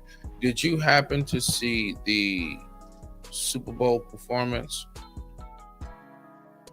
Yeah, I got an interesting take on that. All right, so let's go ahead and I'm just gonna play something and you just tell me when to pause. I'm very interested in having to hear what you got to say about this right here. We gonna do a show. I gotta get Boosie. We gotta get Boosie on the show. Boosie knows sports. Boosie's really good. Look, it was a great performance. I've seen a lot of mixed reviews about the performance. Some people say it wasn't good. Some people say it was dope. I think that, me personally, it was dope for Kendrick Lamar because he didn't capitulate. He didn't say, I'm gonna do the halftime show that everybody wants to see. I'm gonna bring you to my world. I'm not gonna necessarily have a bunch of theatricals that people usually have. He said, I'm gonna bring the Super Bowl and the audience into my world, whether you like it or not. Come into my world. but it was really personal. The shit that you just said, Mike, looking in the camera, playing games with Drake like that, saying his name throughout the performance. And then at the very end of the shit, nigga put game over like I'm done with you type vibes. You know what I'm saying? So I thought it was a great performance. I think that Kendrick Lamar is a great actor. Was it my favorite Super Bowl performance? No. But I thought it was a great performance because he didn't say, I need, you know how many people was like, what song is this? Clue us. We didn't know the first few songs, but that's what I said I liked about it. He's like, learn them and Google them, because you have to realize he's coming off winning 3 Grammys, 5 Grammys, whatever it was last week. So now off these Grammy wins, the audience wants to say, okay, who's this guy that beat out Beyonce? Who's this guy who beat out Taylor Swift? Who's this guy that beat out Bruno Mars for these Grammys? Because he swept all his categories. So they're like, let's watch this. So that was very smart of him. Everybody's going to be watching me. I just killed the Grammys. Now let me show y'all niggas what I do. I'm not going to go into your world. Y'all going to come into mine. And I thought that was very smart. Well, I'm going to speak for the people. He wore that lowercase a. What you got? What you got? Did you say something? Okay. Nah. He wore that lowercase a. He was just sending all kind of symbols. That lowercase a that signify a minor. It's the minor a. Yeah. It was. I saw a lot of messages. Well, I'm gonna be an objective voice just so we can hear what the other fans were thinking that didn't think it was such a great performance. Let me start by saying watching the Super Bowl, you watch Usher, you watch Rihanna, you see Michael Jackson, you see Prince. So there's already a status, regardless of what you came in to perform. And shout out to Top Dog and everybody out there in the LA scene. What I was more so looking forward to was if he would have came out with all of the people, like Cam said, bring them into his world. His world is LA. So if he would have brought out a bunch of gang members on stage, that would have been something for the Super Bowl to see, you know? Blood and Crips, right? Red. No. There was something. No, I mean, that was like representing people, America.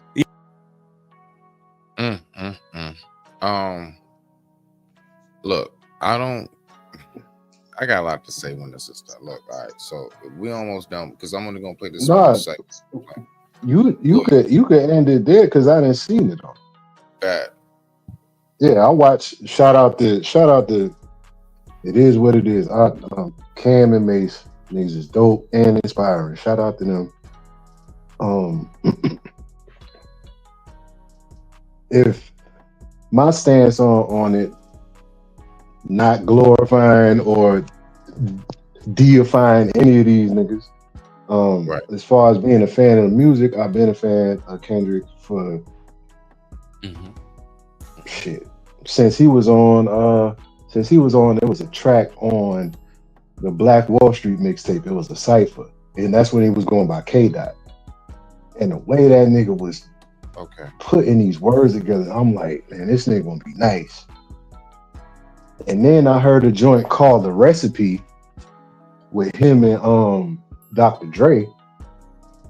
And when that nigga came on, I'm like, is this Eminem? I'm like, nah, he got too much bass to be Eminem.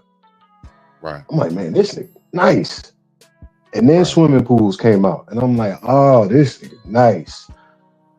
And then the remix, Bitch Don't Kill My Vibe with Jay-Z. When I said that, and I was locked up at the time, when I said out loud, and Jay-Z is my favorite rapper of all time. When I said out loud that they could have left that nigga off the song, they could have left Jay-Z off the song. Really? Like the nigga Kendrick bodied that shit.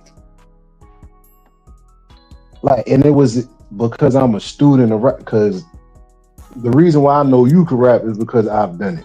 I ain't getting into all that because everybody's a rapper. But knowing what I've done, and that's my niche, you know, I'm listening to, as well as listening to everything that's popular, I'm also listening to Talib Kweli and, you know, Mos Def. Not Yasin Bey, Mos Def. Most Def wasn't wearing no skirts. Come on now. You know what I'm saying? I listen to the backpack rappers, Slum Village and all that, quote unquote backpack rappers. Come on now, Luke, hey, all of that shit. We here. Yeah, I was on the Cool Kids, bro. We here. Like Currency. Black Mags was Currency. We here. Bro, I'm talking about Wiz before the dreads, before the yellow patch. Yeah. Burn After Rolling Wiz. Yep. Cushion orange juice. Flight School. What? Yeah, cushion orange juice. Yeah, These are classics. Yes, they are. And motherfuckers don't even get respect for it because it was a niche. And then the next thing you know, every rapper talking about what weed they smoking. I hope they paid them niggas for that. and Andretti been fired since Cash Money. Yeah. He been fired. And then left that shit and went all the way left, and it ain't been more right since. Pilot Talk, come on, bro. Pilot Talk, bro. That's a whole nother, bro. Music is my shit, bro. I don't even. We can leave that shit alone. The purple and white jump. Yeah. But we here. I definitely. I've always been a fan of Kendrick since he came out, but I was also a fan of Drake before So Far Gone got leaked. October's Very Own, that mixtape where he had Trey Songz on the joint where he still had braids. Like, I've been a fan of this nigga. When that nigga rapped on the Say You Will beat, the nigga said, and I know what he said, I'm not going to repeat it, but like the audacity of him to say what he said and being relatively unknown, I'm like, man, this nigga dope.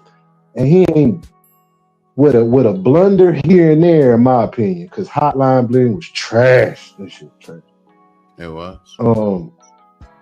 But with a blunder here and there, like, I don't give a fuck how you feel about these niggas, because majority of these niggas ain't tough anyway. Like, it's a few of them niggas that's really like that, but who cares if you not really like that? I'm not really like that. I don't care about a nigga really being like that. That does not impress me at all. Can you fucking rap? I don't care what you talking about. Can you rap?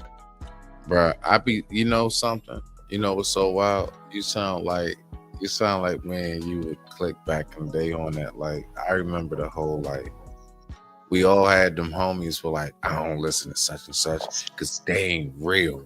And I'm like, but the album's vicious though. What the hell? The beats is like that. Like, you don't hear how they flowing on this show? You don't like this track? Nah, nigga, because they ain't really been locked up or shot before. And it's like, bruh, I'm not listening to him for that. Nigga, look, at the time when this happened, this is before my time because I didn't get arrested till I was in my adult years. So this is teenage years. And I'm up here like, bruh, I ain't never been locked up or shot.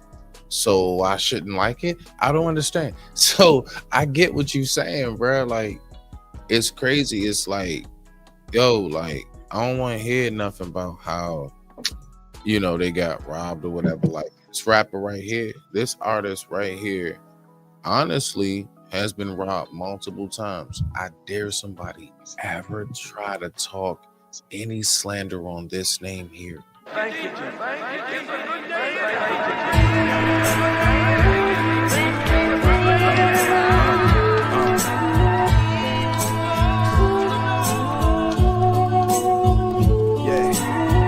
Now listening to the sounds of a God in the flesh. My lineage is ancient. I come from beyond any place you could imagine. In your imagination, mommy was my spaceship. It took her 9 months to get me here. I finally made it. Goodness gracious, great balls of fire. My star got 6 points, so I burn brighter than any pentagram on Hollywood sidewalk. I'm much too hot. You cannot cool me off. Not a sun, don't chill, Allah. Check the rhyme that I spill on y'all. It's the best by far. Initiate of the sacred brotherhood of elite rappers. I'm a master builder. grand verbalizer, young old timer, the tippy top shot original Dandada is written in the stars. Look me up then, 2 or 3 bars, got you pay attention. I'm gifted, my rap is mystic. It's cold that I speak so the police missed it. Spray painted on the walls, the writings on the walls. I'm gifted, my rap is mystic. It's codes that I speak so the police missed it. Put on some real tough shit that I can rock to. To write the illest words you ever could bop to. Bruh, can you believe? No bullshit. I just want to play a snippet. The goddamn battery in my mouse. The battery in the mouse went out as soon as I clicked. I had to go run and grab another battery, and I can't even pause it. That was anyway. My bad about that, but not real shit though. That's a rapper that's been robbed. That's a rapper that's gone through shit and everything else. I'm not gonna lie. I don't want to hear nothing about what, you know what I'm saying, he might have been through this and that. The fact is that when it comes to like actual like being an artist, that is somebody I respect. I apologize, everybody. I did not mean for that to play that long. I feel dumb as shit right now. My bad. So yeah, anyway. But nah, real talk though. Why is everybody so mad at him about the Super Bowl? I mean, I looked at it. I mean, like, what's the whole big outrage? Like, what is the whole? I don't know. It's hard for me to. What did he do? I don't know, because even though I'm not really fucking with that nigga, you know what I'm saying, per se, with his shit, I'm still too much a fan of music. Like, I can separate the two. Facts. You know what I'm saying? Like, I'm still such a fan of music that I can say, as somebody who still don't think that Drake lost, because I believe that whatchamacallit was a better song. Which one? Family Matters? Which one? I think Euphoria was his best song, and we going bar for bar, right? And we can get into the technicalities, because really, truthfully, Kendrick's best song, lyric-wise, was Meet the Grams, the joint that Alchemist did the beat on. That was his best lyrical song. Alchemist is my man. I'll fuck with Alchemist. Man, he just produced on a whole project with Larry June and 2 Chainz. Gas. Him and Larry, that shit be like that, bro. Folks don't know. Anyway, that's for us. Yeah, we know what that is, bro. Go ahead, though. Are you there? Hello?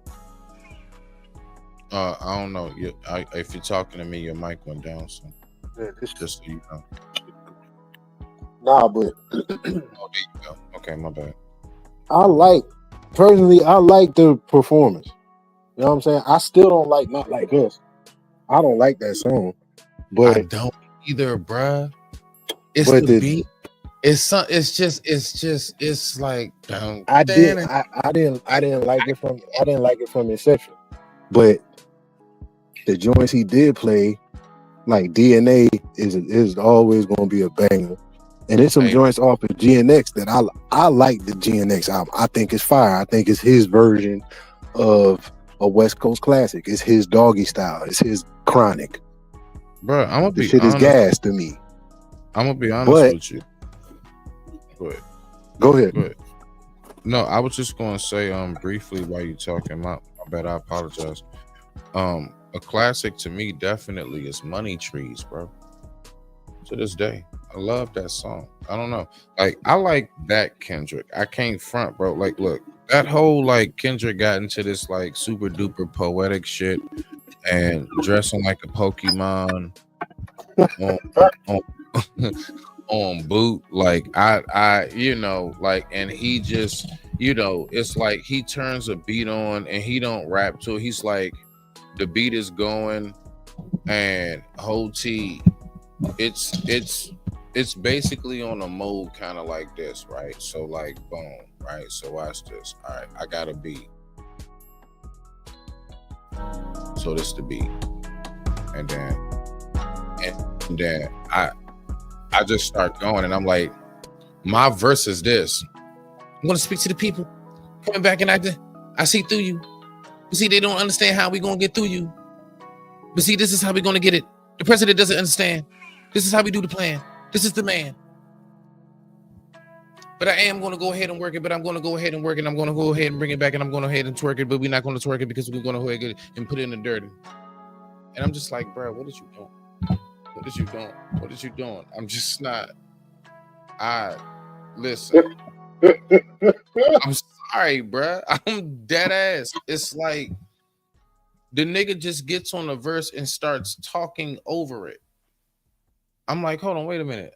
Oh, wait a minute. Is this like an interlude? Like, you know how like niggas will have like a beat playing and like they just talking. It's like a nice, chill, little cool beat. And they just like, you know, maybe they in the lounge or something. You know, it's like a little interlude. And I just be like, this an interlude? Like, what's going on? No. That's a whole song. That's a whole song. That's an actual, like, no, those were his actual verses. Hold on. You mean on that kick? On that? So he didn't hit a drum kick? Because you know what I've noticed nowadays? I'm just going to say it. I'm going to say it. I understand because trust and believe. I remember plenty of artists back in the day that was unorthodox with their flow. And like one thing that I always noticed is that they still maintained somehow or another they caught the kick at some point. Even if they missed that kick and caught the one out, they at some point they made it to the point where you can nod your head. Bruh, I'm telling you now, if I can't hit one of these with your lyrics to the beat in some form of fashion. Now, there's some jumps where the lyrics ain't got nothing to do with the beat and they just kind of talking, but you know what? It's on some real cool, chill shit. That's way different. Way different. Trust me. I have that ear. I know the difference. But like that shit right there that nigga been doing, like that song right there, like bro, you know what that shit sound like to land it? I remember back in the day, we had dudes of us who actually really was like them folks who like spit them 16s around the way. And we always had that homie who just like, that's our mans. That's our dog. But they don't rap.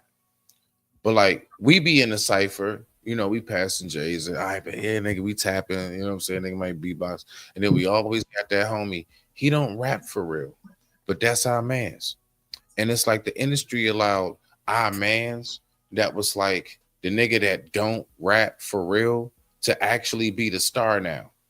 It's like the whole, I'm not saying Kendrick, I'm saying that style and how he goes with it. Kendrick is definitely like elite. Like when you're talking about like versatile, mental, everything. So don't nobody ever get me twisted on that. Right. But I'm saying as far as like effort nowadays in the rap game, period. I ain't like for real, because when I was talking about that, I'm not even talking about Kendrick, like just the rap game. There's no effort put into shit no more. I remember dog hearing bars where like I ain't get that shit till like a month or two or a week down the line. Here it is. I've been banging that song for the longest. I'm just now getting what they meant by that bar. Right. It used to really be effort put into stuff. And even I ain't talking about just lyrical. Just I don't know. I think spirit. I mean, no. I think soul was removed and spirit was introduced. Boom. Because spirits can be you know, like we got soul music, we got soul food. I think like extra spirits was introduced and it diluted it. And I think the radio got their hands on everything. No bullshit. I mean, that's a valid point. I don't know exactly when it went to shit. I can't say exactly when it happened. Because you could talk about certain eras where things went from more or less just talking about environment and seeing shit to getting money and then the cash money era and all that stuff. But in all those eras, you still had people in part of those movements that could rap. They can't tell me nothing about Juvenile not being no lyricist that don't get credit. You get what I'm saying? He don't get the credit he deserves.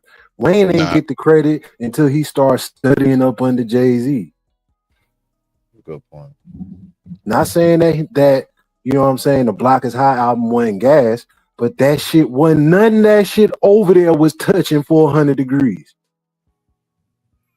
The only nigga that was close was BG, in my opinion. All those eras had somebody.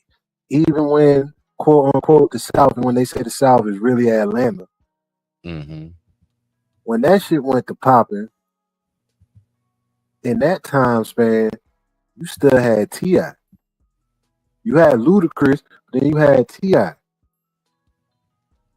Can't nobody tell me prime T.I., trap music, urban legend T.I. wasn't fire.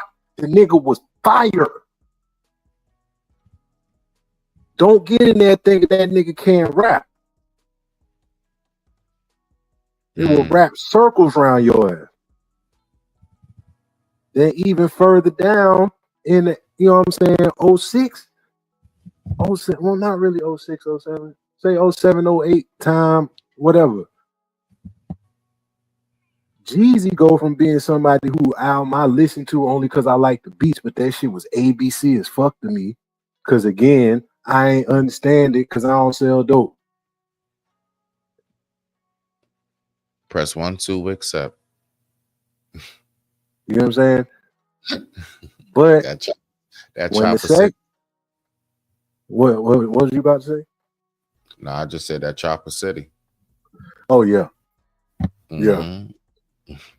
When, and it's the most disputed shit. You don't know how much niggas argue about this in prison.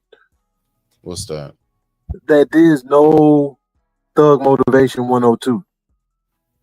Right? You know, a lot of people say I told Nick. Okay. Yeah. They say when you just said that, because I was just letting you rock out because I've been talking for a minute, but like real shit though, when you was like, I don't know when this shit all switched, a lot of people say right around when Gucci and Jeezy came through. We really like Jeezy, because he's saying like, I'm not a rap, like literally he's rapping saying he's not a rapper. True, but here's the point. Here's the point where that shit changes, right? I began to get involved in some shit I ain't had no business. I jumped off the porch for like a hot 2 seconds and ran right back on that motherfucker. But in the midst while I was doing what I was doing, which album was that? The Inspiration come up. The first song played, Classes in Session. When I talk, they listen. But you know how I go, real niggas pay attention. If you ain't talking money, we speaking a different language. The hate niggas call me to translate. When he got to the chorus, I'm fully invested before the chorus hit.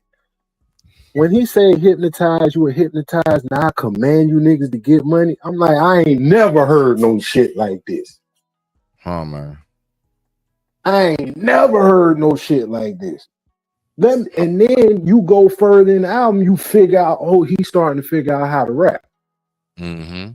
Fast forward, don't get on no song with Jeezy today playing like he can't rap. Same thing with Gucci. Cause I ain't like Gucci at first. The only song I like from Gucci when he was fat, you know what I'm saying, on Lean Gucci was Lemonade, cause there was a Bangladesh beat, and that second verse was a masterpiece in my opinion.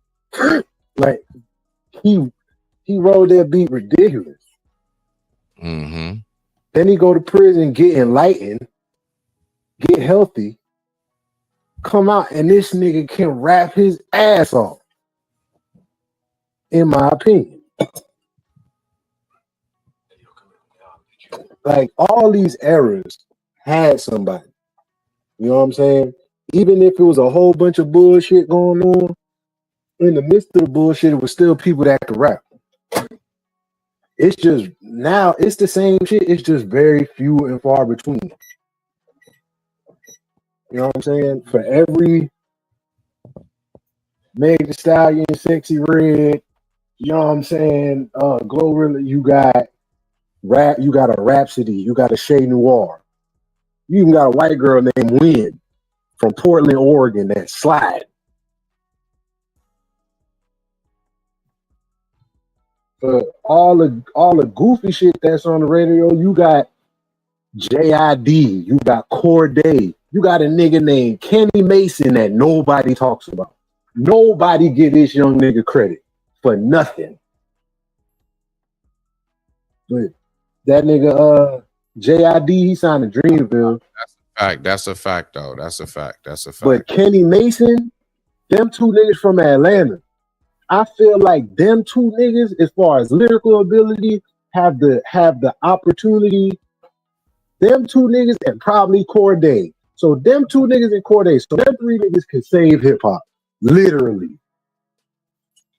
Them young niggas is that nice.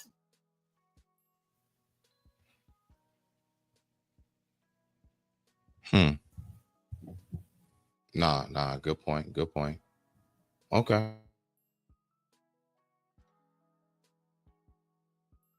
Shoot. Damn, I'm on fucking mute. My bad. What the hell?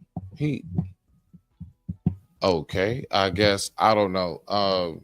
Shit. I don't know where my man just went, but I guess we're gonna go ahead and get up out of here. Much respect to you all. I'm gonna go ahead and send this off with the outro, and everybody have a wonderful evening. Much respect. Yo, it's a Phase 2 Entertainment exclusive, man. Good looking out on the track, Ario. This joint is fire. Here, Lone Star. Show them how we do it, man. PG. Yeah. Yes. They ready, man? I don't think they're ready. Let's show them. Come on, man. In this world of give or take, survivor shut down. I mentally and physically hold my ground. I walk with a crown, skin black, eyes dark brown. I'm far from a clown and pack up, cause I'm here now. PG, stand up, put your hands up. All-star dribble through the middle, dunk and one. You can't live by the sword and not die by it. Your fate's your fate, no matter how you try to fight it. The truth is real, even if you don't like it. I get crunk, stay cool, and still spit the wildest. Graduation, study, hustle in this street college. Destination meant to be, of course, cause God planned it. Alien of this industry, ship just landed.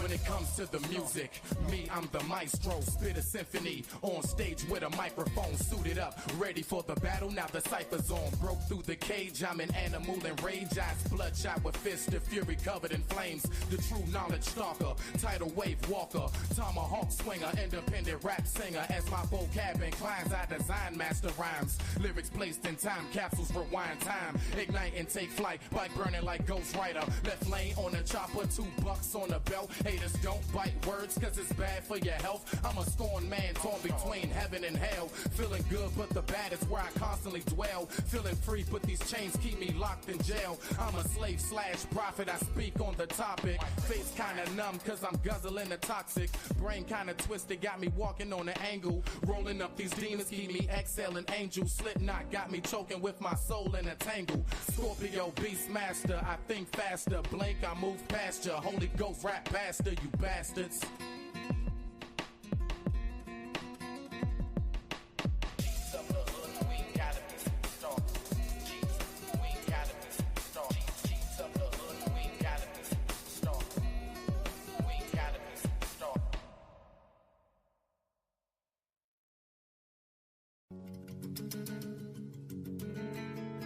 Yo, it's a Phase 2 Entertainment exclusive, man. Good looking out on the track, Ario. This joint is fire. Here, Lone Star. Show them how we do it, man. PG. Yeah. Yes. They ready, man? I don't think they're ready. Let's show them. Come on, man.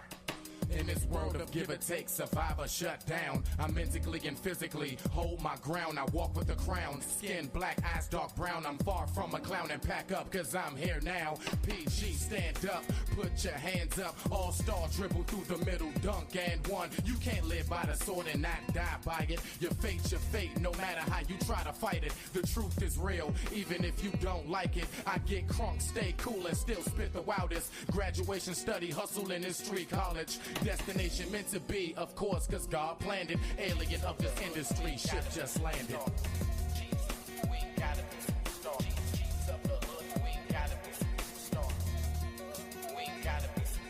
When it comes to the music, me, I'm the maestro, spit a symphony on stage with a microphone, suited up, ready for the battle. Now the cypher's on, broke through the cage. I'm an animal in rage, eyes bloodshot with fists of fury covered in flames. The true knowledge stalker, tidal wave walker, tomahawk swinger, independent rap singer. As my vocab inclines, I design master rhymes. Lyrics placed in time capsules, rewind time, ignite and take flight, bike burning like Ghost Rider. Left lane on a chopper, $2 on the belt. Haters don't bite words cause it's bad for your health. I'm a scorned man torn between heaven and hell. Feeling good but the bad is where I constantly dwell. Feeling free but these chains keep me locked in jail. I'm a slave / prophet, I speak on the topic. Face kinda numb cause I'm guzzling the toxic. Brain kinda twisted, got me walking on an angle. Rolling up these demons, keep me exhaling angels. Slipknot got me choking with my soul in a tangle. Scorpio beast master, I think faster. Blink, I move past ya. Holy Ghost rap bastard, you bastards.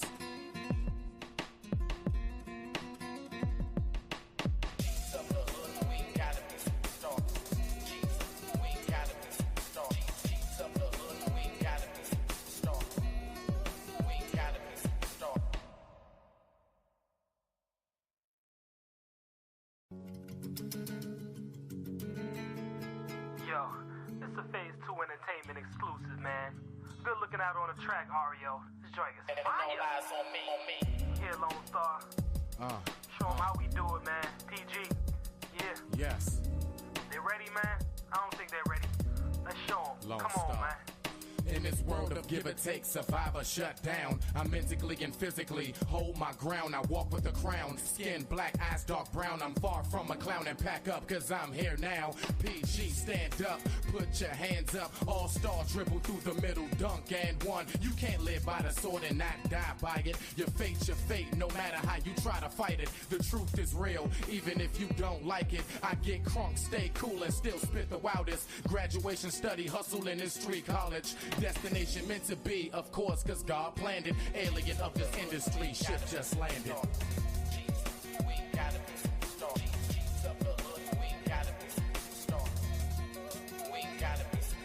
When it comes to the music, me, I'm the maestro, spit a symphony on stage with a microphone, suited up, ready for the battle. Now the cypher's on, broke through the cage. I'm an animal in rage, eyes bloodshot with fists of fury covered in flames. The true knowledge stalker, tidal wave walker, tomahawk swinger, independent rap singer. As my vocab inclines, I design master rhymes. Lyrics placed in time capsules, rewind time, ignite and take flight, bike burning like Ghost Rider. Left lane on a chopper, $2 on the belt. Haters don't bite words cause it's bad for your health. I'm a scorned man torn between heaven and hell. Feeling good but the bad is where I constantly dwell. Feeling free but these chains keep me locked in